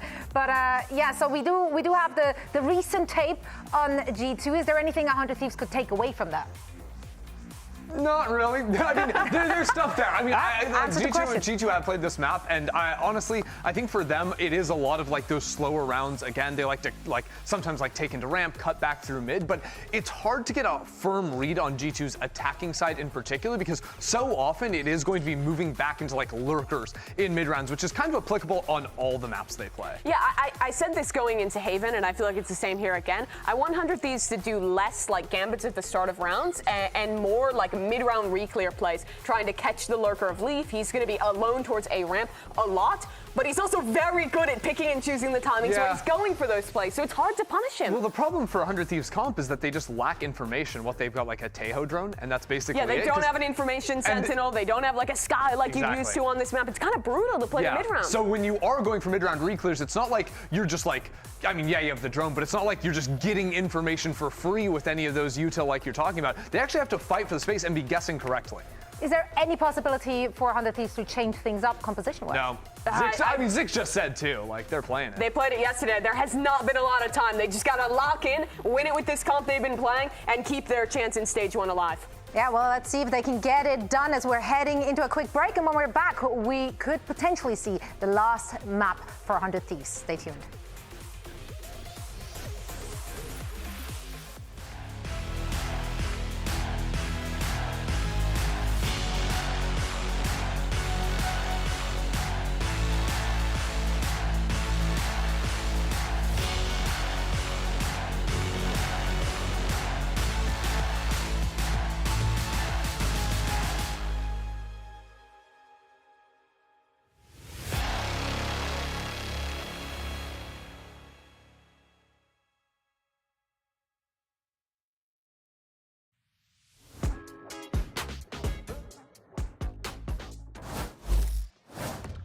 Will we go the distance? That is the question, but it also is up to 100 Thieves here as we get on to split vans. I think it's tough for them, but they've got to make the push now. We've got to see it happen. Yeah, but I don't want to throw a stick in the wheel here and be a party pooper.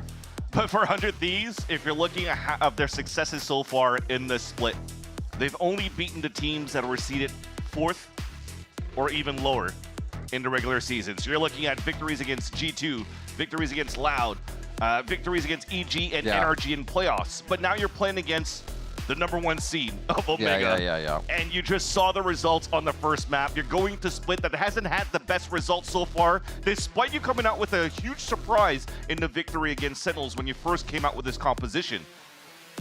Things are not looking too good, and I'm hoping that Zix is not only confident, but also with the team, saying that they still are comfortable with their game plan and what they have against G2 on this map. I mean, 100 Thieves came in the other day saying we stayed up late, we watched those VODs, we tried to fix realistically what we could work on for the next day. And honestly, that's not going to work for every team, especially if they start bucking the trend that you figured out how to fix, if G2 is going to just play harder than that. So let's focus on 100 Thieves. Let's see what this defense does, because we know G2 is going to be coming out very, very strong here. As we start, a lot of focus towards the middle of the map for Thieves as G2 is creeping into B main. Trent's been doing all of this fake towards middle first though. Salvos drone up towards the side of A so that you pull the rotate away from B. Xander's stuck alone inside the B site. You got the safety, but how safe is it? The team drops in, they waterfall off the heaven to give each other the support that they need. This is exactly how you need to retaliate. Just Jogamo and Trent left alive, and the two that you would honestly want in this position. Information on the third as Bustio dropped. They're trying to create a crossfire between the backside of the column. That's one. It's going to be Trent now in the clutch. One right click. He could have it again. It's just going to be the flick. It's just going to be the flick. He jumps. He looks. And Cryo delivers the same medicine. He gets the clutch this time. We just played VALORANT 2020 again. Everybody jump, click, right click classic. It's Cryo towards the end. Reloading just in time to win the 1v1 against Trent, who was about to go into another clutch round. And that probably would have cut all the wins under the momentum, under the sails of what 100 Thieves has in terms of hope to fight back in the second map. And it was much needed. You're already seeing the heavy investment going to the second round. Already a Phantom in the hands of Cryo after those 3 kills. G2 not going for a buy because it didn't have the plant. Bustio already starting to get out of his chair there. Trying to answer back at the Valorant IGL jumps that we had from last game. Asuna with the stinger in mid. The Leaf Lurk is down and crumbled. Cutting through. Yeah, at this rate, should be a done deal in favor of 100 Thieves. You've lost so much in the very beginning. Yeah, you could maybe try to create some space. Space is looking to be done towards G2 side to pull a bit of a rotate to give Jogmo a chance to fight a 1v1. He's in the right angle for now. Xander's not looking towards the right angle. A little bit of miscommunication there. A fraction of a second off to get that nade to come back. And they will try to take mid. So nice little back and forth from G2, but they're not gaining too much space with everything that they're using. They have to stick together with just these classics. Omen kill. One for Cryo. Drops to safety to play his life. Already, you have the run over in now from Asuna to play safety from stairs. You need this type of activation coming out from a player like Cryo. Somebody who, on one half, on one map, could just turn it in favor of 100 Thieves. And in this moment, we need him to activate so we can push the map to Pearl. And he does so with a nice little 3K of flawless for the side of 100 Thieves as well. And they won't have to invest too much going into their bonus round. Maybe a little bit of utility because of the walls that they set up to prevent the push from G2 in the very beginning. But outside of that, they're still quite healthy in the armor department too. Even this safety in this play, Asuna's like, no, don't push. Nice! Cryo, get that crossfire. Like, even for that moment, you can see how serious they are taking each and every frag that comes across their screen. We're into the weapons. I don't see any judges, no buckies for the mail room. Everything's going to be rifles and subs here. The A push is very, very fast. Get the TP up here. You see Valen and Jogamo doing this quite a bit. They also have a mail room play just like this. It's all an insert play so far. TP's trying to get players back to safety, but as it's not really being contested by 100 Thieves so far, G2 feels like they've closed enough of that gap to try to execute towards this A site. EU push down mid. Look at the access now that 100 Thieves knows they have, and they can just lock down towards this A side. Oh, and the spams come through. Easily done behind the guise of the smoke, and they haven't taken any damage on the side of 100 Thieves to set up a win for this bonus round. Ooh, good vision caught though. You saw how many people were at that A main position. The lurk's already starting to come around. Asuna drops Jogamo as G2 is trying to find a location that might give them another frag, a little bit of safety. Will they reset here? But they are being closed in from every angle.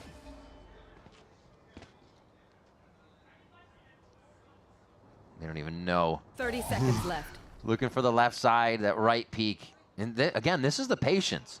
They're actually waiting for G2 to activate a little bit before giving up anything.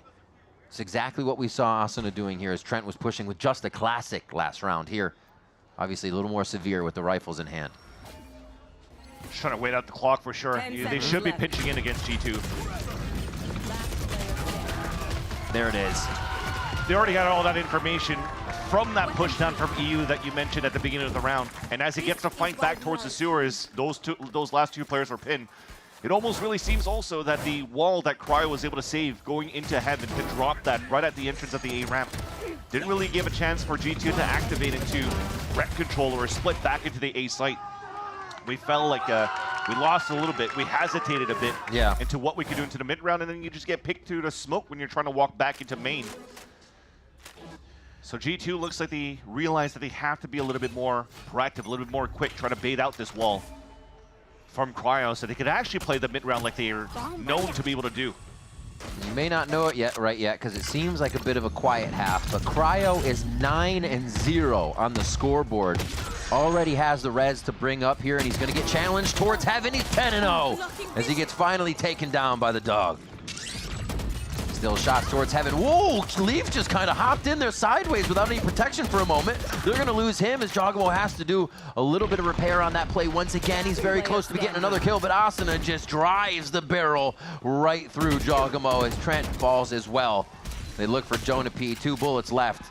He's going to have a tough win on this as Asuna and team blood in the water, and they chase down Jonah P. for a 4th round. Nice little shutdown coming out here from 100 Thieves with the push up towards heaven. Yeah. But again, you look at that round where Xander was kind of left on an island towards his B side as soon as Cryo fell, and nobody was really pushing out through the smoke towards B main. I wonder if it was maybe a utility that allowed here Xander to just stay out in the open for a bit. But there was definitely 2 players from G2 we will win. Towards Steppy main. I promise you.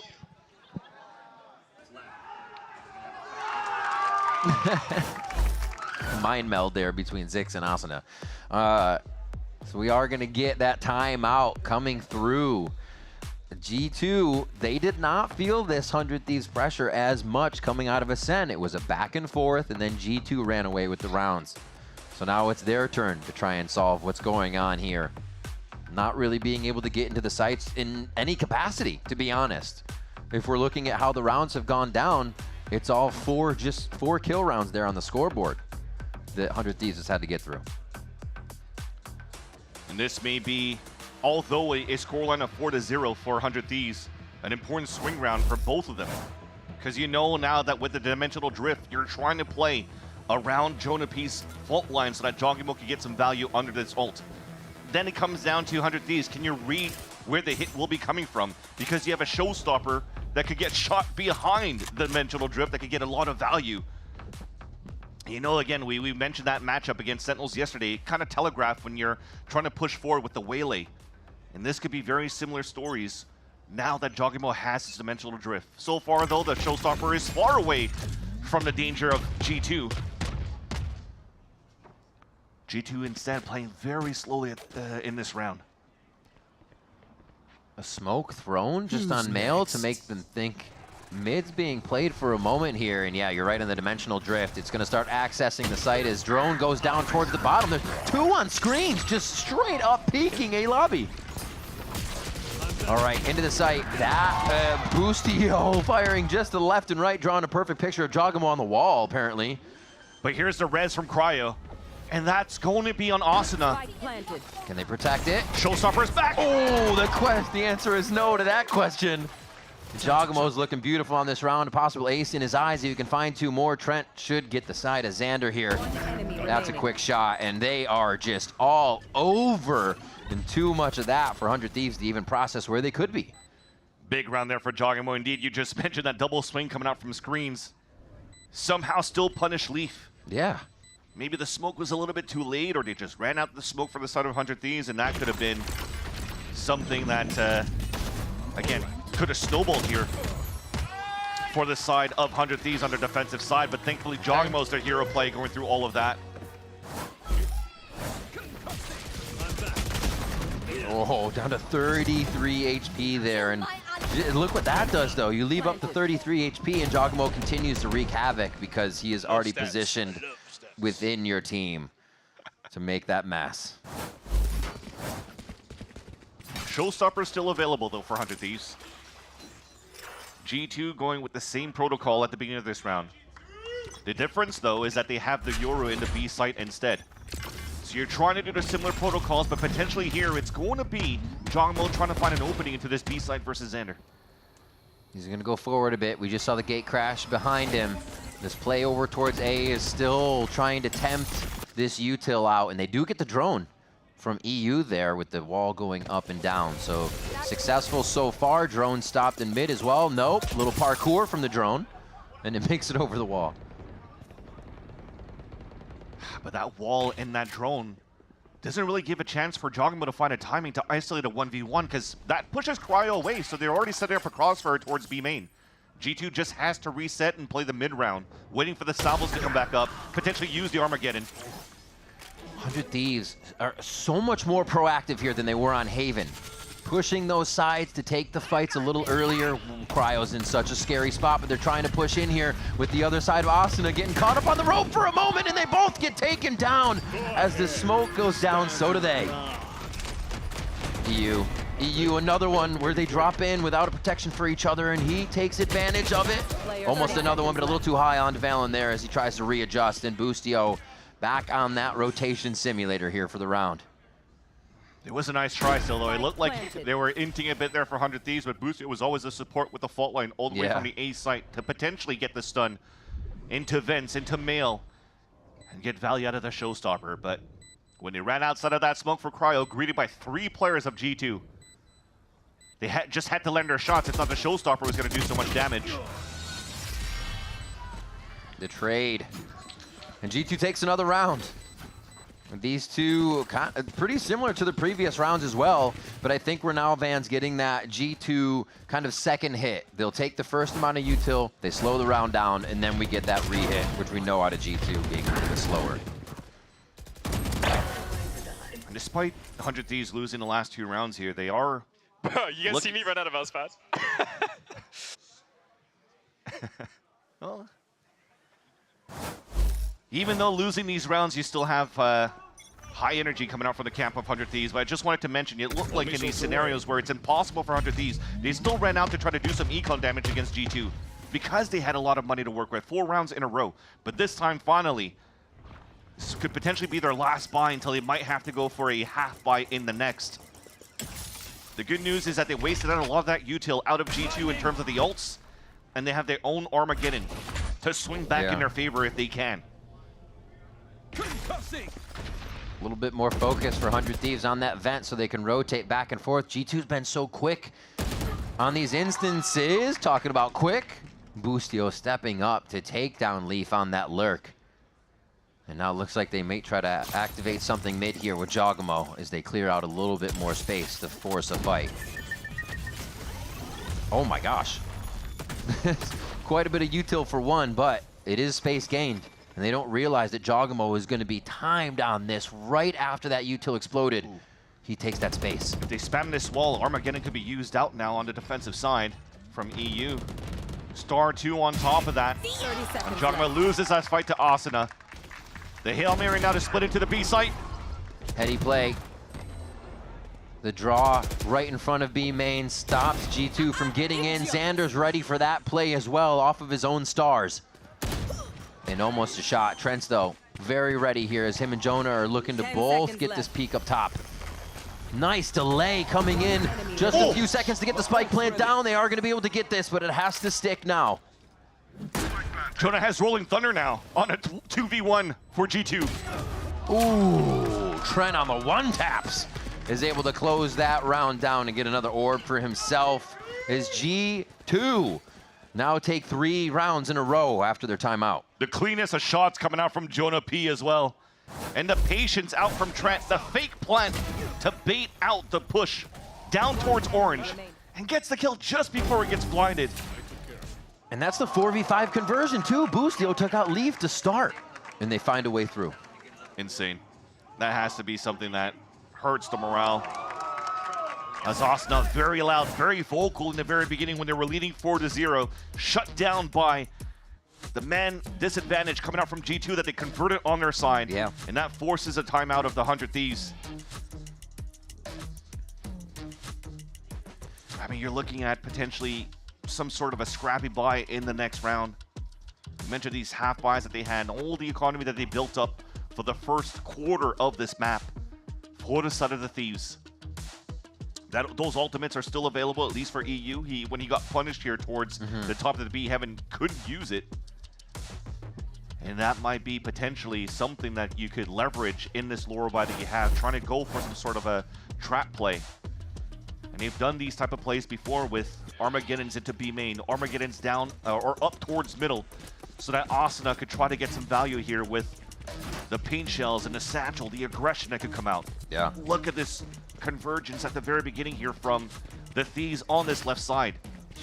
It's that fault line slow orb satchel once again, and G2 reads into it. They've avoided most of the players on that right side of the map.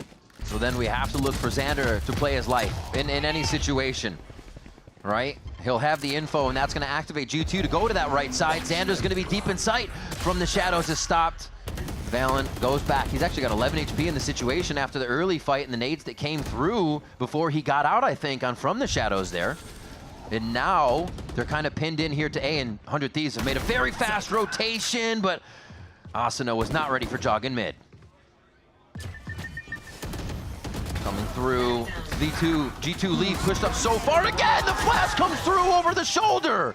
And Xander answers back though. They've been able to collect a few. He is still pinched in this position. Valen just limping to the left, trying to draw the fight. He knows it's there. The jump to stay alive as Leaf makes himself known in that fight, and 4 in a row now, even after the 100 Thieves timeout to push to play a protocol on B main. It's not enough to get through G2. For G2 to stay so calm in the face of adversity was so nice to watch. That first trap play coming out towards B main is a, hey, we've seen this already. My bad on the old guys, but I might have kissed the guy. Jeez. And that's probably Josh wondering, wait, when did we ult there? But nonetheless, that type of play coming out from 100 Thieves has definitely been read, telegraphed, talked about on Reddit from everybody and their mother. So it was so easy for G2 to read, to work back towards the A site, pull the rotates, and stay still, and force 100 Thieves into the crosshair. And now, finally, in round number 9, 100 Thieves' economy is in shambles. Sheriffs across, Stingers, trying to go for a trap play behind this drone, and it spots nobody. Oh, he had the shorty when he hopped up there, thinking the help from Jonah P was in. So just tiny mistakes being tagged on by 100 Thieves, but I think G2 is still in a pretty good position here with the weaponry. Rolling Thunder? Just past EU, they're able to get through this one. No, it actually hits! He was stunned too! Oh no! Fumbled a little bit on this one. Trent now within the smokes, easily able to take down Boostio, and yes, they went for it, fans. It hit a few, but the clone being thrown by Jogging with a TP away just allows Trent to just reset a bit, set the crosshair in, go for that kill. Xander now tests it towards the B site, but now 2 players inching in. Last player standing. Doesn't know the TP came through. It's just how quick G2 are moving, and they're doing it so different. The last time we saw them play Split, we were seeing a lot of these mid plays where you'd get Jonah P aftershocking Malroom, and Jogamo and Valen would appear in Malroom almost underneath the aftershock, even taking damage sometimes.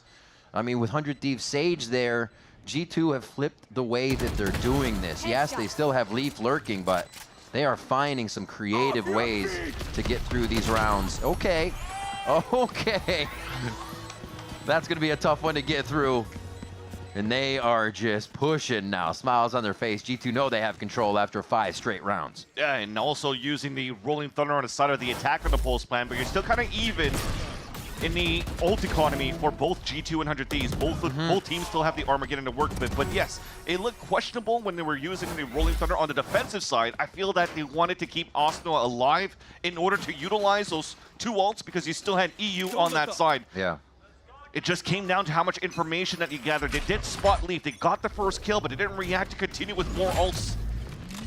Thinking that G2 was already pulling away after that first fight, but we'll hold that thought. G2's already moving aggressively towards the safe site. Armageddon Boostio doesn't have very much more to stand in right now. That is a safe spot as Asuna takes down Jog. Still a lot of chaos in sight as they fire through the smokes, but you can see all the members still towards A main now. It's only Jog that's been lost, and Asuna. Oh, full P? That slows behind them. Oh, the timing. It just seems like G2 has all the timing on this split matchup so far. Boostio! Boostio with 3!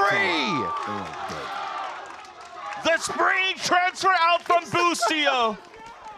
Stands up right away. And it looked like it was G2 once again about to shut down 100 Thieves until the IGL comes in. And he takes G2 for a walk. She's that slow. He was pushing through. It's just one of those, just give me the moment, give me the moment. And you give Boostio the moment, and he finds it. Also almost rips out his in-ears when he stands up too. Yep. All right, and a tech pot. No, I'm just kidding. Don't do that. Don't do that. We go 5-5, round 11. And it's split across the site here for G2. Both initiators trying to sell a fake, potentially now with the drone coming out after the fault line. And now 3 players on this left side walking up.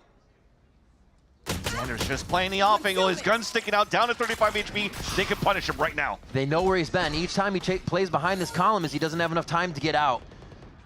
And he's just going to get faked out on this one. Leaf with the squad this time, so they're flipping the way that they're lurking on this map. Or on this round, I should say. They gave it up when they had an opportunity to punish Xander. Also, the lurk coming through from Jonah P towards middle saw. Hello. Oh, no. Okay, all of this happening off camera, but I was going to mention that you have the showstopper that was spotted crossing over into middle, so they avoided that spot, waited down towards mid, and somehow got all the punishes onto 100 Thieves walking out. This should be a guaranteed round unless Xander goes nuclear. He has to. Can he have a moment again? Stunned up. Oh, the shot just to the right of Jogamo as they beautifully play off that util. And now it's Boostio again. Like you said, been playing the fault lines from across the map. Isn't necessarily there for the trade as it were positioned. And G2 grab another round as they scream through these, only with 100 Thieves round in there, stopping this streak. crazy stuff so far. Oh my gosh. I mean, Bustio had his, right? Everybody's getting a little bit of that limelight, a little bit of that transfer power here today. Just try to slow orb into the ground and triple swing, and they got punished by the long range distance from G2. Now last round of the half. Who's next? 3 stingers on the side of 100 Thieves, and just info gathering coming out from G2. Little spot, 1 player inside vents.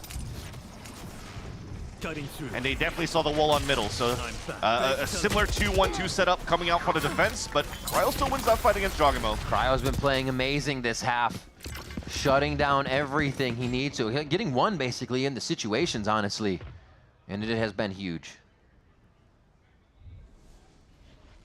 Wait, look for him. Saying, will Cryo give us another fight? He's actually backed off all the way. Asuna might get the check-in, though.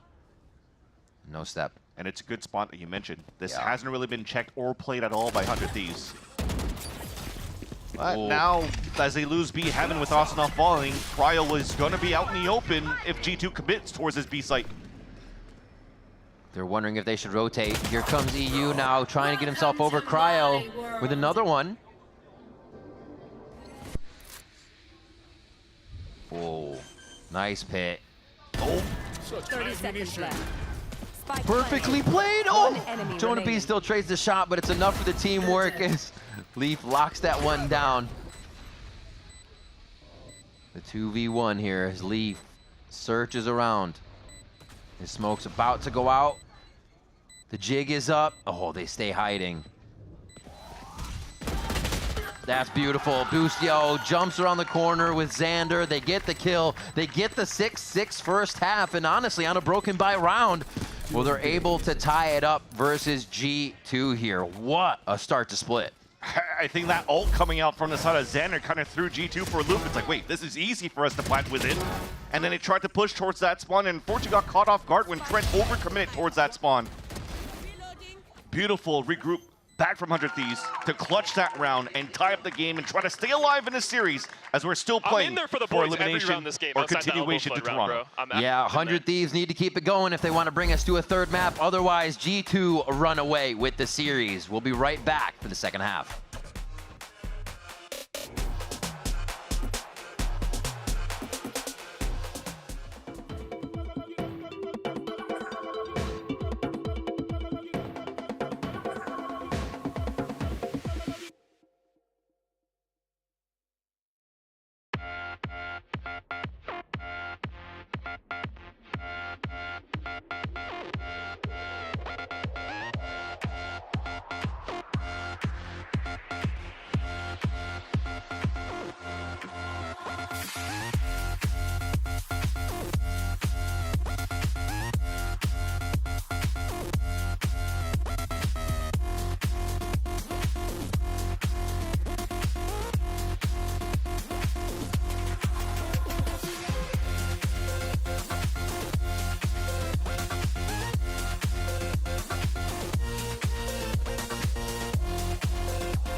We flip the sides.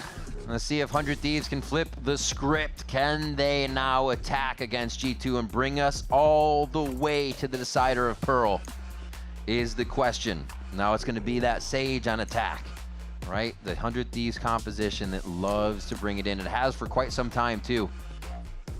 Let's see how they utilize it. And just unfortunately, it's been difficult for 100 Thieves on the attack side with this composition. Most of their success has been on the defense, so to have 6 rounds for G2, you're in a good spot now to close this series in 2 and move forward and eliminate 100 Thieves. Side of 100 Thieves, it's, yeah, you have to figure out something, and as soon as we get it into the server, you'll see that all 5 of them are grouped up. They just want to brute force their way into this B site. All right. They're going to find Valen. They're going to find a smoke, a paranoia, and possibly a bit of a drop in here from Leaf. But we expect Asuna to be first, back of the site. Second guessing, the fault line comes across perfectly as Valen actually is going to have a spot to hide for the moment. As it's going to be a full new box side here from 100 Thieves. They try to come around, salvos would cook whoever is in that spot. And I'd say Valen doing a great job at staying alive, preventing that spike from going down so far. And now 100 Thieves just a single man up. Spike planted. Details there, that's necessary. Oh, he times it perfectly. Baited into the smoke that was going to fall. And now it's Trent. Is this too much to ask? As both members, all three I should say, of 100 Thieves are staying hidden until the last moment. Asuna gets that one, gets a few points towards the ult as that goes across the team, but 100 Thieves get pistol, and they start off with a very necessary round. I love that it was anticipated that Valen was going to throw that paranoid down into B main. So when they scale into the site, all they want to do is just run fully blinded and just hug the wall as much as possible and just fight towards orange. You know somebody's going to swing back towards heaven. You now are able to have a triple quad swing out to fight back towards the heavens against the pick. Very strong buyer for the Thieves and the anti-bonus. Staying as a group one more time, but not satcheling up, just following behind the drone. So that Asta could save his satchels to potentially get into the site from heaven. Just depends what happens now if they want to scale into the site, but G2 have a decent read, a stack towards this heaven. Ooh. They got a smoke behind them too, so they can start to push up a little bit here and be dangerous. Looks like Jog actually got out of that situation after going very low from a spam, so they have to stop, and now it falls apart as Heaven Control is there for 100 Thieves. The shorty does not connect.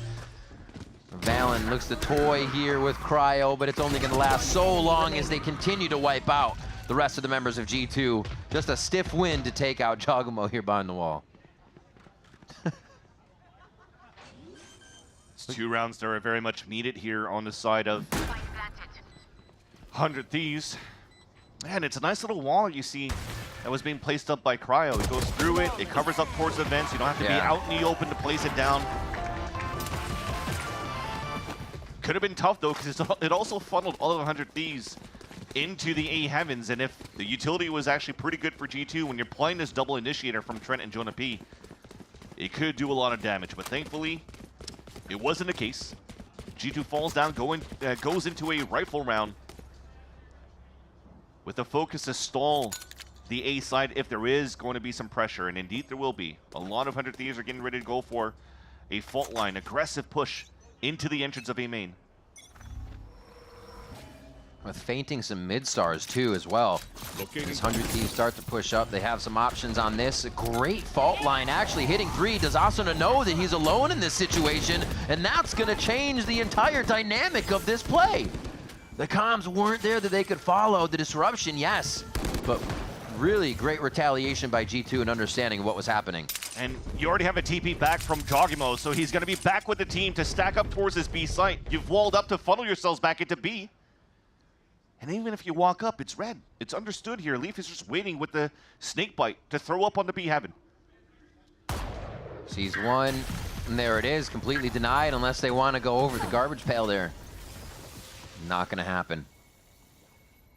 And you already have Trent leaning. He can get some salvos in if he wants to from this location. They have so many ways to affect the map from their positions, and they're even starting to lean over more as G2 have a full read. But it doesn't matter. The shots are what counts, and 100 Thieves come up with 3 very fast kills. Just beautiful read by Xander. 2 players left, committing to it for now. Just toying with them. Last player standing. Trent again, trying to get a 1v3. I gotta say, 100 Thieves are doing a good job now on these rounds of making sure they're not playing too dangerous and only pushing themselves as far as they need to. The overheating is not there, which is very good to see. Just very nice repositioning from Xander as well. Although G2 looks like they had the upper hand in the very beginning by dropping Asuna inside the site. Another one of those moments where they just stop and go. Looks very similar to what G2 was doing on their attack side when, you know, you're forcing your opponents to run up against you. As they thought they had enough stall here for G2 side with the stink bite on the top of B heaven. Xander just waits for the smokes to dissipate. They run into his crosshair, even with the Bulldog in a bonus round, converted on the side of 100 Thieves, and this is probably what Zix was mentioning before.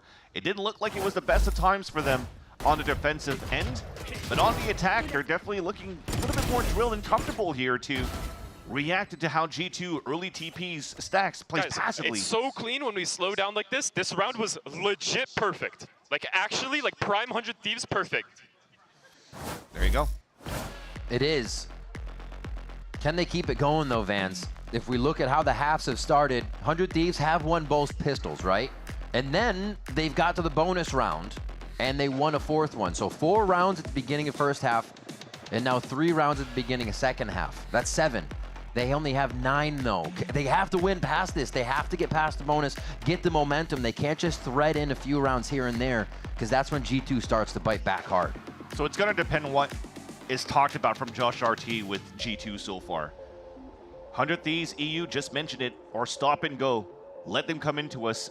Really seems to work here into the mid round. So for G2, off this timeout, you saw the reaction from G2. Even though they had stacks, they still played very passively until the commitment from 100 Thieves comes out and they want to play the Flood retake.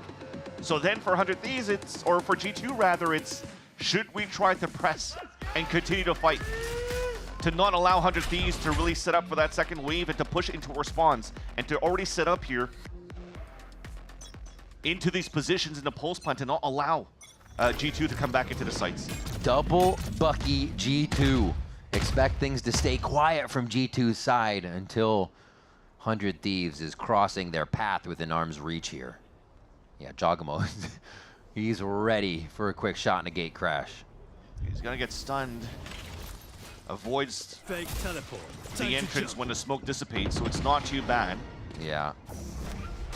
Trying to read that. You're absolutely correct, and he is gonna have to get flashed out of that situation. No damage really taken though for him. And nice. Methodical take from 100 Thieves. They're getting the space they want here. There's that wall you were talking about before, safely placed, but that's hidden from Jonah P. Actually gets the stinger frag to start. That's a first huge kill, and if you're looking on the side of G2, they have a hero rifle on the side of Trent.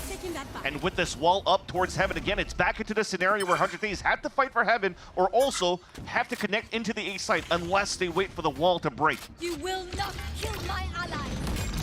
Oh, it was perfect. Gets out just in time.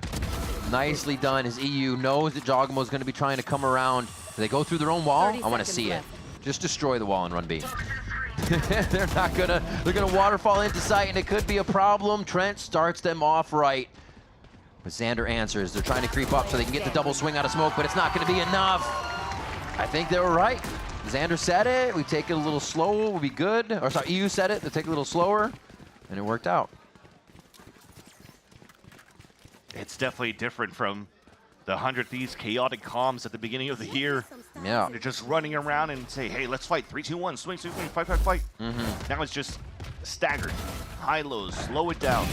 You see it on the side of G2 too. They have the protocol to try to swing back in their favor too, or swing back through the smoke at screens. When VALORANT and Trent are trying to count that 3, 2, 1 and greet it by that high-low stack. We'll follow back with the action though. There's a trap play happening towards B main. It was slowed at the very beginning with the fault line. Aftershock to pull them back. And 100 Thieves, though, this was all a bait. Keeping Asuna with the boombot in the very beginning to force out that utility from G2. Yeah. All of them were staying back towards that spawn still, though. And just 3 rounds away. Oh The my trade back God. from Asuna. That's going to be the ultimate for him as well. Cosmic Divide is there. Would you know it, they feel good about moving around the map on this one. They're going to have the right side, but now they find out that Jogamo has an operator for the first time on the round. And we'll see what kind of damage he can put down with that. If they walk into it, yeah. G2 starting that round with a lot of util to funnel them into that off. It'll get droned out. Yeah. I mean, you mentioned last Not round. being droned out. Easy kill. Oh, they went down low with it. He takes that window. And actually opens up Cryo with the operator on it. Cosmic Divide is going to give him a second thought here on how he wants to get the peek in. So he's going to have to wait, but he still kneecaps EU to take him down. The post plan's gone for 100 Thieves. The pre-plan's gone as the spike just goes down. They don't have much more to work with. Oh, Boostio answers on the leave. This is crazy! Jogamo with a quick scope onto Xander. No scope, honestly. Trent gets one down as well. And that is one that would absolutely bring the momentum up, and scary for 100 Thieves to be losing the bonus. That's just a little bit of a missed time for 100 Thieves. With the drone going out towards main instead of heaven, it was an easy pick coming out from Jogimo. Yeah. You already see it. The first jiggle out from Cryo. The re-swing to get the kill onto EU so that EU cannot play the salvos in the post plant. He on top of that gets a dimensional drift. This time no accident. Gets all that info. And the no-scope onto Xander was huge. Man, him and Ye today. What's up with the no-scopes? Give us more anyways. Round 18 as we get in. And they actually just drone out. A little bit of patience here still on the side of 100 Thieves as they're trying to read what's going on and just get an insert into mid. I didn't even realize that Austin actually used a showstopper in that previous round. So when he was jumping towards main to pick up the orb and get the kill into Jonah P, looks like they did try to gain some space around that on the A side hit, and they don't have it to use it this time around. But thankfully they have the Rolling Thunder, so all of them grouped up one more time. But Jogimo is still in a prime spot. In a position to watch towards vents first, and now with the util coming through, will definitely assist Trent to hold up the A site. Who knows he's gonna be there? Oh, there's two. One in discipline and one behind the wall. They just don't expect it. Jogimo somehow gets two with the operator from that position, as they are taking down 3 members altogether here. And 100 Thieves are still moving quick with an eye on the plant.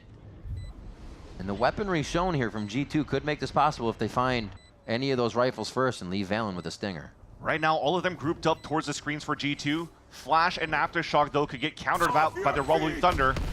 And that wastes enough time now for EU to just hide behind and get the salvos up. Gets through a nice fault line. Leaf tries to jump around the corner, looking up to the top. Yes, right back to it. The smoke's gonna come out in just a second for Valen here. He's gonna try to throw that down and get this sorted out for himself. He's gonna have to stick on it at this point. He has it if he can stick it, but it's not gonna be enough. EU jumps into the smoke, and 100 Thieves get to 11. Beautifully done by EU. Unfortunately there for Jonah P was looking up towards heaven, thinking that the plant was for heaven as well. So very ballsy on the side of Busio to get that plant out in the open, and it turns out to be the key piece that allows 100 Thieves to win that 1v1 towards the end, with the util still available from EU, with the stun for him to run through that smoke and not give a chance here for Valen to go for that full defuse. Now 100 Thieves looking pristine on their attack side, only allowing G2 to get 1 round on their defense. Op is now gone, Stinger by with rifles for the rest of G2. And they forced into this one. Look at the money that's left on the side of G2. There's absolutely nothing left. Yeah, they're trying to keep it off of that game point, hoping for that grace of the gods that they have in somehow these low buy rounds that allows them the positioning and the smarts to get through. 100 Thieves may have slowed it down, but man, once they get into the fight, they are thriving in the chaos. With this type of buy, you definitely know here that Jonah P and Trent are going to be the most important players in this round. They want to utilize these ults in the favor of the buy to just swing it back in their favor.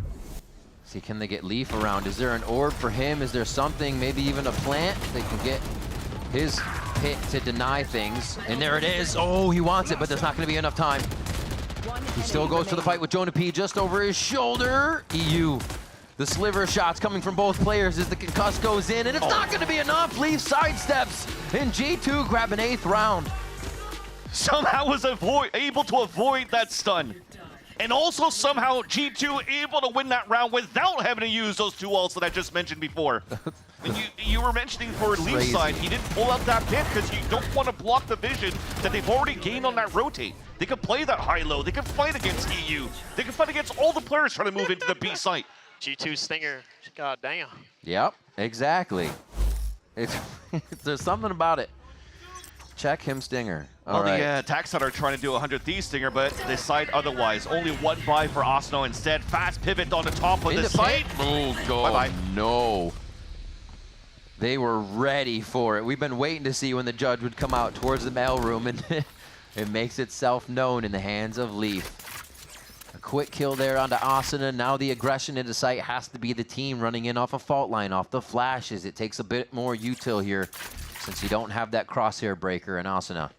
Maybe they try to get some ramp positioning, but Jog's going to know about it pretty soon. They'll have to forfeit this spot still. It'll give a chance now for 100 Thieves to move through, but instead of TPing, he actually anchors down. Realizing here that 100 Thieves aren't utilizing util to try to punish him, it's just easy for him to stand still. They're finally getting the rotation over as well. Here comes Jonah P. They believe this is going to be towards the other side of the map. Yeah, Armageddon's ready. Just a flick of the switch. Oh my God, Rolling Thunder into Armageddon. And they are knowing now that A top side is clear. Jogamo? Oh my, he looks like he's ready to shake hands with the entire team 100 Thieves from that spot. The wall's about to break. 20 seconds. They might go through vents here and maybe gamble it against Leaf. Oh. Not a lot looking great right here. They're going to have to waterfall into sight into just about every single member here. And they're saying pull. The 100 Thieves members jump and they fall right out of the sky. A flawless round for G2. And 100 Thieves just afraid to run through the Viper's wall at the entrance of the A site. They've already dodged the Rolling Thunder and also the Armageddon, knowing that the initiators are playing kind of close. But potentially here, because the Rolling Thunder came in from the spawn, that it should be weak side towards A, but it didn't want to swing through that to play the numbers advantage against Jogamo inside the site. Again, they had a lower buy. So you ring around the Rosie, you wasted enough time, you didn't even want to break the wall to try to gamble the fight against the pit. So you know the rotate should have happened by then for G2 on the side of spawn. And that's just unfortunately a little bit of a miscomm and decision-making coming out from the side of the attack. 100 Thieves get the timeout from Zix. You know, seeing the last round, I think seeing Asuna obviously being able to blast back into Mailroom is such a huge play. You can take people off guard. But I think the team as a whole right now is so much more if they can play off of him and not just have Asuna make a star play like that. G2's just too ready. And the chance there, I feel like, is too great for the disadvantage that you gain from it. All right. Operators back out for Jogamo here. Going to be looking to hold a hard angle. We'll see what that is on the mini-map as 100 Thieves set up this attack to lean towards the left side of the map. Weapons are out. Alts are up on a few of the members here. And G2's looking to turn this one around here to get themselves back tied up.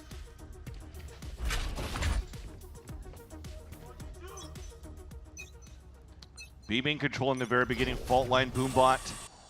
Nobody pushing forward on that side. Ballsy peek coming out here from Cryo. But in the end, it's the TP away, the middle forfeited, but util coming out from G2 just to stall. Already the Poison Orb coming through. Maybe a Star's gonna come down as well. As soon as you run out of fuel here on that side. Or should I say a smoke from the Omen. But instead, VALORANT is using it towards B main. They do want to give this space for 100 Thieves to take. Here. Checked a lot on A ramp just now. Again, they'll leave Jogamo with that hard line on the op. And this time they go through vents. 100 Thieves have been taking A heaven and just kind of chilling there, walling vents. G2 is so ready for everything that they're planning right now, though, just in the middle of the map. I feel like this fault line could hit Cryo and Asuna the moment they're seen. It's not ready, though. Yeah, they don't need it, apparently. Yeah, Lee just goes down and gets the pick, falls back. But Cryo just lurked through. Yeah, they're losing players in the process, but Cryo could have a good position here. Through the smoke. Does he choose right? Oh, they just saw him leave.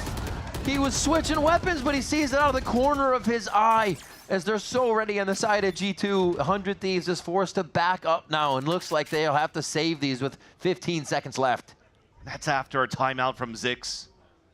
I think that was the last one, too, on the side of the Thieves. Left. In the next round, Cryo, Bustio, Asuna will have to go back into a half buy.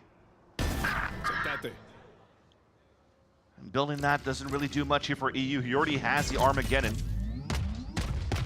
G2 still quite healthy, and getting rid of a gun would have been good on the side of G2, so I expect the push out from Leaf into main. And nothing's free here. It's like they give you all the way to vent. You'll think you'll have rope. They're not going to be in rope. They're in rope. You're getting all this position in heaven, but as soon as you peek heaven, you're taken out. 100 Thieves has to feel like they're gaining so much ground, but little do they know, G2 almost feels like they're allowing that ground to be taken before they attack. It's hard to play against it. They have to try to use somebody aggressive here to try to get some early control. Just go for the duel, go for the fight. The res is available for Cryo. And even though it's a lower buy for 100 Thieves, you kind of need that to come out here. Something to come out for 100 Thieves to bring that econ down on the side of G2. Try to get the round back into your favor and put yourself on map point. It may not be a full buy, but this is what 100 Thieves tried to put together before with Asuna coming out of heaven. Can they still attack from the bottom side of the site? And look at that denial. They're not even in to give the assistance. There's 3 players there. Trying to go for the pincer towards the back, and Asuna, the one trying to open it up in the top of B heaven to force some players to left back and fight against him so they could find the timing for the Thieves to move into B main, but all of that gets denied. Because Valen's always been good for throwing the one-way smoke and the paranoia, not allowing here for 100 Thieves to flood through. And the res is way too far. Unless they walk up and they do get the punishment onto Leaf, who's currently jump spotting on the top of B heaven, they may have a chance. They can smoke it up and res him because it's going to be so clear to sight. Jogamo already says dimensional drift. I feel like it's akin to a Seekers this late in the round. He just wants to figure out what's going on as Valen takes down one. Xander does find a few off of the concuss there as they make their way into sight. And wait a minute, they've turned this round on its head. 18 seconds left though, and one pick through the smoke. 14 to plant. Got to get into position. 10 seconds Multiple flashes coming through. No real help can be given just yet as they are seeing him coming away from the spawn area. If the trades aren't there, there's the 2. Trent's going to get the 1-2, almost collat on that. And a defuse comes through as well as G2 tie up split. Valen has been a nuisance to 100 Thieves on how he's anchoring towards this B site. In the mid-round, the plan was to try to get that pushback onto Lee, so you could try to get that res from Austin on top of heaven, and once again play the 5v5. But Valen all the way towards the back, in the back of the billboard. Probably just spots the top of the ponytail of Cryo to get the pick. And unfortunately, the res doesn't allow for him to put Austin, or the res is already down because Cryo just got picked off. So currently he's still on the top of the scoreboard. But you need now your star player, Asuna, your duelist, to get value out of the entries that they're trying to do. So even as a team, they need to add more util to support Asuna in these moments. Really do. The gun round's going in the way of G2. Some of the thrifties going in the way of G2. So they need to get everything here on the side of 100 Thieves. No more letting any go. And how many did that suppress there into the drone? Out from EU. Out from Trent. Right. The fault line delay hits all of them again. The amount of 3 stacks we're seeing on the fault lines from Jonah P is incredible. Look at the instant that you currently have here from Xander. I'd like to see 100 Thieves maybe to try to fight towards that spawn. That might be the first opening they'll get to pinch back into B. But a big fight is happening now towards main at first. It looks like EU just turned away. Whoa, just on the other side of the wall from each other here. Xander still at B, trying to get info on that side of the site, and you have Leaf all the way lurked up already. It looks like G2 is ready to just pincer down on this play the moment 100 Thieves pull the trigger. All right, the Armageddon is obviously going to push Jogamo out, but what's his safety? Where's the play going to go here? Just makes it out. Almost a quick shot too, and G2 are dropping 100 Thieves left and right. They knew exactly where to shoot and exactly where to look. It's been round after round they have this positioning. And 100 Thieves saving this last Vandal onto Xander. 10 seconds left. That's all he has. He just got spotted, I think, by Valen, who's closing that gap. The weapon's not even saved.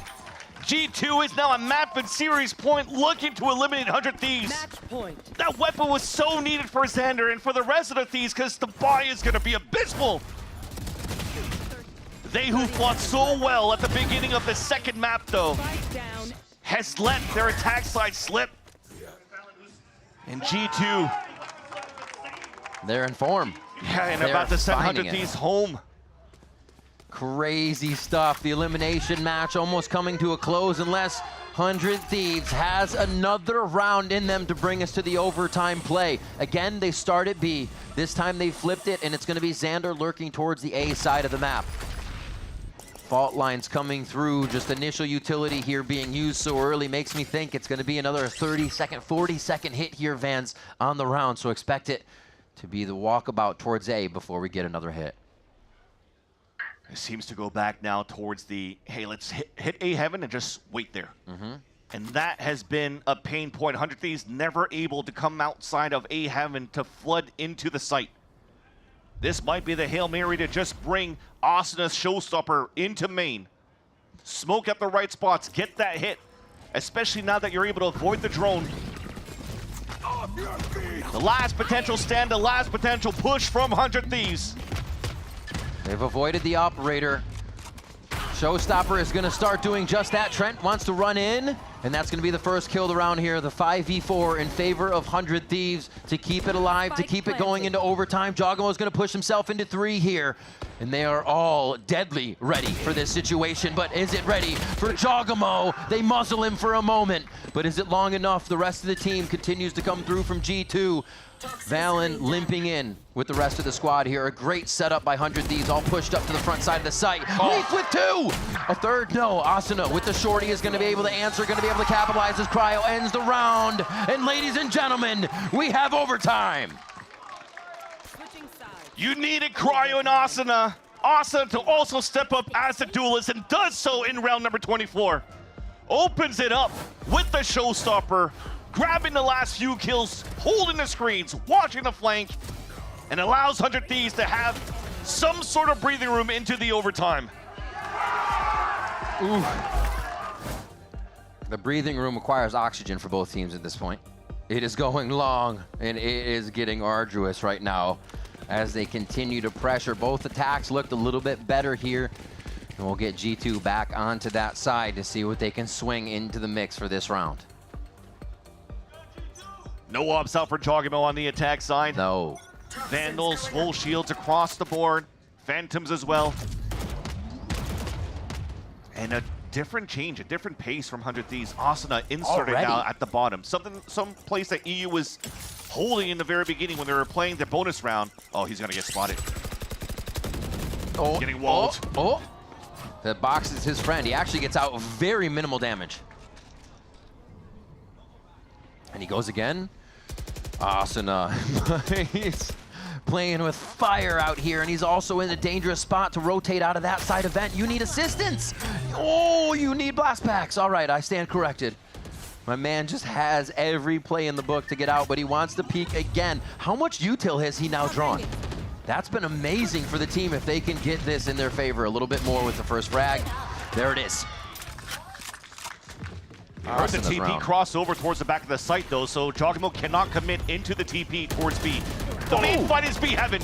EU steps forward. Xander's there as well. Oh my gosh. 100 Thieves pull out a round we have yet to see on Split where they all get aggressive. And that was a masterclass one from them. Very much needed. If anything for Asuna, to be able to avoid all that utility, the double spray is focusing all of G2's resources just to try to flood Asuna out. Did not give a chance here for G2 to have more util to fight back towards B heaven. And once they did, they tried to find a timing for Jogamo pushing towards main. He whiffs a couple of shots. Yeah.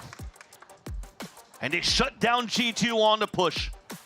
Josh RT now calling the timeout to try to tie things again. They want to shut this down right now. There's been so many moments for G2 when they had the lead, when they had the push, to just falter towards the end, and they lose in overtimes. Remember again, going back into Bangkok.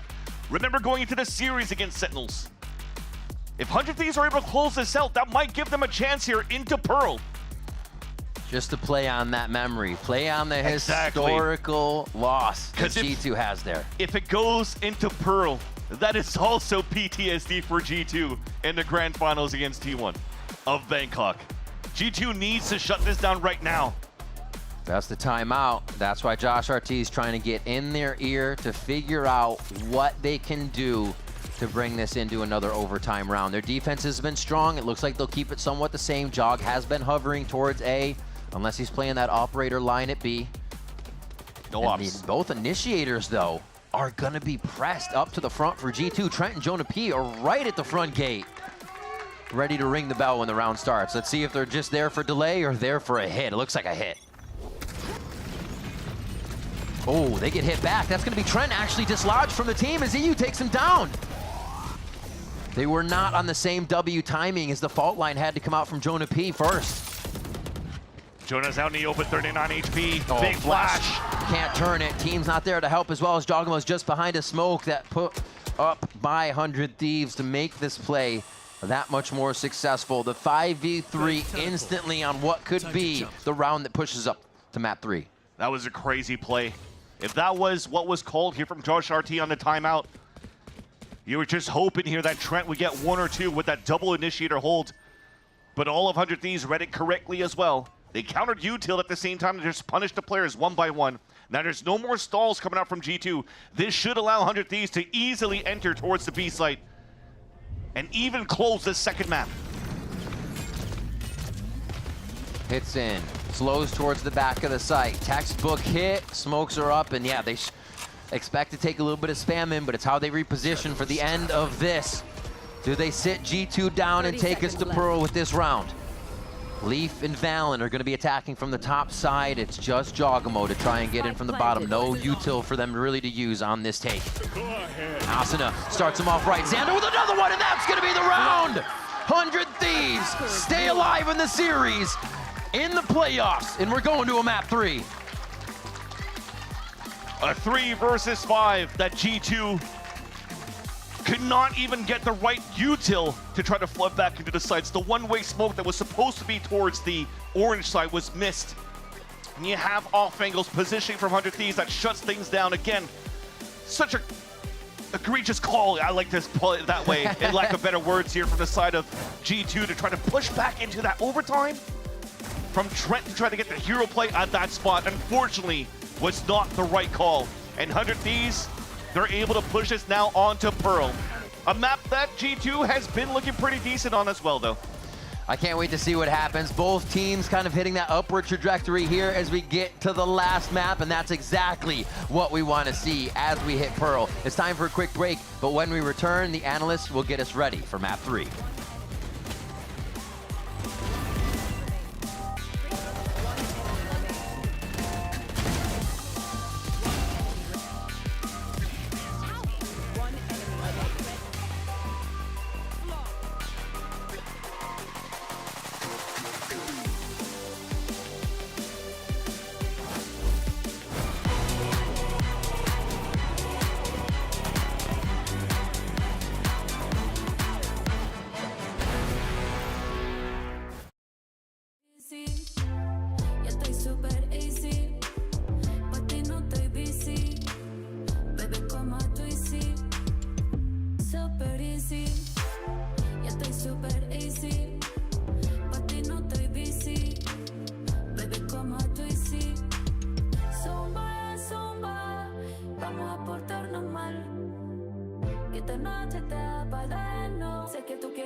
Stinger, but he dances around, finds one, and now 1 versus 1. The pistol is out!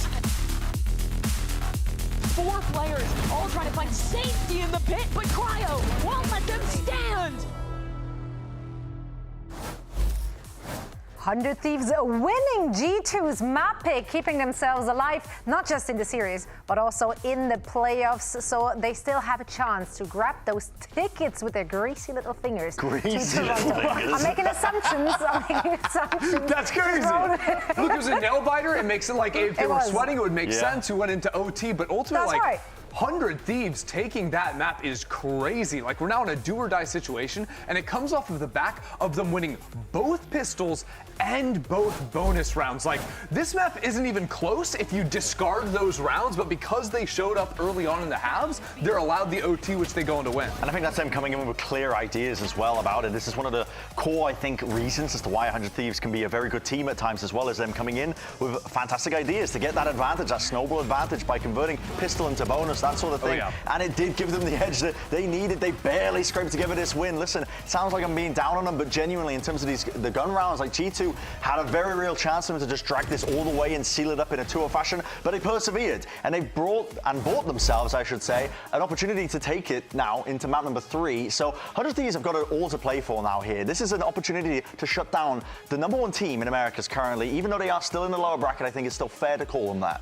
Yeah, and I think that G2 are going to have to adapt quicker early on in halves, because, like, you consider 100 Thieves attacking side where they're going for, like, the Sage Wall up inside of A Heaven, getting free ramps control. It felt like G2 was just giving them way too much space to actually be able to play with, that really sort of afforded 100 Thieves a lot of good, comfortable positions in the mid to late rounds. Absolutely. Let's actually go to our field reporter, Mimi, who was listening in to 100 Thieves comms. Yeah, thanks so much, Zoe. I was standing by with 100 Thieves and listening into them throughout that map. And when you think about this 100 Thieves team, I think one of the first players you think of is Asuna. As a player, he is so proactive in the comps, especially when he's playing a duelist like this race. Always calling out what utility he wants, and beyond just the things you'd expect. Also keeping the team accountable on not only their prep and what to expect from their opponent, but also on tracking enemy ults, tracking enemy utility. He's so key in the mid round to come up with these ideas for 100 Thieves. But if you've listened to 100 Thieves comms videos, you know he's a bit of a chaotic force. He brings a lot of energy. And that's where I was really impressed with EU. He's this rookie player who joined 100 Thieves last year and is now kind of coming to his own in 2025. And he's such a force of bringing calm into the team in a really intense match like this one. He's the one in key rounds, like that second bonus round 100 Thieves won out, who's reminding them to play to their advantages, to not overheat, and to slow down these rounds and not let their advantages slip away. But that's a lot of the supporting cast. You look at the leadership of this team, and they brought a lot in. They won both pistols, both bonuses, and let's just say that Coach Zix, Boostio, they had very good ideas of what G2 was going to do in this game. But that's only one map. There's a difference between taking a map off America's best team and actually eliminating them from this tournament. And that's what's on the line as we head back to the desk and prepare for map 3. Thank you so much, Mimi. Yeah, mentioning the leadership here, Boostio, just like we talked about it heading into the series, Sander having a lifetime game in the previous one. This one might have been Boostio's. He was popping off in the server and outside of the server. I'm so glad as well that Mimi kind of mentioned that aspect of Zix and Look Boostio. at this round. Yeah, bring it together. We saw this moment as well, this highlight and this pop-off from Boosty. But genuinely, I know firsthand as well, before their games, I see Boostio and Zix, they're talking between each other about their game plans, going over it between them, and it was a core reason as to why they were able to take this map of Split. I mean, you think about it too, right? 100 Thieves won the first 4 rounds of this half, then lost 6 in a row. Without him coming up clutch with that spray transfer 3K, without him, good flash finishing off that last round, we're not tied up going to the end of the half, and we're certainly not going to OT at the end of it. Those 2 rounds from Boostio were key in this game. I think 100 Thieves fans are very difficult to please at the best of times as well. They can be a bit of stats Andes where they just only look at the numbers, clamoring for players' heads to be removed. But the intangibles that Boostio brings in these moments as well has bought them a lifeline to take it to map number 3. Yeah, they're just so critical because it comes from a place of love. Of course, and support, I'm sure. Yes, I'm sure. Let's talk about Pearl, though. Heading into this last map, who is going to have the upper hand? Because quite frankly, we haven't seen 100 Thieves for a long time, whereas G2 did just played in week 5, I believe. Yeah, we haven't seen Cloud9. 100 Thieves play it since week 1. And Yeah. they were playing the T1 comp, right? They were playing the Neon Yoru coming into things, which is going to leave a sour taste in G2's mouth because this Pearl map is kind of their kryptonite, right? It was game 5 where they couldn't catch a single break in Bangkok versus T1, end up losing that. Here in Americas, they lost to mibr in overtime as well. This is, well, G2 are still the favorites, a nervous battleground for a G2 fan to be heading into. Yeah, I would hard agree with that as well. It's all on the line here. It's lower bracket, it's elimination, your chance to book a ticket to Toronto. It doesn't even begin with this match, it's the next match, but you might not even get that chance. It's a crazy timeline we're living in. 100 Thieves keeping themselves alive here in this series, showing a lot of tenacity, but can they bring it in Pearl as well? Pearl coming up next. The winner will fight the last Masters Toronto spot on Mondays. Don't want to miss it.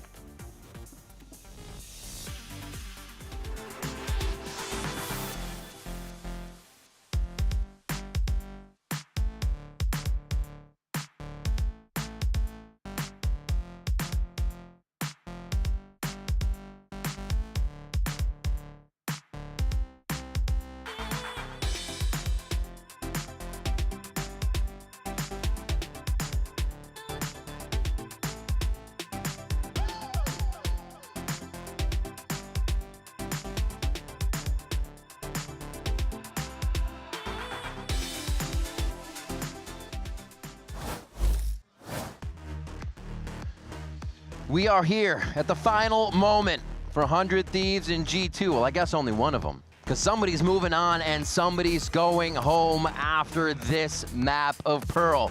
Welcome back to VCT Americas, ladies and gentlemen. We are ready to get into the final map of this best-of-3 series. And you're seeing the agents composition on your screen now for what the teams will be bringing onto Pearl. And as Ender was mentioning before, 100 Thieves are going into the T1 comp, something that's a PTSD for G2 on a map like Pearl. But as Asuna mentioned in a post-game interview when it won against Energy, they want to try to play like T1. Sometimes good, sometimes bad. Yeah. We'll have to see what happens today now in this matchup. There's no middle ground. Especially when they've tried 3 different iterations, 3 different types of compositions. Yeah. When they enter this map on the side of 100 Thieves in 2025. From kickoff until now, also going 0-3. Losing 5-13, 9-13, 9-13 against teams like Sentinels as well. So yeah, even though the composition looks really good and could potentially counter G2 here, you're hoping that Zix has put those extra hours and instilled the type of protocols that they need here in order to topple down G2. It is a tall task to ask. You mentioned before, only really the teams placing 4th and lower were the ones 100 Thieves have found success against. And here, I wouldn't say they're even reaching too much. They are finding their groove that makes it allowable for them to be able to beat these higher teams and break through the ceiling that they have kind of had this season, this stage. The catapult through it here against G2 on Pearl is what they want. Busio going for the classic. Not the weapon, but the classic just turret and sheriff. Trying to play the long range, trying to find the information first as well. And using a distance to his advantage so he can escape scot-free, but walks into the smoke! Oh, gets a haunt right in his face, immediately, or rather a prowler. Off the bat, Trent gets traded out as a quick kill goes back and forth. Aggression from G2 extends into spawn already. And there's a little fight between the wall here as both of them can't get a clean shot off, but Asuna wins the fight. Good news for 100 Thieves, Trent is down. No salvos for the post plan, but they are doubling up for G2 in the back of the B site. Jonah P also separate because he's expecting some sort of flank because they've lost that vice wall. Okay, nice seize into that damage as well. Dogmo had no chance with the util use getting back in. And now they swing. Asuna only 4 HP. This is going to be tough. A nice job by G2 to sort themselves out and be able to really figure out how the crossfire is going to work with 100 Thieves retaking the site. It doesn't happen, and G2 get another pistol. It's now time to play the mind games with G2 against 100 Thieves. Because when you're looking at a lot of these teams playing also This map of Pearl, Vice or Cypher seems to be the prime choice where, you know, the Euro utility, or you can't recall the utility placed by the KJ, for example. And that might be a weak point here that G2 could start exploiting as well against Boostio. 100 Thieves on their end so far from the piss run to the second round have also been playing 4-1s and giving still a lot of that responsibility for Boostio to anchor up and getting the information from middle onto B. So that players like Austin could start pivoting up, playing aggressively. Ooh, they saw quite a few. They still want this. Questioning the salvos here for a moment as 100 Thieves stand ready to take down A. Fake teleport. And they're just making sure they're clear on the back. Interesting. Only to insert here. They have so much time to play with since everybody approached A at the beginning of the round. But now they're going to search all the way back, leaving breadcrumbs as they go. One at A, one in mid now with Leaf. And it looks like they'll be able to just string across the map and make this even harder for 100 Thieves to get away back in. So you leverage the better weapons to move in towards the B side, but Valen, if he walks into this trap of 4 players towards A main, that's a Spectre gone. That could be deadly in the hands of somebody like Asuna, who finally now for Valen decides to pull back instead. Yeah. Easy execution towards the end for G2. Now for 100 Thieves, do you want to start pushing forward and really commit into these fights? If I was looking for the sign here from 100 Thieves, you probably have to try to die to Spike. Jogimo's only 2 away from his dimensional drift. You cannot give that away to him.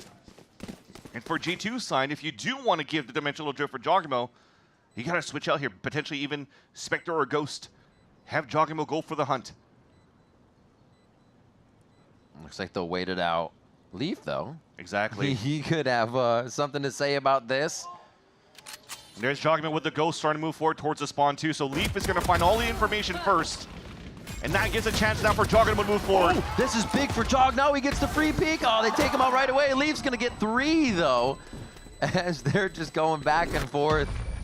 Oh, is he going to make it? There he goes. There he goes. Had to pump up the Nikes. Yeah. Just get that last few jumps in. Another round for G2. This is going to be that buy-in for 100 Thieves, though. Can they start to strike back? So pretty clean so far. You're still saving those 3 weapons from the previous round. The Yeah. Ghosts were the one going for the hunt. And then Leaf is able to get 3 kills and also die. So now you're looking at the later rounds when you finally have weaponry for the side of G2 in this bonus round that could potentially still convert on their side, but they'll have Dimensional Drift and Steel Garden that they could start rotating into round number 4, round number 5. That could render difficult here for 100 Thieves to hold their defense. The protection on getting that orb farmed up for Cryo. Blinding. And again, 100 Thieves are, I wouldn't say passive on A, but still staying back, giving G2 quite a bit of space in these positions. Yeah, and you've gone into grabbing the orb too. So now they do have the Dimensional Drift to work with. Yeah. Drone still available. At the minute mark, Trent will probably start clearing down towards the long. Clear some space. Take it with it. It's Jogimo actually with the Dimensional Drift instead. Trying to split this. Asuna's in a prime spot though in the back of Art. Oh, they're trying to mess with him. They've already freed up the space in A so far. Waiting down to about 40 seconds on the round to activate this one to create a hard rotation for the side of 100 Thieves. And Jogimo's back out. They start to reset what the positioning is. And outside of sight at Art and A, they are ready to post-plant this. And right now, all 5 players still alive for G2. Salvo's coming up soon. Where's the util? It's the question. It's got to be all bodies here, it seems, from 100 Thieves as they start trading off each other. And it is seemingly working. Yes, Asuna tags on the last frag over to Trent. And they get that hit over to Cryo. Team Ace, you can see everybody getting their hands in the pie on that one as 100 Thieves get the bonus. A great fight back for 100 Thieves, for sure, going into fighting into the Art. And yeah, the bonus round from G2 denied by the gun round of 100 Thieves. It starts off with Lucio, the one trying to find the information first. Everybody's there for instant trades. You're not over-peeking, over-committing to turn around the corner. Just have G2 come towards you. Let's go, Pete. He's gonna do missiles. No matter, you're the best, bro. So they know the game plan again. I mean, everybody knows the game plan of Trent trying to stay alive with the salvos, and good on Austin to punish that right away. Good on Austin to punish again. They look a little running into each other, Vans. You don't really see that from G2 too much. Trying to sort themselves out as 100 Thieves come flying through and continue to grab that orb on the fight. So that's a priority we see now at A. Denying that orb also doesn't allow for Leaf to start building up his ult. So it's a nice little victory coming out for the side of 100 Thieves. Rip and tear. Cryo's the one that's one away here from a dimensional drift this time around, and G2 are running right into him. All right, one of our first street plays actually coming out of G2 here as they try to open up the middle of the map. Oh man, just on the other side. Oh, the change in elevation catches Cryo off guard there, and he can't get the crosshair leveled out. Wow. Jonah's gonna answer back onto Boostio, but not before he can get one. As they give EU this to try and get that Nightfall ultimate up a little bit quicker. Jonah P, yeah, uses it right away. It clears out towards the street, no information, so it rotates towards spawn. Pushing out safety. Oh, they're just gonna stay and actually keep this crossfire. I mean, right now I feel like you're baiting for Jonah P and Leaf. The position from Trent is not playing on the top of the B side, he's playing backside instead. Ooh. Denied once again. The sidestep from Asuna, EU, it's enough from him as well, but Leaf still alive, finds one, back into the smoke, knows the defuse, it has to be stopped on this, finds a second one, and Leaf does it again. The Red Bull clutch for G2. Almost at this point you forget here when Leaf is alive, he can also clutch it. Yeah. Throughout this story of G2 in the playoffs, it has been Trent all along. When he falls in the 1v1 once again against Asuna, at least you have right Leaf there. Hop on Maple Story, Dan. Oh my Patience God. he has to go back inside the smoke in. Calling down, that's EU right there on the side of 100 Thieves. He wants to eliminate him right now. Says you're going to be playing a different game soon, brother. Well, we'll see if 100 Thieves can say something about that. Pushing out again towards A, Vans. Orb grabs, this seems to just be a focus for them, but it is not getting them the rounds. We'll have to see if it's something they're building up to a little bit more later. Focusing towards A, they're in such of a mix of a rotation here as G2 sets up towards that B site. All missiles away. Cryo beautifully playing the anti-flash, but it's not going to be enough. He knew it was happening, and it's still too much from G2 as they push through on 100 Thieves low by round with a disrespect. Asuna didn't even have a chance to activate the finger guns. No. Immediately cooled down as soon as he moves into the site from Jogmo's entry. That was insane what he just did. It was a perfect read coming out from Cryo. A position to avoid the salvos, almost getting that pick as soon as Jogmo comes out of the TP. Jogmo solo opens up the site. But the ult cycles that we mentioned before are still available for G2, but now it's on 100 Thieves that's starting to build it up on their side as well. Look at that entry. Oh, that's tough. Just the jumps, the swing, the sway. Jogmo unleashed with what he's doing here. So how do they come back? What do they do? And apparently it's going to be a click of the button by Zix here to call a timeout for 100 Thieves. Yeah, and G2's getting a lot of successes here towards these plan at the B site. Their bonus round, the only time that they committed towards the A site, denied by a beautiful flood retake by 100 Thieves. Again, that's what we mentioned before, potentially the weakness to try to take advantage of the positioning of Boostio and his utility here towards the B site / street hold. Outside of a turret that gets a lot of information, you have to kind of react on the fly here with Xander potentially to place stars down to help the team out. But if not, there's just not enough big stalls. Jogmo could just TP across the nanoswarms. There's no razor vines that throws and holds people down. There's no wall to be baited on the side of G2. So yeah, it's just easy for them to just fast hit into the B sites. And you saw even Boostio got to that play as the last one, and he still had 4 or 5 seconds on the alarm bot and the turret from pulling that from A. So even when he does move, it's the last moment. G2's moving so quick, you don't even get to replace or use that turret. We all know we love the NA turret peek. That's how we get around corners here. All right, G2 4 now to 100 Thieves, single round. They grabbed it on that bonus, but the gun rounds continue to flow in favor of G2 with the pressure and the protocols that they're mounting here. Another round towards mid. Austin already being pushed away, but I love this change of tempo for 100 Thieves. Double push up towards B main, a push towards A main. So you're almost giving the illusion here that G2 is able to take middle. And once they enter the sites, okay, well, this drone is going to change the pacing now. Xander's in a tough spot. Steel Garden. Hits 3. Oh, yeah, you see them all hopping out of sight really fast, but you still have Asuna present, trying to get the fight and trying to be the forefront of this hit as Armageddon goes right across the feet of 100 Thieves. So does Leaf and Jogamo. And this could be EU trying to get back into the site now. It's a 3v4, but it's an operator for Cryo, so they have to be very careful about the fights they're choosing. They've stopped G2 for now. They don't know that he's posted up behind the shed, though, at a default spot. No, they so don't. Still has the whole angle, well, now with the Yoru clone coming out. The Leaf switches out here to the Phantom. Beautiful shot onto Leaf.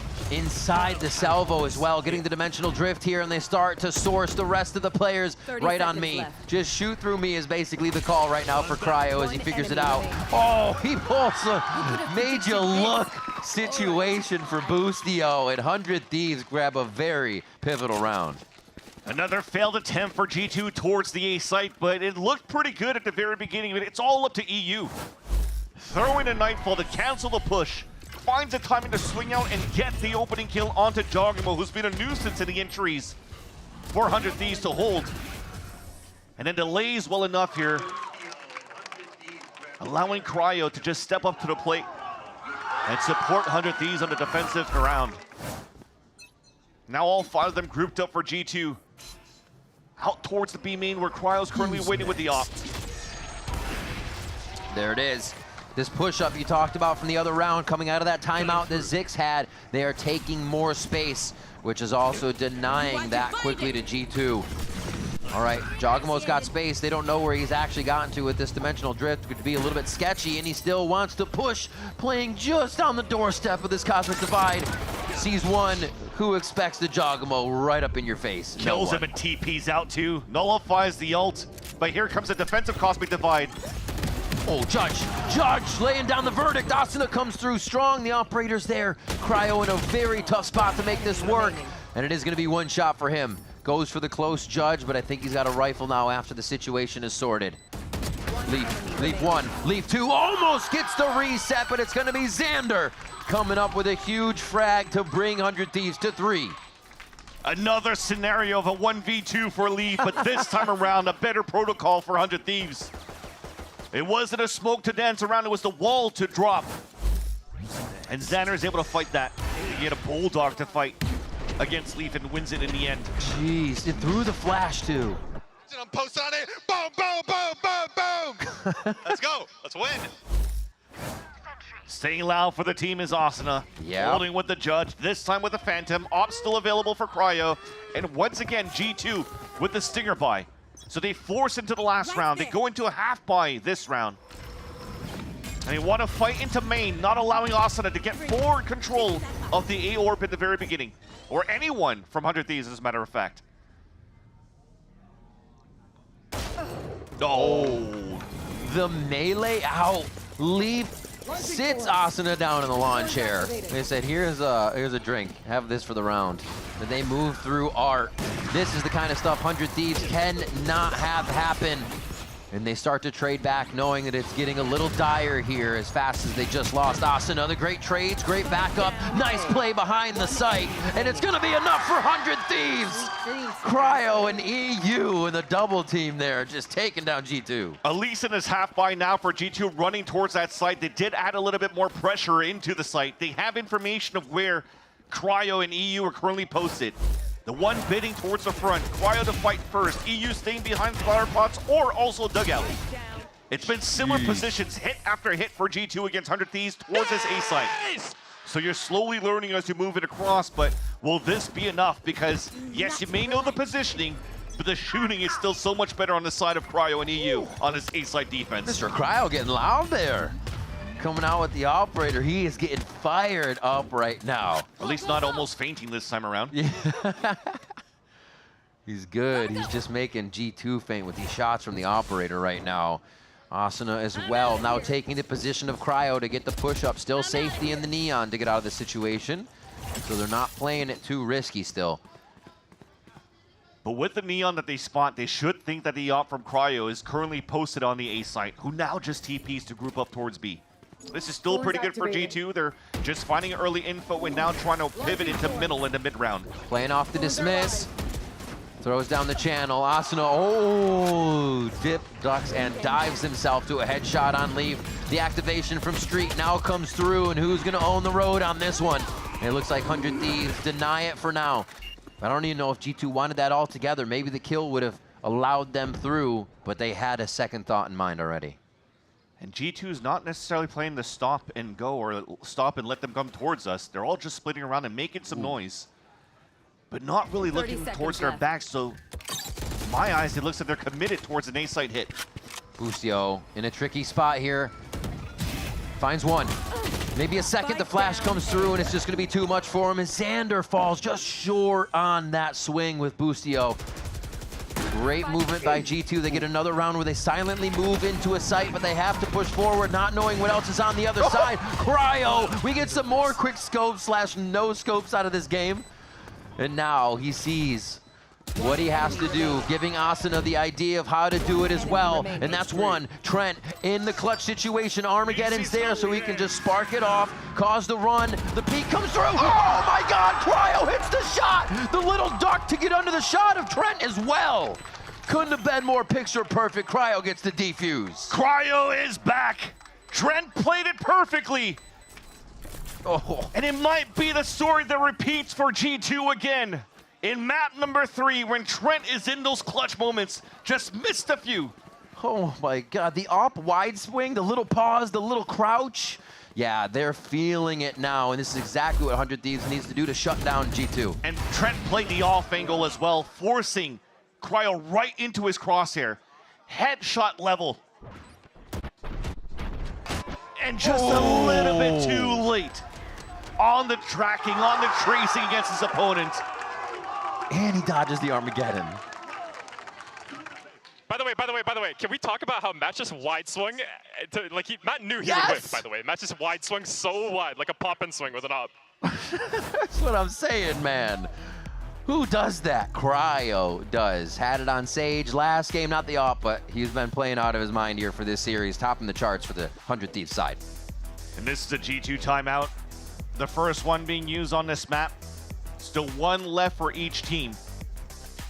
But you are starting to press that button.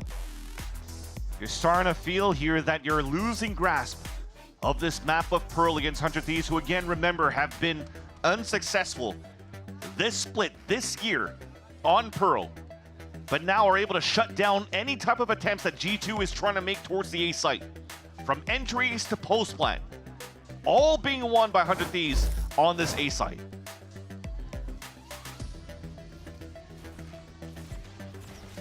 All right, a deep breath for the side of G2 here, as they have been watching 100 Thieves just rocket rounds through and through here on Pearl. Kill rounds or post-plant defuses, it has not mattered. 4 in a row now for the Thieves, and pretty much since this op's been online to control one side of the map.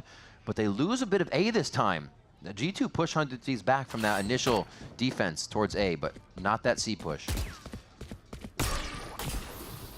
Still wants the drone, practice and aim. Oh my gosh, trading prowlers, but not space just yet, Vance. TP already comes out now for Cryo to meet up with the rest of the team towards the A site. Definitely not heard here. He saw the tip of the gun. Dunzo. Oh, the muzzle of Valen's weapon just peeking out beside the wall. And EU tries to take that fight. He's been playing so far back in spawn. That's the first time we've seen him go under that and try and force it. Valen was able to drop that smoke just before he falls. Allows G2 to sneak through. But now forcing rotates once again, and Cryo solo towards the A side with the up, and I love the repositioning. Going back towards main, control this area. So you kind of will just keep them pinned towards this A site. They all is to try to fake here towards the B site. 30 seconds left. Everybody's bunting but Cryo. They stall. I mean, Xander was in his astral form, so he didn't really have to rotate too much. They do see the hit coming into A, though. Fade along with the salvos. That's going to be Trent taking a shot to the shoulder. Xander is always there on the crossfire. But G2 is ready to find their targets. They source out a few in the site, make it 2v2, and Leaf makes it a 1v2 for Boostio here on the rotation, and Leaf again is pushed forward, and they stop the bleeding and pick up another round on the side of G2. And look at the map manipulation from G2. How did they win that round? All of 100 Thieves dying back towards the spawn with the exception of Cryo. That fake that was thrown by Leaf towards that B side was so good. Good enough. One enemy remaining. And for G2 to stay alert, to jiggle back into main, expecting somebody to push up and gain that space and control that space towards main, was a heads-up play on the side of G2 at a man disadvantage. I think it's a great point you make with Leaf throwing the ult on B, but still being able to get to A to help. The pacing, the timing G2 know within these rounds so everybody can help. Crazy to see him get cross-map and then get the 2 to end the round. And with that Thrifty, now 100 Thieves' economy is broken. Hero Rifle in the hands of EU. Far away from the fight as G2 is executing towards B. It's an open site for them to plant and take. Scream on through here. Already held back, Jogamo on that back alley elbow area. And this is going to be a tough retake here. Maybe a few shots can go through, but G2 look to clean this up and bring it to 6-5. Tossner's just waiting the whole time and finally activates for the flank behind this B site. They're actually going into spawn. G2 are now encroaching fully into the spawn side of 100 Thieves to end this round. Leaf with the first one, and now the dominoes start to fall here as G2 clean it up. They swarm 100 Thieves, and we have a 6-5. And committed into the Cosmic Divide to flood back in the site for 100 Thieves. You won't have it for the retake this time around, but at least it's not too bad. I like that they commit that into their lower buy, because in even gun scenarios, it has been 100 Thieves not needing. I'll have what I haven't been. What is he doing? Not needing big util to flood back and fight. Now op for op. Leaf, they've identified that for the side of Asuna when he got picked off just on the attempt of a retake before. And Cryo still has his. Whoa. Recall swing? Yeah, you think. I was waiting for it there. And nobody really wants to be the one to give up the first blood at this point to end the first half. I mean, EU already has a low buy on this, so he'll be the one to at least jump and see what he can be as a human sentry with this Stinger. You know, now at 110 left, there's a second TP coming out from the Yoru. So posted up towards Art. G2, they definitely want to make some noise here and start activating Leaf so he can slowly inch up with this op towards the A side. You already see him move just a bit. Now being powdered out and cleared. Leaf wants to let himself get hit by that too. So that should be a tell for 100 Thieves that it is still the op posted up on that side, especially now with this flash. So much util being used for the ground that really no one's actually holding just yet. Asuna is on the side though. The relay bolt hits him. Really nice utility use to escape on this one, and Cryo just misses the shot low onto the side of Trent, and Leaf activates. The op is down, and A site is now G2's. Nightfall comes back so early. Wait, I guess they're seeing if everybody is there for the tags. The plant goes down, but that's not really going to be used for the retake here. They're going to have to go off what they can. Xander using a few more of those marks still, however, as they last a little longer. And that's going to be the push through. Trent actually makes a very aggressive decision without any help through that smoke. The lurk. Oh, right to the cheeks of Boostio. He goes down. This is going to be the shots from Xander, though. And EU looks like they could easily close down this round. They find Jonah P, who's pushed all the way to Flower, and it's not going to be enough. A 6-6 first half as Thieves pressure back for that last round. We tie things again, just like Split, down to the wire.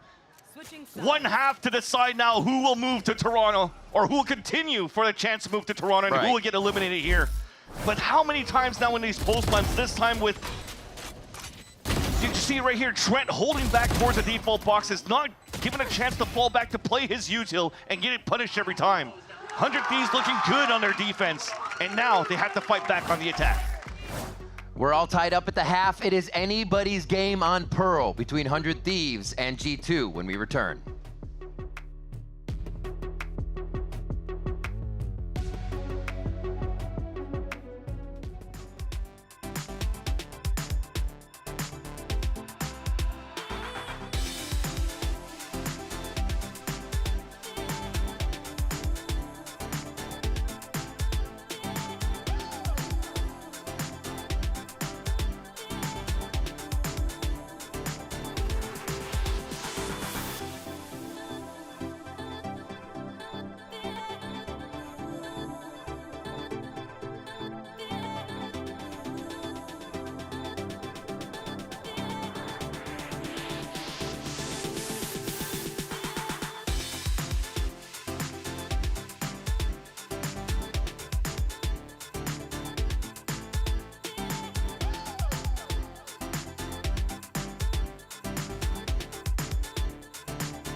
We're getting right back into it. Hope you didn't go anywhere. If you did, get back here. Come back. Come back. It's time to get back into the second half here. It's Pearl, the final map in this best of 3 series, the final match of the day, and an elimination game for one of these 2 teams. Whoever wins moves on to face Evil Geniuses after their win over Crew today, but it is about these next 7 rounds that one of the teams can grab here on to Pearl. And looking at the recent history of this map for both teams, G2, the amount of times that they played this map against teams from the Americas, you've had halves that went 6-6 for all of their games, C9, MIBR. For 100 Thieves with this composition, went 1-5 on their attack side against Sentinels to lose that 5-13 as an overall score. So now 100 Thieves trying to push out and stuff the early push from Jargamo out towards the middle and already pivoting towards the A side. And they have a lurk on this play too. Beautifully done. Okay, they read that. They all push through. Never mind. I thought EU was going to try to get through on that. But they get themselves safe. Spike's there. Why is he waiting? Why is he waiting with the spike? They need to get it in sight. They're just making sure there's no flank here. It feels like they know what they're doing as they buy a little bit more time. So quick 40 seconds in, they plant the spike on A, and now they reset. Everybody leaves to set up this post plant. You still have that lurk too coming in from Xander. Leaf pushing forward. I think they just saw his gun, so they know that G2 is already trying to make a slight attempt to get back into the site. A little bit of a smoke maze to get through as they caterpillar their way into sight, and 100 Thieves stay alive. Everybody getting a frag on that one. No worries, Charlie. No worries. A big piss around for 100 Thieves, and the story continues on 100 Thieves dominating the A site control. We were just mentioning before starting this map that G2 probably wanted to work some sort of weakness towards B when they had some success towards that side. But A is the name of the game. The story is being told on the A site battles, always being won by 100 Thieves so far. Fucking beta. Sorry, Chad, I should have kept talking. Still waiting. That was a hot. All right. We move through 100 Thieves flying down towards C here just to kind of abruptly say, we're here. But G2 isn't going to hear any of that. It's going to be an orb grab. It's going to be a retreat. And they should be good on this. And they are still trying to bring Asuna back to clear. On the pistol round, he was going all around the map. Gotta go.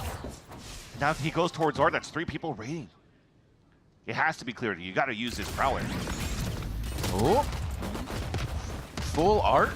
There's an art show coming out from G2 here on their second round. That's Phantom picked up by Leaf. Cryo. Cryo hits 1, Cryo hits 2, but they are trying to pressure in to get this Guardian down, and it's going to be Valen taking out another one. A 2v1 out of this situation, but Boostio is there to shut it all down. That got a little sketchy for a but 100 Thieves adapt. And good call there for 100 Thieves on the pressure, the trap play, the surprise play from G2 towards middle. Yeah. When they lost that rifle to Leaf, back towards the double doors of Streets. You kept one player back, just preventing the push coming out from G2 from Art. It's only Leaf alone inside the Streets. You want to try to come back and fight and trade in that spot, salvage the weapon back in your favor, and just stuff the last remaining players from G2, only at Classics to work with towards the Art. Salvaging around, winning the anti-eco, now going into the bonus that's very healthy. 3 rifles on the side of the 100 Thieves. Austin already moving forward towards control of the A site, and it's given up by G2's side. This time, though, there's not too much pressure coming in from G2 on Stacks. They want to try finding information in the very beginning where it's hard to get. Jonah P hasn't used his eye in the very beginning. So you're just trying to leverage this player to jump spot for information. Now it's being used. 112 on the clock spots, nobody towards middle. And that gives the upper hand now for 100 Thieves to start working around that map. Even forced out the drone for the second. Within 10 seconds, both utils been used. Who's next? And Xander's been keeping his stars, placing them kind of as battle stars over towards C, to B, dismisses, now places towards A so the team can activate. So they're trying to throw a bunch of misdirection, and there's one that works. Austin has got the side of Leaf as they swipe their way through Art into sight here. Cryo with the spam, with the eyes, the haunt comes up huge on the entry into the site. And Valen is only able to answer back for now as the rotation comes in very fast. This hit from Xander on the left side lets them know everyone from G2 is rotated. One enemy Easy. remaining. I mean, don't go one by one. That's the thing, though. Do they know where 1x1 is right now with the movement of 100 Thieves on this one? So much credit to how they played the back and forth here. Very G2-esque, actually. They get a taste of their own medicine on this round, and they can't figure out where 100 Thieves is popping out of the woodwork. Well, we just talked about the Haunt and the drone coming out from both players, both initiators for G2 side. The only thing that they saw was one posted up EU towards the orb of the 8 boxes, and that window of opportunity is utilized by the ult of Cryo. Asuna could now scale behind that. And because the information was not gathered by G2, you can't over-rotate. You can't rotate early. You're still playing, I think it was a 2-1-2. On the extremities of the site, you find the weaknesses across here into the A site, and you punish Leaf right towards the Art, and it opens up everything to allow 100 Thieves to even get a bonus against G2. Economy's back in shambles, and Valen seems like he wants to go for a hero rifle here. Somebody's got to shoot that Haunt as well. Yeah, that Haunt had too much time and huge return on investment. He's feeling it. Despair.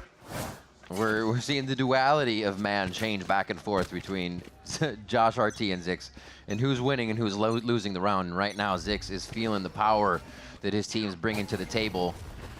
Mid covered here by Boostio, as he's going to hear this and have to call it to the team. There is a big rush coming from the right side of the map. He knows he can't get out of this, and he's going to have to play for his life and play for some damage. One.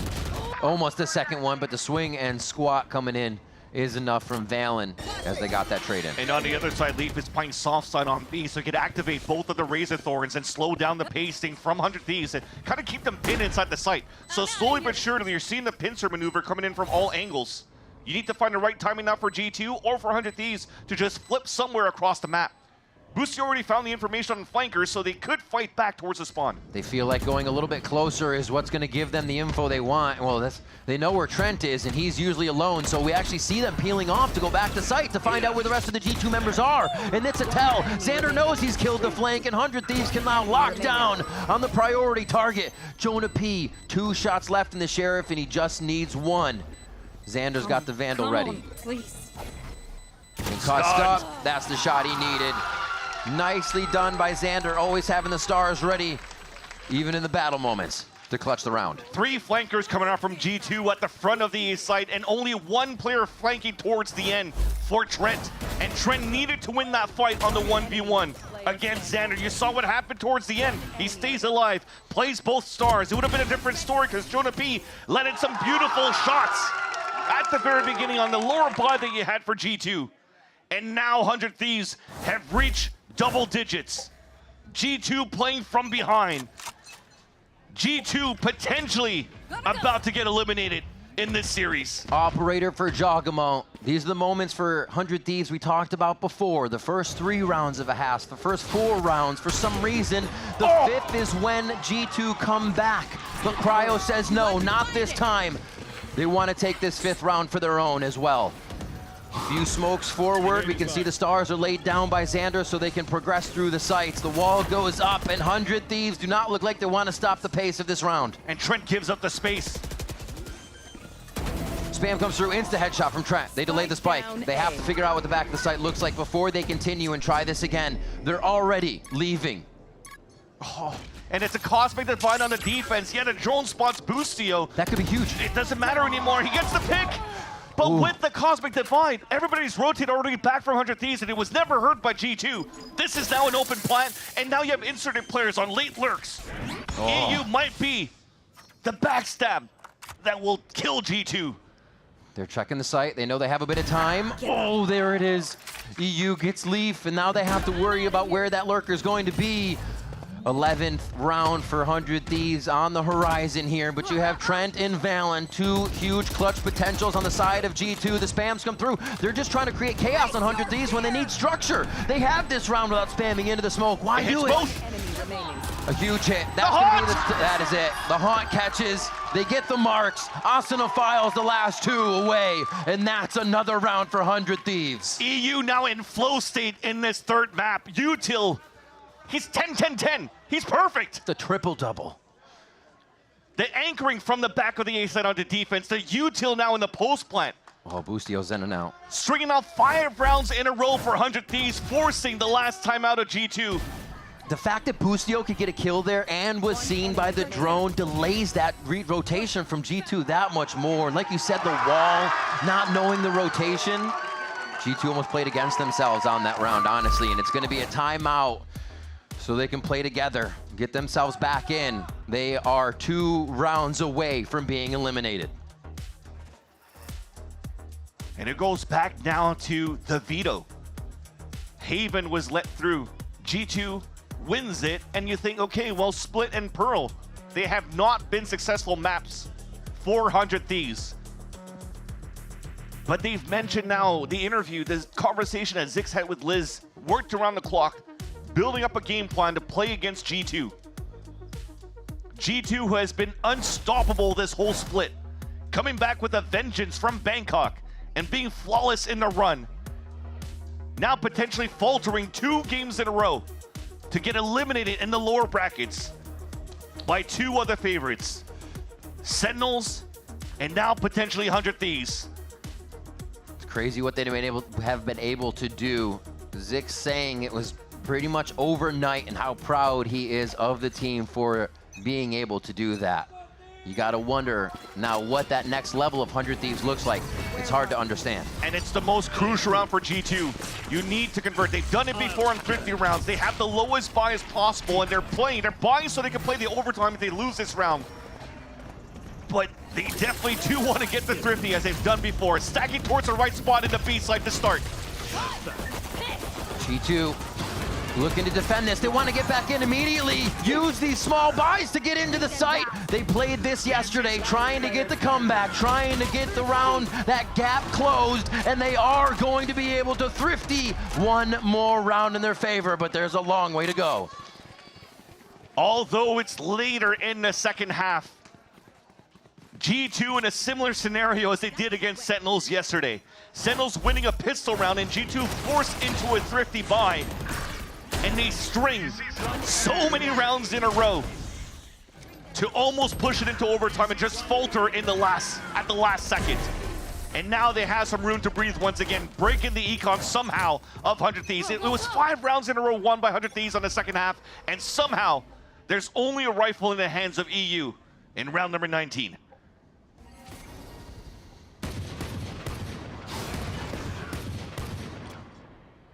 Ooh. Tempting that first art play initially. Jonah P backs up here. He's 1 from alt. Steel Gardens up. G2 has a lot of ways to play this one where they can wait till the last moment, but Giacomo is going to say right off the bat, we want to make a mark on round 19. Spike's down here, so you know they're just looking for the fights on the side of 100 Thieves. There's one. stun for Valen means nothing, but EU does get that trade. Leaf's already there on the back to help his teammate out here, and it looks good for G2 to take a breath and figure out how to instantly close this round out if the spike does get planted. And thankfully they're finding all of this here in a lower buy for 100 Thieves. Yep. They know now that Leaf's utility is being set up towards the B site, that they're playing a buddy system. The op also is identified with Jogimo pushing up here with Trent. So you're using a drone to clear space, and then once you hold up that spot with the op, you see Trent moving back. They're keeping a buddy system of a 2-2 right in the middle area so they could trade out against an aggression potentially from 100 Thieves. So in the later rounds when 100 Thieves have weapons to work with, they're probably going to start baiting this wall out towards the B side. Just to thin out the defense on the side of G2. Just waiting for him to take down Cryo. Ooh, those Josh RT timeouts are pretty pivotal. Resetting the team, slowing down 100 Thieves, but this is exactly, like you said, how it happened. They paused at 11, then it crept over to 12. It took a few more rounds, and then it was solidified. G2 were just in this spot yesterday. They have to know what to do. We get to round 20 now. The operator is out for Jogimo still. We'll see if G2 can creep back with 3 more to continue this pressure. This might be a fast tempo. Boostio will put this turret up on middle. And while the rest of them are taking the A site control, Boostio is going to meet up with the rest to try to get this lockdown if possible. Already though, counter util coming out from G2 to push them back and not allow the lockdown to be picked up yet. But if it does, that could be an instant ult towards the A site. Everybody hopping away. 3 cut audio and stay, or yeah, 3 cut audio and stay though. That drone is just going to be a footstep until it leaves. And now they hold. Noise made towards mid to try and reactivate. Wait. Yeah, that was Boostio running into the corner there to make that noise and get everybody a little activated with this lockdown. But the drone already spotted towards middle. They know the split's coming towards the A site. TP out, Jogimo till the last second. Obviously, he's going to catch someone off guard there, and it's exactly the type of plays that G2 needs right now. Look at all of these marks, finding the members of 100 Thieves, trying to get into the site from Jonah P's Nightfall. He's using a big spot now. He can't look away. He cannot double take this. He has to go. Oh, it's just in time! Never have I seen timing like that. EU goes down. Everything's working well. They have to pressure him. They jump into his face. Again, 103 is trying to create chaos when they could use a little bit of structure in those situations. And G2 get another round. We don't need to be jumping around corners like that when you know what's happening. I gotta say it, but G2, they are playing structured. They're feeling good. And they are making the plays that matter here. And the closest one to the ults on the side of G2 is Trent. So they'll have him get that defuse so they could get the rotate on the Armageddon as soon as possible. But again, I gotta say that having EU coming back towards the top middle and breaking that drone that came out from Trent, it kind of defeated the plan that Boostio was trying to do there. I thought he was gonna try to sell some sort of fake with the ult, and then you try to push back towards middle instead. But now it seems that they committed themselves to split towards the A site, and Jogimo's been good. That's the second time that he waits for the last second on any type of util to get the op kill and escape. Speed? Going fast. Haunts go out, so they get the Haunt out for now at least. Get a smoke out. They're in and out for the orb. Yeah, just been maxing for now. You already see here on the side of the B side, Xander is watching for a push on that end. So you'll probably try to do a recall, swing out towards that side, maybe punish Jogimo if you can. Actually, 100 Thieves are going back to work middle. They still have 2 Prowlers on the side of EU here to try to find where defenders could be on the side of G2's side. But again, this is just a lower buy that you have for 100 Thieves. A round where you're just trying to find if you're playing passive or a little bit more aggressive here for G2 in the later rounds, and maybe try to punish that when you have weapons to work with. They know that op is ringing out now. They push him off the line so he cannot have such an easy shot. And they're starting 100 Thieves to encroach towards this site. Leaf doesn't even miss a shot on the jumping Boostio, and that almost hits through the wall. Waiting. Everybody trying to get the right play in here.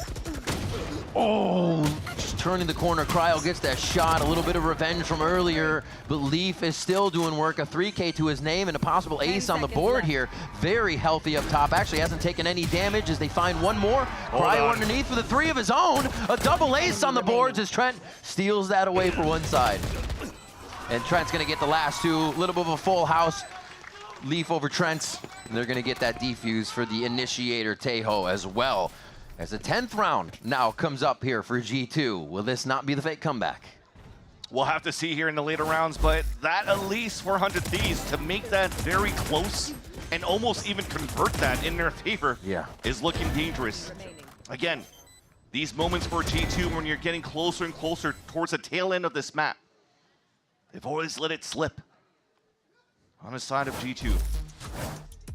You're seeing similar scenarios this time around against 100 Thieves, and at least what I like from that 2v2 towards the end is when Cryo was able to insert himself towards the spawn and get that kill onto Jonah P rotating.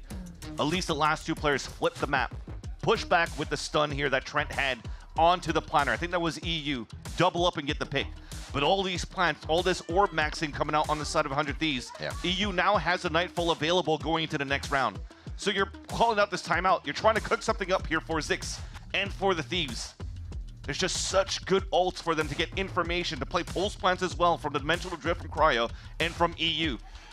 And it's a great point too, because even in 2 rounds, it's got to be some pretty spectacular things to get G2's ults very much online. They have the Armageddon. So you're right, if 100 Thieves can figure out a way to use these, they have the upper hand just looking at what everybody's bringing to the table here for these final rounds. The buys are there, Jog keeps the operator.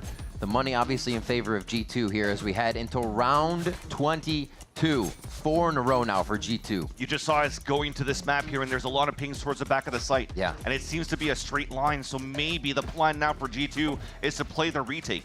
You're seeing that it's a weak side towards B. They're putting the op from Jogimo on that side first, putting a heavy lean towards the A site.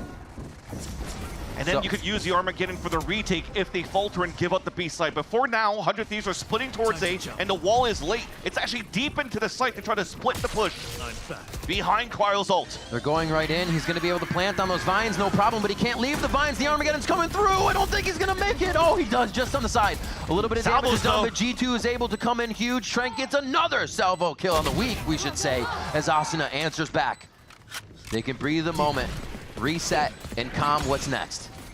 There's no util for G2 to find information through these smokes, though. They have to be now timing for the retake. Nobody can be in those hot spam spots. Get yourself behind a wall and try to hide. Valen quickly swinging out of the smokes, able to get one. The battle star for a smoke and a defuse to come up on both sides. As he now puts up the A main one. Early spam from Boostio is retaliated by Jogimo, and it's not going to be enough. This is a tie game now for G2 versus 100 Thieves. And all of that util coming from the timeout. So rare do we see walls being placed down towards the staircase of the art. Razor vines to combine. The trap play was also set. So Trent, his position towards the A site, is not only to allow him to use his Armageddon to retake towards B if the read wasn't correct, but you just saw what happened within that site when 100 Thieves tried to go for the plant. A huge trap play off the Armageddon, and Salvos towards the right side to completely take cover of the A site and not give a chance for 100 Thieves to position themselves to crossfire setup, to play the post plant. And now tied 11-11. The economy is broken back on the side of 100 Thieves, and G2 full arsenal, all back in hand, still in hand of Jogimo. And they have everything covered up for now. Yeah, they've moved that op over towards A, trying to give 100 Thieves just a little bit different of a look. So they have to figure out what they want to do next. They've been expecting this op at C, pushed up at C, etc., etc. But it's a little bit of a switch here that G2 have made very late in the game. Good coverage toward mid, but now they know they can work this with that Prowler expired. And they're given the space by Jonah P, but gaining the space, I don't know if it gives them that much. They're still just falling into the hands of G2 at this point. The thing is you might Nightfall back into sight. When it did that last time, it smothered a lot of sounds here to allow potentially Asuna to get the overdrive value into the site. Asuna dashed through. A big C's prevented them from getting in right away, so it did give G2 an extra moment to set up. I like the push, though, from 100 Thieves. Face your fear! That's a lot. Cosmic Divide. Nightfall comes out. Alt for alt here as we're getting to the pressure point. The final portions of this map. And now tagged up, moving in. It has to be G2 hitting the right shots here. Cryo actually has a really good positioning as he gets himself around, but they're not going to leave it with a bit of a high load that they have on the other side. A C's comes through as well. Too close is Jogamo. His shoulder peeks through, but Leaf's able to capitalize on 2 kills. Cryo has to do so much work here. He's going to delay, gives himself a gate crash to get a bit of a fake out here. A shot. Does he know the HP? He doesn't even care. It's a headshot. Cryo with the Guardian saves the day for 100 Thieves. Cryo with the Red Bull clutch. About to break the dreams of G2 moving forward again in the lower brackets, 26 and 18. Staying calm under the pressure. When the wall came down in, G2 was looking so good for the retake. Jeez. He gets the cleanest shots. And this has to be a memory for G2. The score line they face once again, the same thing from yesterday, is 100 Thieves could put a final nail in the coffin with this round. It couldn't even be possibly the 4v5. They have to do more right off the bat because G2's come back from just about everything. They're moving so quick. There's still ults available for G2's side, though, to try to stall this one more time, trying to push this into overtime. He doesn't see anything in sight just yet. Molly goes up top. It's going to be a dimensional drift that nobody sees that for the moment. Oh, Trent! Jonah P are going to activate on both Boostio and Asuna. Not looking good for 100 Thieves. Jogamo is ready to activate from the back of the site as Valen gets 2, and this is looking like an overtime Pearl matchup as Xander is left versus 5. And they already knew that he was towards middle. The wall was activated there. Leaf is watching for that push, but the spike is out in the open. Cole gets the first pick that went to Trent before he gets jammed and forced to fall back, but this is looking grim here for for 100 Thieves rather. G2 will definitely be able to push this into overtime unless Xander pulls out the M80 Challenger Xander that we know he could do. No, right? It's just there's too many. There's too many. They almost had a chance there. 30 seconds left. At least already on the lurk. And now they hide from him. They're like, you know what? Let's not. Okay, gets the spam through. That's the shot they needed. Ladies and gentlemen, we are all tied up on our 3rd map now. G2 have done it to make the comeback happen.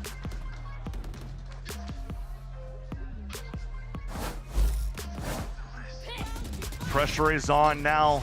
I'd like to see for the side of G2. This is once again deja vu. Playing overtime on this map. And if they have that PTSD, they probably have to keep somebody anchored up towards this B side. Once they play the defensive end. But at least for now, they start on the attack and they want to fight as a group. A glass cannon op in the hands of Cryo to try to hold up towards B. It's a perfect read to start. The OT went in favor of 100 Thieves last time, but this is completely different. Cryo misses and actually turns before he activates the gate crash. It's enough time for him to go down to the hands of G2, and now they have to reset themselves to have a good defense versus a full G2 squad. They're falling left and right in 1v1s. A 4v5, they had to try to make a play to find information, and both of them on each extremity get punished on an overextension. Unfortunate miss from Cryo, shooting between 2 players on a double swing. And we go back to the game plan of G2, trying to find the KJ util and trying to take down Boostio on the B site. But thankfully, Asuna is still there. The crossfire is being set up. That is the silver lining of the last stand potential for 100 Thieves on their defense. All the throws go out. Hopefully they shoot that for Boostio so he can stay alive a little bit longer in that position because he's actually still got a good spot now. He's tethered. He's known. Jogamo's going to clean that one up, but Jog took a lot of damage. He's looking for his side, and he's got enough coverage to keep it going. G2 get a flawless first overtime round. 13-12. Game point, G2. G2 able to crawl back, claw back, and take the lead back in the series. I don't think any of these teams are humming right now. This is intense. It comes down now to G2. Can they actually close this out? This would mean a lot for a team like G2 to be able to win the map of Pearl in overtime, to knock out 100 Thieves. And 100 Thieves are trying to move in as a group back into a B main control. Focusing with Boostio still on the right side. It's the strat they've run numerous times throughout the map already. So they know they want to get a little bit of info here and then see if they can move the map. A kill moves them forward. They're going to go ahead and drone pretty early, or clone, I should say, pretty early. They're committed somewhat to B here, so it's going to be tough for them to get out if Boostio loses any info in mid. Then he's going to go ahead and now already start to rotate over, so this is the commit. They want this, fans. Everything's going to stop them. Asana's cool. HP is slowly going down, trying to avoid everything, and Valen punishes him. Runs through, Valen runs into the site, the controller on G2's side. Yo, Boostio's gonna be able to grab 3 though. What is this from the IGL? Boostio continuing to run in with Xander. The whole team's moving as a pack, just like you said they needed to do, and stick together here, hip to hip on these trades if they want to get through G2. It looks like we're going uno mas. The triple kill out from Boostio activates the lockdown, and yeah, we look like we will go into a double overtime play. Just the plays You're through. running across a one-way. Crossfire is being set up. Not gonna happen. And Cryo, who missed an op shot, a crucial op shot in the previous round, is able to get that easy kill onto Jargo to bring the confidence back into this round. And reset that. It's a sigh of relief. Never happened, right? Never reset, happened. You're good. You're good. We can forget about that round, at least if you're Cryo. Damn! That's twice now that Boostio in this BO3 is able to do a beautiful spray transfer to get a triple kill. Jeez. And that's what he said he wants to do, get back to that play style, back to that flow state where it just becomes instinctual in that moment. And we saw it there coming through just a little bit for Boostio. Push onto A site here for 100 Thieves. They want the instant information, and they're going to have to be chasing G2 on this round because they're moving just as fast towards B. Uh-oh. Oh, back-to-back, trying to actually get that spam through the screen. Yeah, another wall bang. Yeah, not looking good. The way the G2 is picking up their attack rounds is so brute force and quick. Do not see 100 Thieves having a good time on these as we keep switching sides. And this time, at least 3 players to go back towards B main to support Leaf. And while this happens, I mean, he gives it up. Asuna is moving back towards Street, but that means that Salvo's will be ready. Valen could start falling back. Probably has another star to work with. Waiting for it to probably regen. Actually has no stars left. Using it now for the execution for the side of G2. Oh, it's so tough. Just everybody on the other side. Jog making the shot on Asuna as he had so many targets to dodge and prepare for, and that is going to be another flawless overtime round for G2's attack side. Switching sides. Entry perfect now for G2 on the B site hit. And the story once again is repeated. G2 map and series point. And right now in this overtime, both of the teams are just brute forcing their way as a group. Nice. All right. No op this time.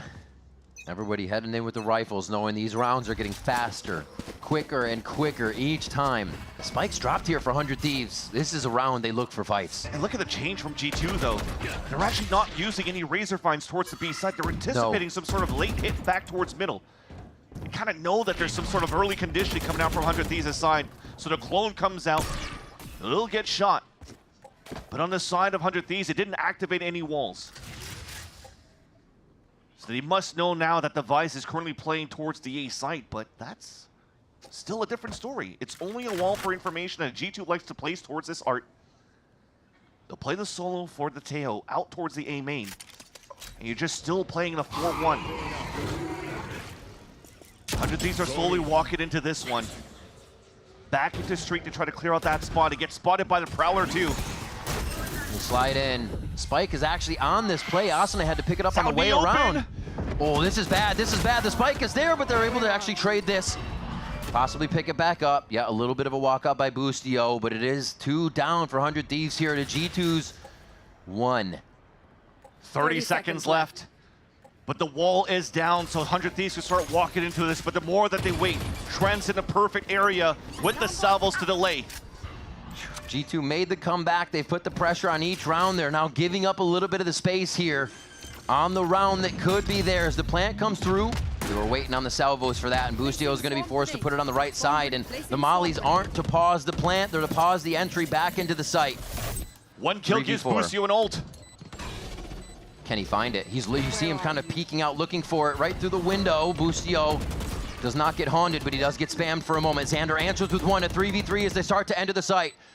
100 Thieves trying to stay alive in this series, trying to stay alive from the elimination. The jump over is not enough, and it's going to be the kills for 100 Thieves. We go again. The crossbar is set up out in the open. A smoke to isolate and funnel G2 right into the opening. And you're playing the bait and switch. Boostio being selfless just at the corner of Church. So they can re-swing on the side of Art, re-swing towards main. And push this into another round. Both teams now finding a lot of success on their attack sides when they faltered round after round into regulation. Ooh, the timeout comes through, Vans. Twice now, G2 has had the game point chance, and twice has 100 Thieves pulled it back to all tied up. We go to a third overtime now as 100 Thieves will call the timeout so Zix can get in the ears of the team. Reset them, maybe even something different here as you're flipping the last pages of the strat book, getting this late. And G2 is now in a second situation where their series is just going the distance.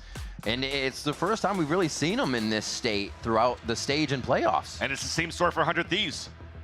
A team that has been faltering match after match on Pearl is actually taking it the distance and actually looking quite good against G2. Their #1 seed in Omega against the #3 seed in Alpha that had to get decided in the mid-round. 100 Thieves who didn't have the greatest of starts. Remember, the victories that they had were against the #4 seeds and lower. And they're now fighting toe-to-toe against G2 like they're also a #1 seed on Alpha. Yeah. And in this round, G2 working as a group, but this time towards the A main. No more towards B. The read out of this one from this timeout is fight towards B for 100 Thieves. It's not the best of reads yet, but there's enough stalls from the amount of stars and util from both Xander and Boostio towards A. I think we've yet to get a win from that defensive squad, right? We'll have to see who can flip the script. Towards A, that 3-stack still stands as now G2 start to lurk towards the left side. They're doing this again. The breadcrumbs they leave across the map, continuing to insert one player as they now pull the furthest one away back to the team. Gotta go. Asuna is overcommitted here with the Phantom. Now with more util coming through, it's forced to fall back, and nobody really from 100 Thieves are rotating yet. And there's such a huge gap. Look at that. There's nothing holding for information on the side of 100 Thieves. This is a perfect timing now for Leaf to start activating and pinching into the side, especially now that the Prowler misses and doesn't get information towards Street. They have to anchor up now for EU and for Asuna, or to play soft side and give it up. Oh, he's trying to find a way to stand. Where to stand? Leaf takes down EU. You talked about how free that Street side was. Trent turns on to Asuna to take him out, and the heavy-handed defense over at A does not pay off after the timeout for 100 Thieves as they're forced to rotate. I see the TP from Jogimo as well. Get damage from his own teammate Salvo just to get that space. Yeah. Now to flood retake, you have to come up huge for 100 Thieves. You need a miracle now to win the round. Xander with one. Is it going to be enough? No, they're not turning. They don't have the angles. and they can just see him in Jagamo's dimensional drift here. 2 left though. It looks like it's gonna be half. He knows where one is coming from, but now his back is to the firepower of Trent too in this situation. It's so tough. G2 are just gonna toy with Cryo on this one. The time is gone for the defuse, and Jagamo hits the final shot anyways. 15 to 14, G2 pull away with another attack round. Switching sides. Match point. It's a checkerboard on that score line, back and forth. Now you're trying to pull out all stops on the side of 100 Thieves. They had to use a timeout to figure out a strategy against G2's attack, and it was still a wrong read. Again, we just talked about they have to play soft side or give it up, and both of them get caught off guard for both EU and Asuna. Now G2 back at series point. They're playing a 2-1-2 information for Streets that was missed by 100 Thieves in the previous round. Ooh, Asuna on a solo mission. Activates wall, finds a fight he might want. It's just Asuna go kill. Nobody can help him right now. This is literally the strat. He's feeling it, and he asked for it. They're gonna give it to him. Give him the space, he dashes in, but Valen's gonna shut him down. The 1-for-1 now. It's Valen taking a bit of damage. They figured out where he is, and it's pretty much the same setup that 100 Thieves has, so they need to uproot him from this, and they do, Vans. If he got 1 kill, it was good enough. But here comes a double flank from G2. That's probably not expected by 100 Thieves. Probably to try to stall, probably to try to find information. Trent with salvos. Now spotted. Here comes the hit. They're waiting for that TP coming in from Cryo. He's not going to take it, though. The fake TP to get rid of that gate crash. Trent shot it. Didn't want to keep it inside the site. Shoot. 1-2. Oh, they're letting him get half. It's getting risky, though. It's getting very risky, though. That's going to be the shot. Trent hits it. They shut down the heist. G2 eliminate 100 Thieves, and they'll move on in playoffs. It had to come down to Trent on a 1v1 to get that final kill. It was labored, but G2 is able to move on. Push to the limit in these final games here. You are seeing G2 be tested, and it was one hell of a day for the squad to be able to pull out these rounds after the timeouts. Josh RT and squad really having a pivotal hand in why these rounds were changing for the side of G2. Yeah, and that's gonna feel good for G2 once again. Being worked on a map like Pearl and able to close that out is going to mean a lot for this team moving forward too in the playoffs. Sigh of relief for a lot of the players. I think even with this type of victory, they are kind of happy, but you definitely want this to be a lot cleaner than what they actually showed here within the map. But at least they're able to move forward. They have a chance, a second bite to try to qualify to Masters when they have the next matchup next week. Face up against evil geniuses and the mastermind of Potter, who's actually going to be trying to pin down all the maps that you play, right? All those counters. And they'll have time to think about that. We gotta say, great play to 100 Thieves, though. They showed us a completely new side than what they had during the regular stage. The playoff form from them was huge. Solo from the players as well. Yeah, let's talk about this series, though. It's been so good for both of these teams. Yeah. The split game actually looked like it was so good from 100 Thieves. They've been owned on that side as well. And then suddenly it's like, wow, this is a resurgence from the 100 Thieves that we know on a map like Split. That was one of the ones we'd question them most on. Are they gonna go back? They haven't really changed the way that they play it, but no. They did change, but maybe too little, too late on that as they started to ramp up to the form that would have taken them to the international events this year. And that's why you can look to, again, to G2 in those moments, being pressured, being able to play under pressure, and even in the moment when they're saying, not again, not again, they can still focus on the game and push all that out. And also when you're looking at the strategy, when they traded maps on both sides, for both times, it was actually so nice. The amount of time and the amount of work that was put into both coaches for Josh RT and to Zix, just to ante each other on their own map picks. Oh yeah. And to actually have this battle in the final map of Pearl. And it was so close there for 100 Thieves to topple down G2, who's been at the pinnacle of the Split 1 so far in the Americas.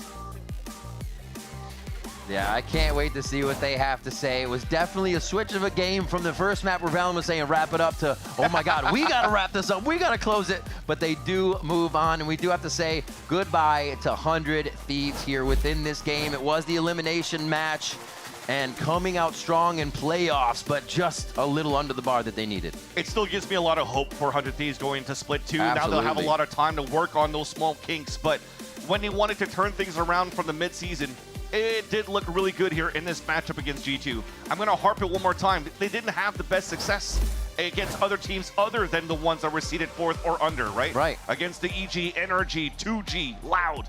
But now, at least against G2, they're looking like a promising team. It became they're playing to the level of their opponent, and we also saw those days where they played above their opponent. This just wasn't one of them, and that's why we're sending it down to Elizabeth at the stage for the Verizon post-match interview with G2's Trent.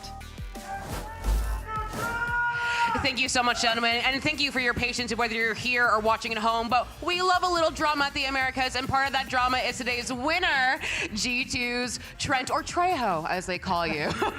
Did you know they call you Trejo? I did not. Okay, they call you Trejo. Okay, thank you. I have 2 cards in my hands, Trent, because I was not sure who I was going to interview, because it was back and forth and back and forth. You came up to me. You said the adrenaline was pumping. It was a lot. What is the conversations at this point with your team? Because, you said the B hit, whatever it was, like, how do we keep the focus and how do we keep it going in our favor? I think we just have a lot of resilience. Our coach, Josh, always talks about it. Like, no matter what the score is, you can always win. So we're always giving 100% till the end. And yeah, I mean, we found a weakness in their play and we just kept exploiting it. What was that weakness? B site. Easy. Boostio site. I'm a little level set with you. You lost to Sentinels yesterday. Yeah. Almost brought it back, but you did lose. This was a very, very tight, close match. Where is the confidence level with G2 right now? I think we're still very confident. We just have like some little mistakes that we need to fix up, and without having any time to really like watch the game, know what we need to do, it kind of like showed again today. So hopefully we can fix the mistakes for next game. Josh was talking to me in our coach interview. He said, coach interview, and he said you guys were having some tough conversations yesterday. Will you be willing to illuminate on what those were? Basically, just like sharpen up, stop making the stupid mistakes, don't give people solo fights, start using your util, communicate more. Basically, just like the fundamentals of everything. We were kind of falling off on that, so it was just like a pick me up on that. And one last question for you. You will be facing EG, the mastermind of Potter, and also your former teammate, Icy, who made it very clear he wants to face you guys in a rematch. To quote Icy, I'm the GOAT and EG is back. Anything you'd like to say to your former teammate? I have no hate for Icy. I've always talked good about him, but I mean, you're going to have to lose, so you're in the way. In the way. Well, we'll find out what's going to happen, but we have match point next with Leaf and Josh RT.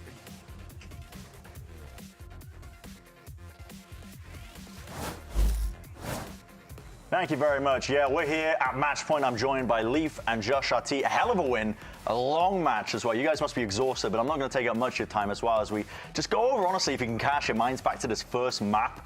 And I want to talk initially, I think, just get some context from you guys. What were your ideas coming in to try and play against 100 Thieves as a team? Because they're aggressive. They want to brawl. It was pretty clear to me, I think, that you guys had a strong understanding of how 100 Thieves wanted to play, especially from this pistol round, right? Yeah, I mean, definitely they're just a proactive team. They have a bunch of aimers and they kind of just rely on that, which is like just their strong suit. Yeah. I mean, they go off the rip here just trying to go for a B plan, and you guys, you have strong garage control off the rip as well. You react really well, I think, overall as well. You've got your setup still away. You don't want to give up too much control of it, but this here is what interests me, because you guys, you don't hold super aggro. You're almost anticipating the 100 Thieves push into the extremity to try and take a bit more control over towards Link here. What were the comms like in this instance, Lee, for you? I mean, this was just mainly Jonah, to be honest. Like, he was just pinging his angle. You can see it on the map, and then like he's just telling me like peek off me or just like jiggle contact a little, and like as soon as just kind of just sends it. Yeah. And then Bucio just doesn't have hands, so he just gets stopped after.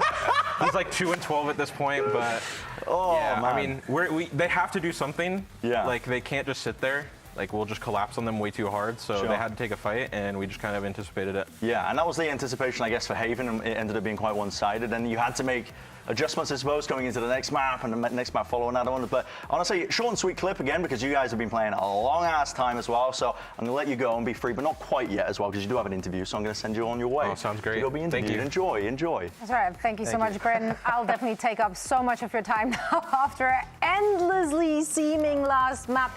It got a little muddy there. That's something that is a bit uncharacteristic, because quite frankly, throughout the season so far, you guys have looked polished. It was just usually very clean.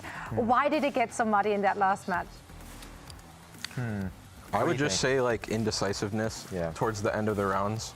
Like, not to speak too much on it, but we were just playing a little scared, I'd say, and just like not like afraid to lose kind of. And overtime was just back and forth. Like all of our attack rounds were pretty good. Like they probably also had the similar problems too, you know, like it's a high stakes match and it's very, very close, but I think that we just kind of figured out what to do faster than them. I want to follow up on that. You say afraid to lose. I mean, you guys as a team have just been so dominant, so there's not much experience in actually losing up until Bangkok. Is that what kind of got to you? Like, do you have structures and things in place to like deal with losses? Yeah, I mean, there's always we always try to do a good debrief after a game and try to see like what went wrong, what can we take away, and make sure the lessons that we learn are actually being learned. I would say recently, I've been saying it's like kind of uncharacteristic, but honestly, it's being kind of a trend where we're playing these games kind of close. And it took a loss from us yesterday to really see like, hey, we need to step up in some of these moments. I would say in like the mid to late round moments for some players, the early round moments where for others, like it's all a mix of issues that we're trying to get around.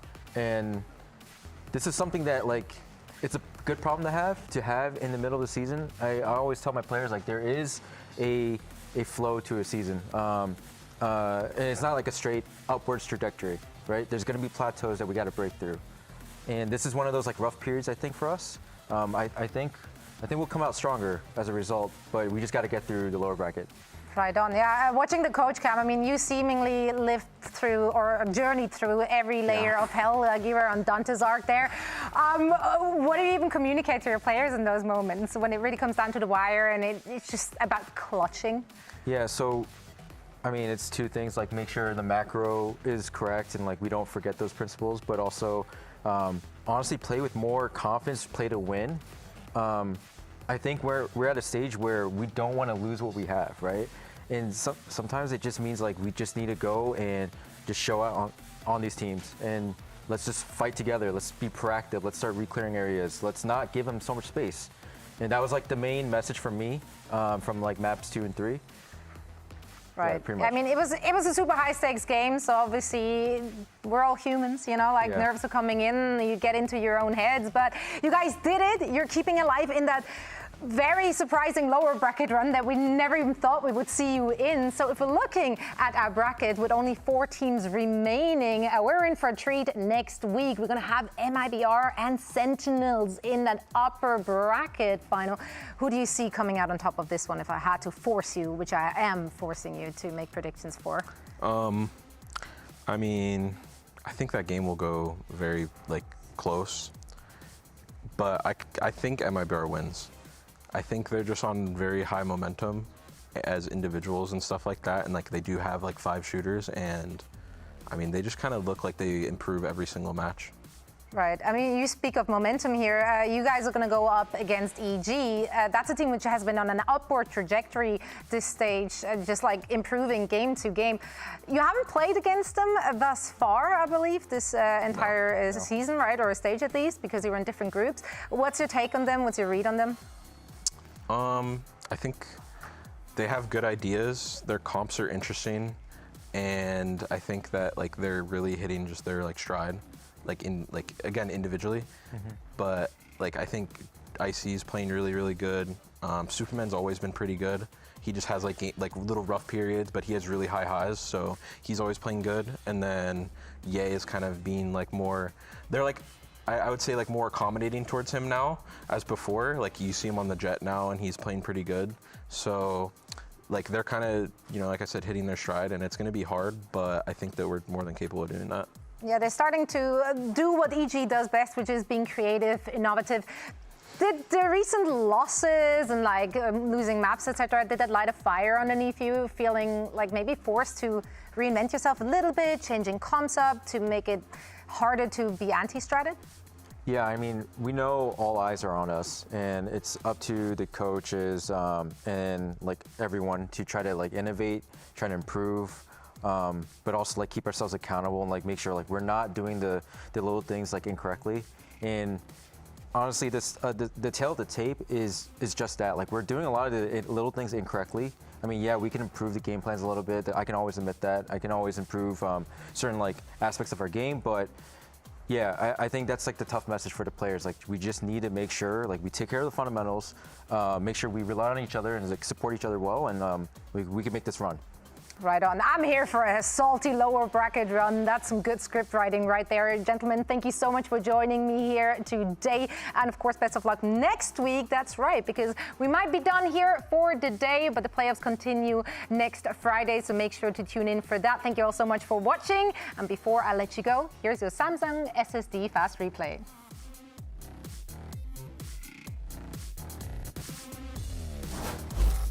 We've got a massive rematch here, Dre, between Crew and EG. Win, and you're in. You lose, and you're kind of sitting on the sidelines for the next little bit.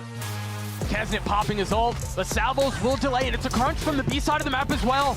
EG looking like they want to try to take their heels in, but it's a slaughter! Yeah, Supa gets his one, but good luck.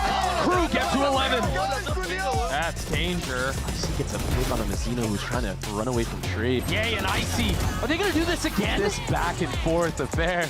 Icy gets his 3, Meltzer's alone. EG in a position to steal another round away. Do they try to flat out onto this beat? 13 seconds left. They try to delay the plan, and so far, so good. They have to continue to double down. Again, the spike on the ground. Shai's got a 1v2, and I don't think he has time. Lotus goes to Evil Geniuses. So clutch. Sidestepping, the shock spit. Icy gets 2. Crew looks so lost. Ult in play, but Derek cleans it up, and EG push on. Completely outplayed. Derek swinging ahead of it, trying to provide some cover as Nature gets it to half, gets his kill. The 2v2 as the spike continues to tick away. He's got to find the value in this fight, and he cannot. Shai gets 3 as Crew get 8. Yeah, he's gonna get punished, dog, because he should be. What is this? No way! Using it like a shotgun.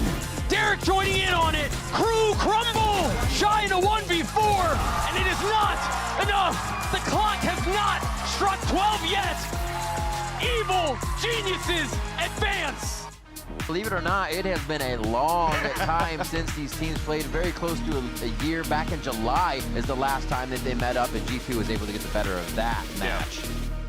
Well, they know they're not going to get too many kills on it, but 100 Thieves is staying right in the sight, ready to fight. Pretty good looks coming in from the side. 100 Thieves, but Trent's going to be the one to do it. The 3K again from him.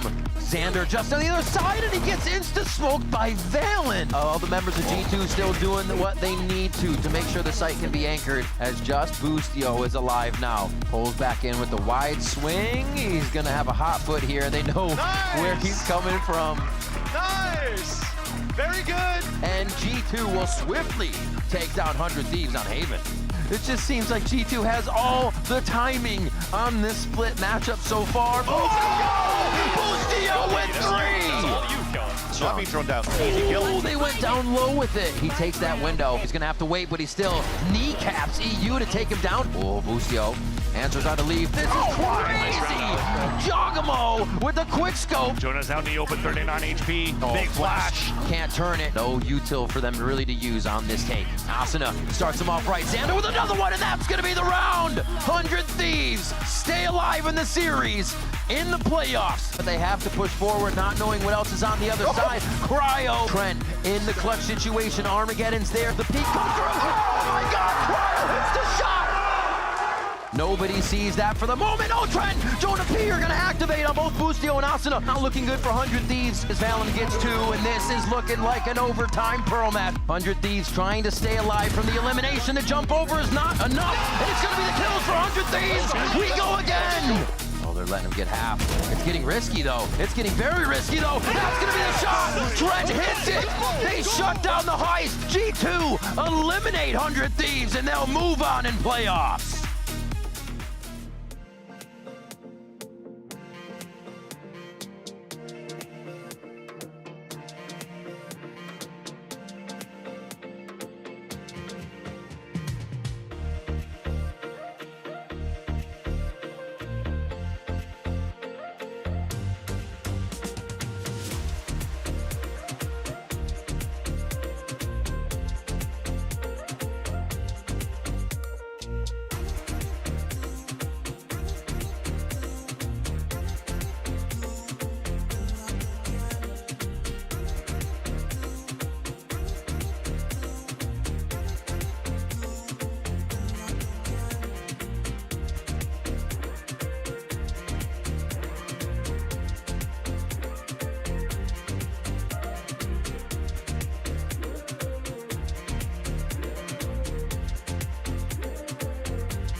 Bye.